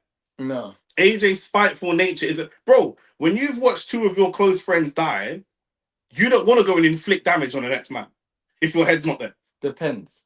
No. I'm talking about AJ. Okay, go on. If that was Derek Chisora or if that was me or somebody else, do you know what I'm saying? You might want to. If he wanted to inflict damage on the next man, he'd have been in the ring. Yeah, facts. Do you know what I'm saying? You could already. I know AJ's body language enough to know that he don't want that, bro. AJ bottled it, bro. You man. It's still. I don't know about bottled it, bro. He went to the fight with I think AJ the same way that Wilder was saying let's do it, and AJ just kind of stood there. I genuinely, hand on heart, don't think AJ went to the last week fight or this fight with the intention of promoting his next fight. Probably I think he's genuinely gone as a fan. Probably not, but here's the issue that I have. For me, for someone like Tyson Fury, the mind games start today. The mind game started ages ago. Exactly. So you not go every single time I see you, I've got a psychological advantage. And for other people that doesn't matter, but for Fury that matters, bro. I agree. But do you remember when you already have a psychological advantage? Do you remember when you already have a psychological advantage? Do you remember when Tyson Fury and Usyk? When Tyson Fury looked away the first time in the first fight, when he done the head to head. Oh, sorry to cut you. AT just said he was trying to do the dedicate this win to AJ and his friend's death type thing. I don't think he was, but even if he was, bro, that'd be even worse, bro.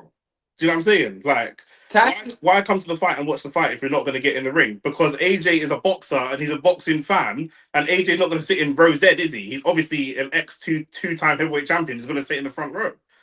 You know what I'm saying? I kind of agree with Sign 07 on that one. I kind of agree with Sign 07. All I'm saying is, I told you, man. Did I not tell you that AJ mentally will not be there? Okay, cool. But then don't go. Because if you're not mentally there, you don't understand, bro. This is a potential opponent. You can't show weakness, bro. Do you know what I'm saying? You can't show that. But we've already seen it in I'm not saying like grieving his friend's death is weakness, but we can see the vulnerabilities that he's going through. We can see it. But then don't go. That's what I'm trying to tell you. Fair don't go. Fair enough. Because for me, I'd have been in the ring personally, but I hate Turkey on the mic. If I had to pick a top 3 people I don't want to hear talk, it's Turkey, blood. Turkey's number 1 on that list, blood. What the fuck is he talking about? Look at that.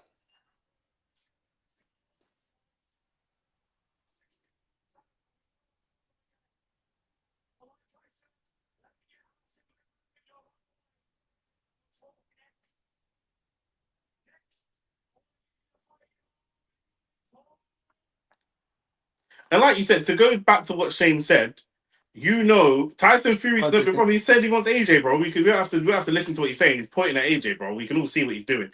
Tyson Fury's MO his whole career has been to wait until the fighter looks vulnerable and try and fight that guy.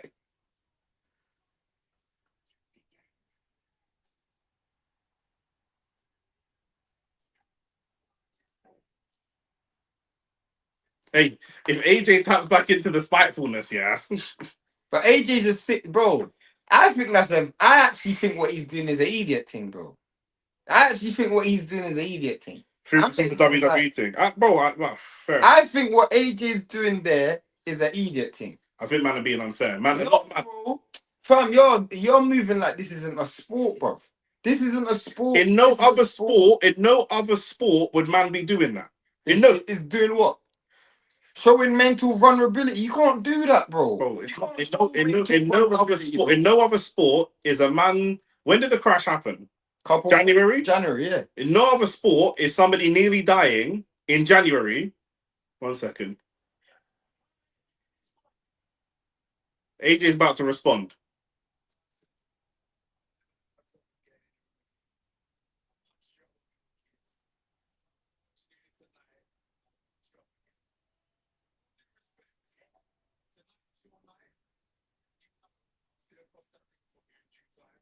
In due time.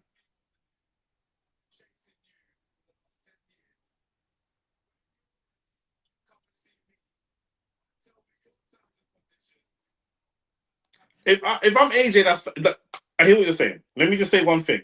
If I'm AJ, imagine I've been chasing you for a fight. I've been chasing you for a fight. Then I get shot and I'm in a coma. And when I come out the coma, it's like, yeah, what you saying now? So, bro, you're picking me at my most vulnerable moment, bro. In no other sport, yeah, and obviously it's boxing, isn't it? It's a blood sport. I get it. But in no other sport could a man. There's no way that Haaland could be in a car crash and nearly die, and two of his best friends die, and we're like, blood. What you say in City? Like, where's your striker, blood? Like, come on, bro. Bro, what you're talking about is rubbish, bro. You know why what you're talking about is rubbish? Rants. Are you feeling what I'm saying? Rants. If you're free to jump in the stream, let me know. Let me know if you agree with what I'm saying or not. Listen, there's no. Let's use Arsenal and Arteta. Arsenal. If Pep calls Arteta and says, "Yo, bro, I'm here." Bro, I'm here. I've literally pulled up. I'm here, standing right next to you. You can't run away, bro. You can't. There's no. Do you remember? I'll give you an example. Okay, I was trying to say this before. Do you remember when Usyk and Fury done their head-to-head? Now, man, singing Ricky Hatton, Fury is a clout chaser. 100%. Do you remember when Fury and Usyk done their head-to-head? Yeah. And Fury looked away first. Yeah. The next time they done their head-to-head, they had to put paper in between. Why were they doing the head-to-head? Huh? Why were they doing the head-to-head? Because they were building up to a fight. Okay, these ain't building up to a fight. Bro, we're not building up to a fight. We're not building up to a fight. Bro, let me give you an example. And I'm sorry to use this as when Shakur Stevenson went to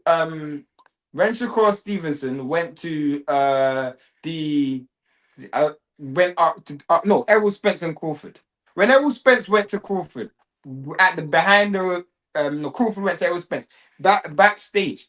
Errol Spence had all his guys with him. Crawford was there by himself. And that for me, Danny Jacobs. Exactly those moments there, bro. You're missing a bro. Guys advantage. You're talking like you're talking like, yeah, and I love you, innit? You're talking like a man that was never on the roads. You're talking like a man. The reason I'm bringing up the roads, you're talking like a man who's never been in a shootout, never been in jail, never been in a vulnerable situation, bro. All of these men knew they were gonna have fights at some point. Danny Jacobs, when he saw the Charlo brothers, knew they were gonna fight. Crawford, when he pulled up on Spence, knew they were going to fight. These, bro, you can't give me another example. The same situation you're talking about when someone's in a genuine vulnerable position. When someone we've never seen. Don't fight then. He's not fucking fighting. He's just watching the fight. Bro. He's just there. Bro.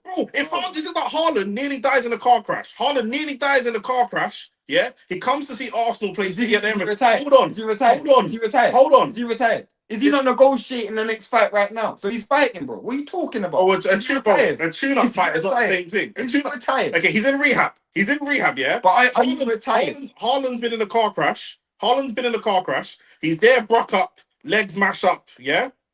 And then when Saka scores against Man City, he goes and points at Haaland in the crowd. Man, in the world of football, people would say that's unfair. People would say that's out of order. 100%. No, they wouldn't. Yes, they would. You would crack. Yes, they would, bro. Bro, because no other sport is like this. Bro, no other sport is like this. Is AJ still fighting, bro? Bro, I don't want to hear about the car crash because you decided to continue fighting, bro. We don't know if he's decided to continue fighting. Bro, he said he's negotiating another fight. We don't know until the fight is announced. We don't know if he's fighting, bro. Until the fight is announced. Until the fight is announced, we don't know if he's fighting. Do you think is there a chance that AJ doesn't fight again? There is a chance. Okay, but is there a chance that he does? Yes. And does what he done today benefit him or him? No, but he's not thinking about that right now. Well, I'm asking you a question. He's not thinking about that right now. No, it doesn't. I already said then. So why do it then? Because it don't, bro. He's not thinking about that, bro. Alright, cool. That's why he's not thinking about. That's why I'm saying what he's done is wrong. Have you been to a funeral with someone really close to you before? Yeah, of course. Imagine the girl calls you and says, "Oh, what are we right now? What the bitch? Shut the fuck up! What are we? I'm at the funeral for my auntie, and you're asking me what are we?" Cool. What are you talking about? I get that. What do you mean? but what you're feeling to understand is, regardless of whether that's right or wrong, it's going to be used against you, bruv. That's what I'm trying to say. What do you mean, what about all the promo? He ain't done any promo vids. He's done training videos. It's not about part of AJ's job. Away from boxing, AJ's still fucking Muslim brand ambassador. He's got to do training videos. Next time I see, so cool. Tyson Fury knows when we do fight, and the next time I see you, yeah, I already have. I'm putting a poll in the chat for who you agree with, me or Shane. 1 second, bro. One second. One second. You agree? No. I'm just putting a poll in the chat. What you're saying is a load of shit, fam. Why? Huh? Why? Because how do I close this fucking poll? Let me end this poll. When Tyson Fury is next head to head with Anthony Joshua, he's gonna know that mentally and emotionally, like you just said, he's not in that place. He already did that before. So then I can use that against you. Yes. He's already using it against him. Okay. He's using it against him. So you're wrong. The poll is up. The poll is up. Vote in the poll. So I'm right then. What, right about what? So you just said that he's gonna use it against him.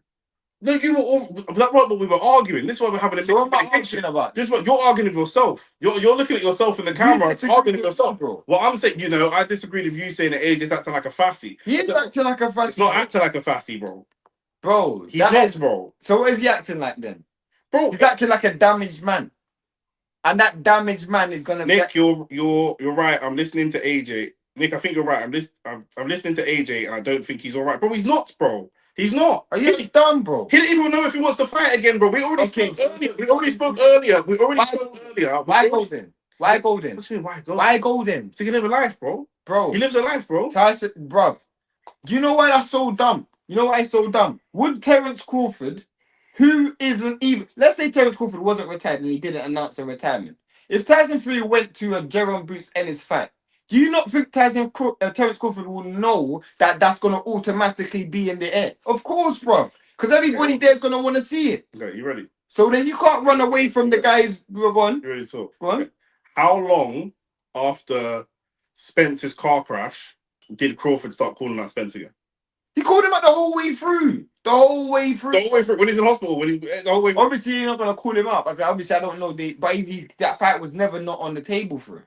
But my point is, bruv, they don't go to the fight because you know that's what you're going to get. You're moving like you're new to this, bro. Anthony Joshua, you knew that when you went to a Tyson Fury fight, that this was going to happen. Where I would agree with you, he should have been better prepared with his responses because he should have known the call-out was coming. Of course. He should have known the call-out was coming. But I don't think he's under any obligation to agree to the fight there and then. Don't agree to it. But just know that whatever you say will be used against you moving forward. Nick, the chat is on your side. They think you're all right. Thank you. AJ's an ambassador for the sport. Who'll go to any fights he wants to go to. This is what I'm saying, bro. AJ's job. Yeah. Here's how AJ. So naive. Here's how AJ pays his. Here's how AJ pays his bill. It's not naive. I'm telling you. It's a fact. It's a naive. I'm telling you, it's a fact. It's a naive fact. It's a fact. Here's how AJ pays his bills. Yeah. AJ's good. If AJ isn't boxing, he cannot go up to 27% body fat like Fury can. He can't. Because his job is still to be a brand ambassador, still to be a fucking model, still to be a promoter, still to do all these types of things. He's still got to be there. Did you tell me just now that AJ is not mentally there? Is that what you're saying, right? Fighting wise, I don't think he's there. On the podcast, I said after the crash, because his two friends died, rest in peace to the man, because they died, I don't want to see him fight again. If AJ decided to never fight again, he could still go. Can I ask you a question? Can I answer your question? Yeah, can I ask you a question? If it's sensible. Yeah, you let's say you're it's just you and Sino 7 on the island, but go on. Bro, yeah, go on. Because you are naive. No, go on, I'm listening. Your main op is fighting. Your main op is fighting. Yep. And you go to watch this dude fight. And you know everybody in this entire arena is gonna want you to square off with your. That's not my problem. That's not my problem. Okay, cool. I'm glad you said that. It's not your problem. Now, when Tyson Fury does call you out, and then you do run away, like you just done, and you do not face it up head on, the narrative is that Tyson Fury wants this fight, and Tyson Fury is the one calling for the fight. Okay. The narrative is Tyson Fury is pulling up on you, and you're retreating. That is a psychological. Can I make a statement now? Go on. When you nearly died, and you had your why are you tutting? Why are you chatting shit, fam? That's what was I going to say? What was I going to say? When you go on what was I going to say? The fact you're fucking psychic. You're psychic. What was I going to say? I don't know. Psychic. I don't know. Okay. Started with the wrong thing. Okay. When you nearly died, have you nearly died before? No. Okay, have I nearly died before? Yeah. So take it from an expert that nearly died. Yeah. When you nearly died and two of your brethren died, you're not thinking about the general narrative. Man ain't thinking about that. Man's not thinking about that. Man's not thinking about that. Man is not thinking about that. Then in all due respect, come out. He's not in the sport. It's not fighting. He's not in the sport. He's in the sport when he announces a fight. So why the hell did you come to this fight? Because I'm watching the fucking fight. Okay, cool. What you said is true. Cool. Wait, 1 second. I would admit everything you said is true if AJ never fights again. If AJ fights again, everything you've said is going to fall. Everything you've said is a load of 30% chance he'll fight. If AJ fights again, everything you've just said is a load of bollocks. Do you know why it's not? Why? Because people, as fucking Tyson Fury shows and is allowed to do all the time for some weird reason, people change. It's a process that you go through when you grieve for a situation. Can I ask you a question? So he might change. He might change his mind. Ask you a question. Go on. That moment there will never change for Fury. That moment there will never change for Fury. If AJ goes to fight Tyson Fury, he will have to deal with the fact that he's at a psychological disadvantage because of the way that he applied himself today. But as it stands, that's a fascinating move. No, it's not. No, it's not. If he decides to fight, if man then put out straps on your brother and you run, that's a fussy move. But you're still running. Then we're all fussies then, because I'm running. Then we got to deal with that tomorrow. Then we get strapped and we go back tomorrow. But as it stands today, I got to run. What do you want to do? Cool. And let me ask you a question. As a person who doesn't know whether he's gonna fight on, I admit, if he doesn't fight on, he's not a fussy. But if he fights on and fights through, what he's just done there's an idiot thing. He's a human being, bro. What he's done there's then he'll do, bro. He would rather go through the grieving process for his friends properly. Remember, you're holding people to unrealistic standards. AJ's sitting at home, depressed, posting lats and seeing. This is hold on. He's not talking about the sport because we're not talking about boxing. We're just talking about life. He's grieving for his boys every day. One of the best things he can do, what did I say to you when I saw him at the fight last week? What did I say to you? Can't remember. I said, did I not say his body language looks to me like Eddie Hearn has gone and got him out of the house. Probably. He looks like AJ has got. He looks like Eddie Hearn has got him out of the house. He don't look like he wants to be there necessarily. But rather than sit at home and grieve on his own, rather than do that, it's better to go to the fight, be around friends, be around. There's a lot of people in your life that you might not see. Derek Chisora and him are friends. You might not see Derek Chisora if you don't go to the fights and go to the gym and whatnot and whatnot. So it's good to go outside and be around people and not just be at home in your own head all the time. But when you're going outside as part of your recovery process, now you're coming into next extra conflicts, bro.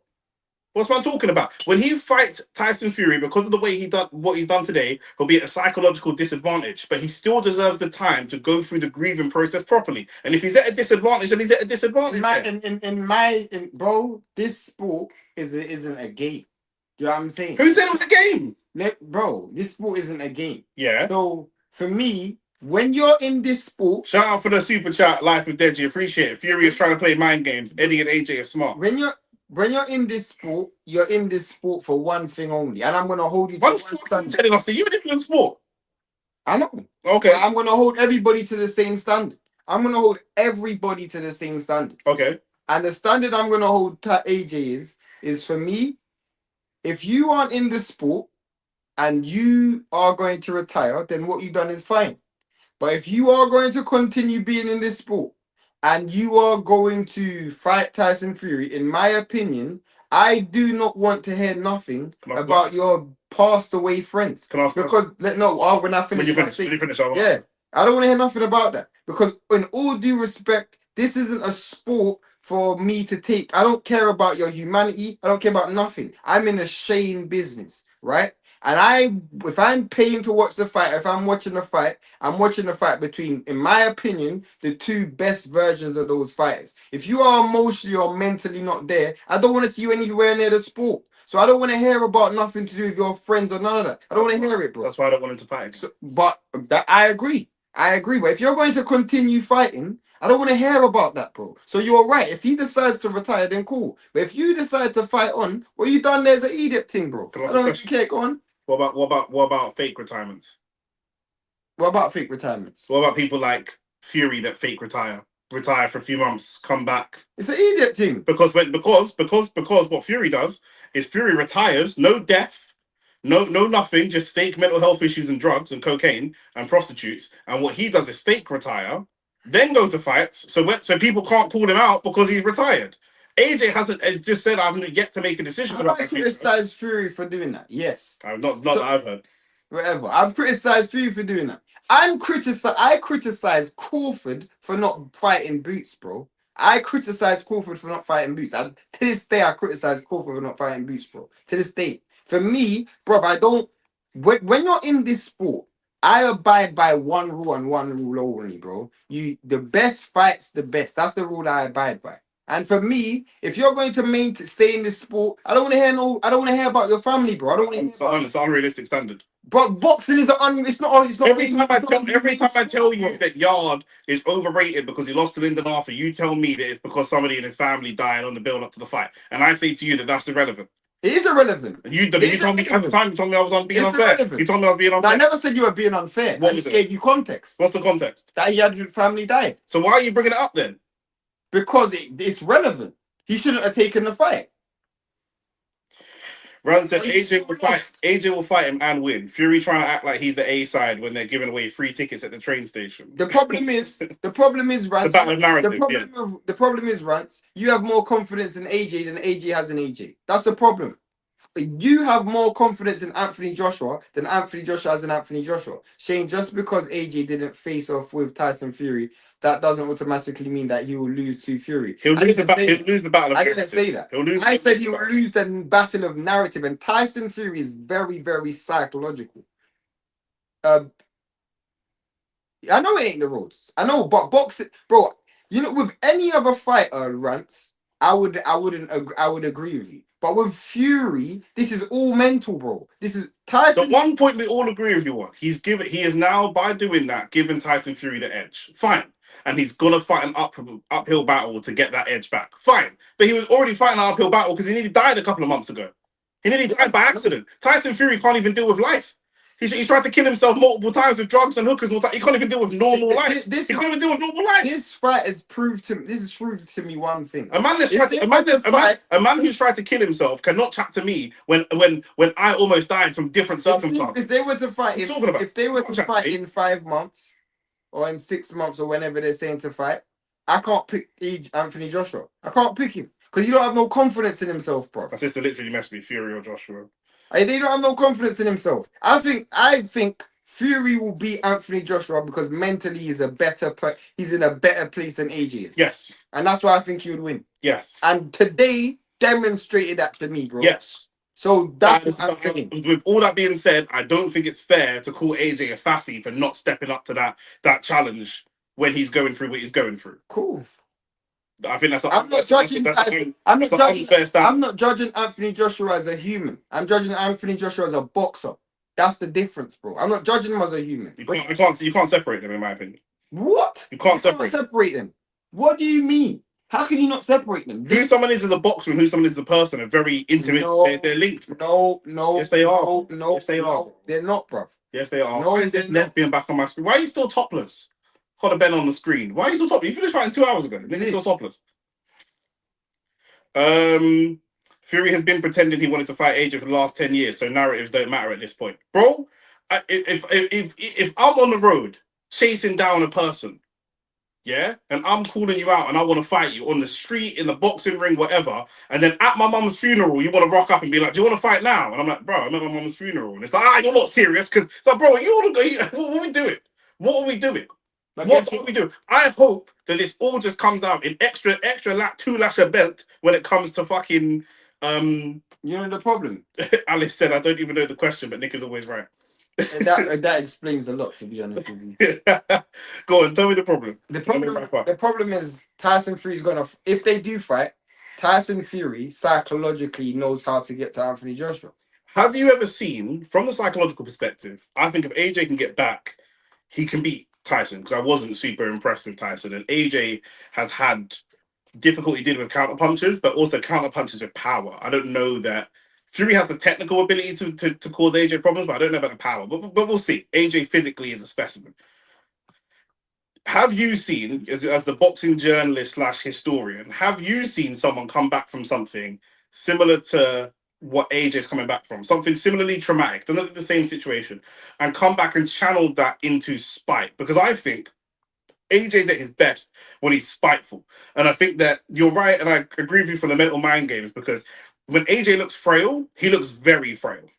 But AJ's like Arsenal. Sorry to bring up Arsenal fans, but when Arsenal look good, I'm not talking about this season, I'm talking about the last 10 years. When Arsenal look good, they look very good. But when Arsenal look bad, they look very, very bad. Do you mean they don't lose well? Whenever they lose, it looks like it's going to lead to a spiral because of how they lose. AJ's there. But if AJ can get back to that same spite, if AJ had got in the ring and got nose to nose and said, brother, yeah. Do you mean like, cool, sticking the tongue? Like, have you seen someone come back to get back to that height? Here's the thing. I've seen the reverse. So for me, example I'm going to use is a few years ago, maybe 4, 5, 6 years ago, I don't even remember. Robert Easter Jr., former IBF lightweight champion, he was on the top of his game. He got shot. When he got shot, he never came back to the sport. And he done an interview last year, and he just said, you can't look at life the same when you're in those situations. You just can't look at life the same after that. Facts. And that's a guy who was never at the same level of stardom and fame as Anthony Joshua was. He never accomplished as much and never had as much money as Anthony Joshua was. So financially, he probably had more of an incentive to go back to boxing because he never earned what he could have in terms of his potential versus what he actually accomplished, because he was actually quite young when that happened. Anthony Joshua has all the money. There is no given reason for Anthony Joshua to go back into a boxing ring. There's none. No one can give me a legitimate reason for why he can. That's why Usyk is putting up posters of, he's going to be undisputed. You think he really believes that he's trying to motivate him? Because you can see a broken man, bro. Yeah, and the problem is, That's why I don't rate Tyson Fury for deliberately calling out a broken man. We can see this man broken. You're 100% right. But Tyson Fury done it for a reason. Yeah, of course, Tyson Fury's in Tyson Fury business. This is why I said 2 weeks ago on the podcast when Tyson Fury was bigging up AJ and is saying rest in peace to see. Don't rest in peace, my brethren. That's why. Don't rest in peace, my brethren. Don't do that. You're right. Nick is right when he says Tyson Fury looks for a guy when they're vulnerable, and then he picks on them. Probably like his missus. Like a bully. What you do to that is you have to face them off, even if you ain't dead. You have to face them off, because they take man like Fury. Yeah, he's probably gonna go home and like be excited. Yeah, this guy don't want it. This guy's a dosser. I called it. Even they live in their own fictitious mind. This is just like when a man sees you on road and he's with all his brethren and he gets gassed. Yeah, Nick ran away. Yo, Nick, I see that Nick you from YouTube and he ran, you know. Yeah, there was 10 of you. But tomorrow I'm going to see you and there's 10 of us. And then you're going to run. And then we're just going to keep doing this back and forth until eventually it is what it is. Do you know what I'm saying? Sino7 said Mike Tyson, negative. When Mike Tyson faced them out of ring adversities, he never came back the same. He literally never came back the same. Mike Tyson's best period was before he was 22. Probably Hopkins. Hopkins went to prison, innit? Probably Hopkins. But Hopkins didn't have that life and death problems, though. He's a certified street nigga. He's a certified street guy. Yeah, he's a certified street nigga, bro. And he was fighting in the era of like other certified street niggas, bro. So every time you hear a boxer say, I dedicate this to X, is an example of someone using a traumatic event. No, but their personal experience where they almost died is different. But also, Fury is using AJ's experience. Fury's not even using Fury. Otherwise, he'd be dedicating this win to crack pipes. Yeah, and lines of cocaine. Do you know what I mean? What's I talking about? A prime example, you can't really. Nick brought up Errol Spence. Look at Errol Spence, bro. Errol Spence had a life and death situation. Psychologically, he lost to Crawford, but he's physically not ever come back to that. Do you know what I'm saying? And bro, it takes a toll. That's why I didn't want AJ to come. We both said we don't want AJ to come back. Last couple of comments. You can't really take Fury calling AJ into the ring seriously. Remember, he called Usyk and Joyce into the ring before and fought neither of them in his next fight. Like we said though, with Tyson Fury, it's not genuine, innit? It's narrative. Yeah, so it's all narrative. Everything for narrative. Fury's fake man will change his mind tomorrow. Yeah, I agree. They won't let him live it down if he don't fight Fury and Wilder. True, but they're deliberately seeing that he's vulnerable and trying to rope him into a situation where he's probably going to lose. But that's why I wouldn't have gone to it, because you're presenting both of them. Call him out 1 week at a time. If I don't go, you can't do that to me. Yeah, do you know what I'm saying? You've given them something that you shouldn't be giving them. It's very likely Tyson Fury takes the mic and says AJ wouldn't even come and face me. Do you know what I'm saying? I said if he didn't go, he could take the mic and be like, I told AJ to come to the fight. He wouldn't even get in the arena with me. Yeah, so we got to do.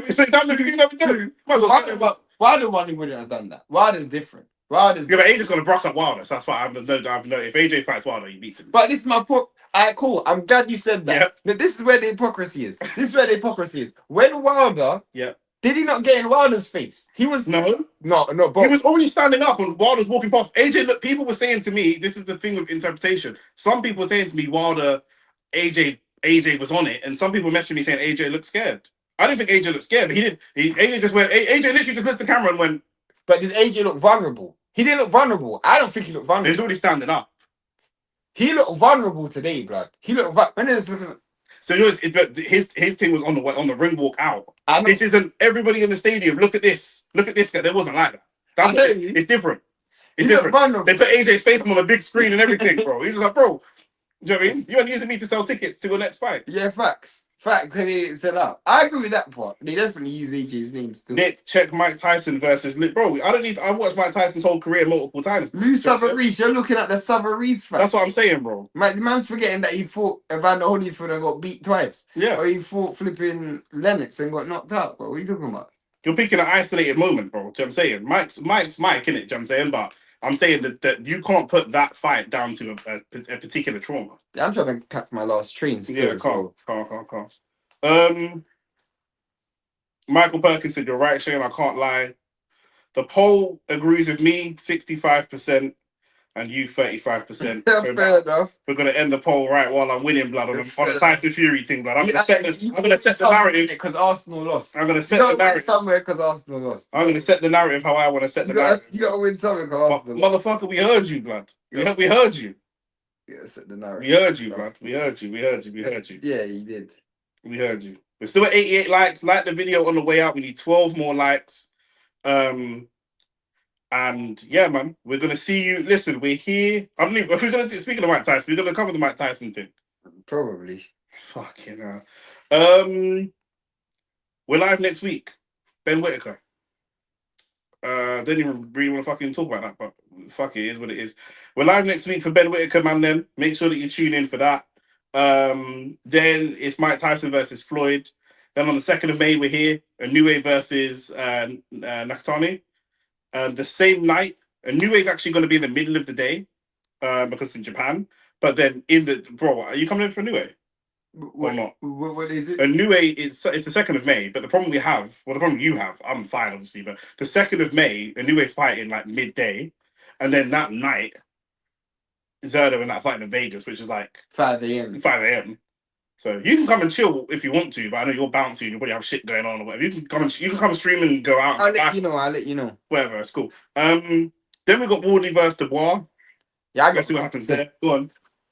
Then we've got Keyshawn Davis versus Albright and Dave Allen return on the same night. And then on the 23rd of May, we've got Usyk.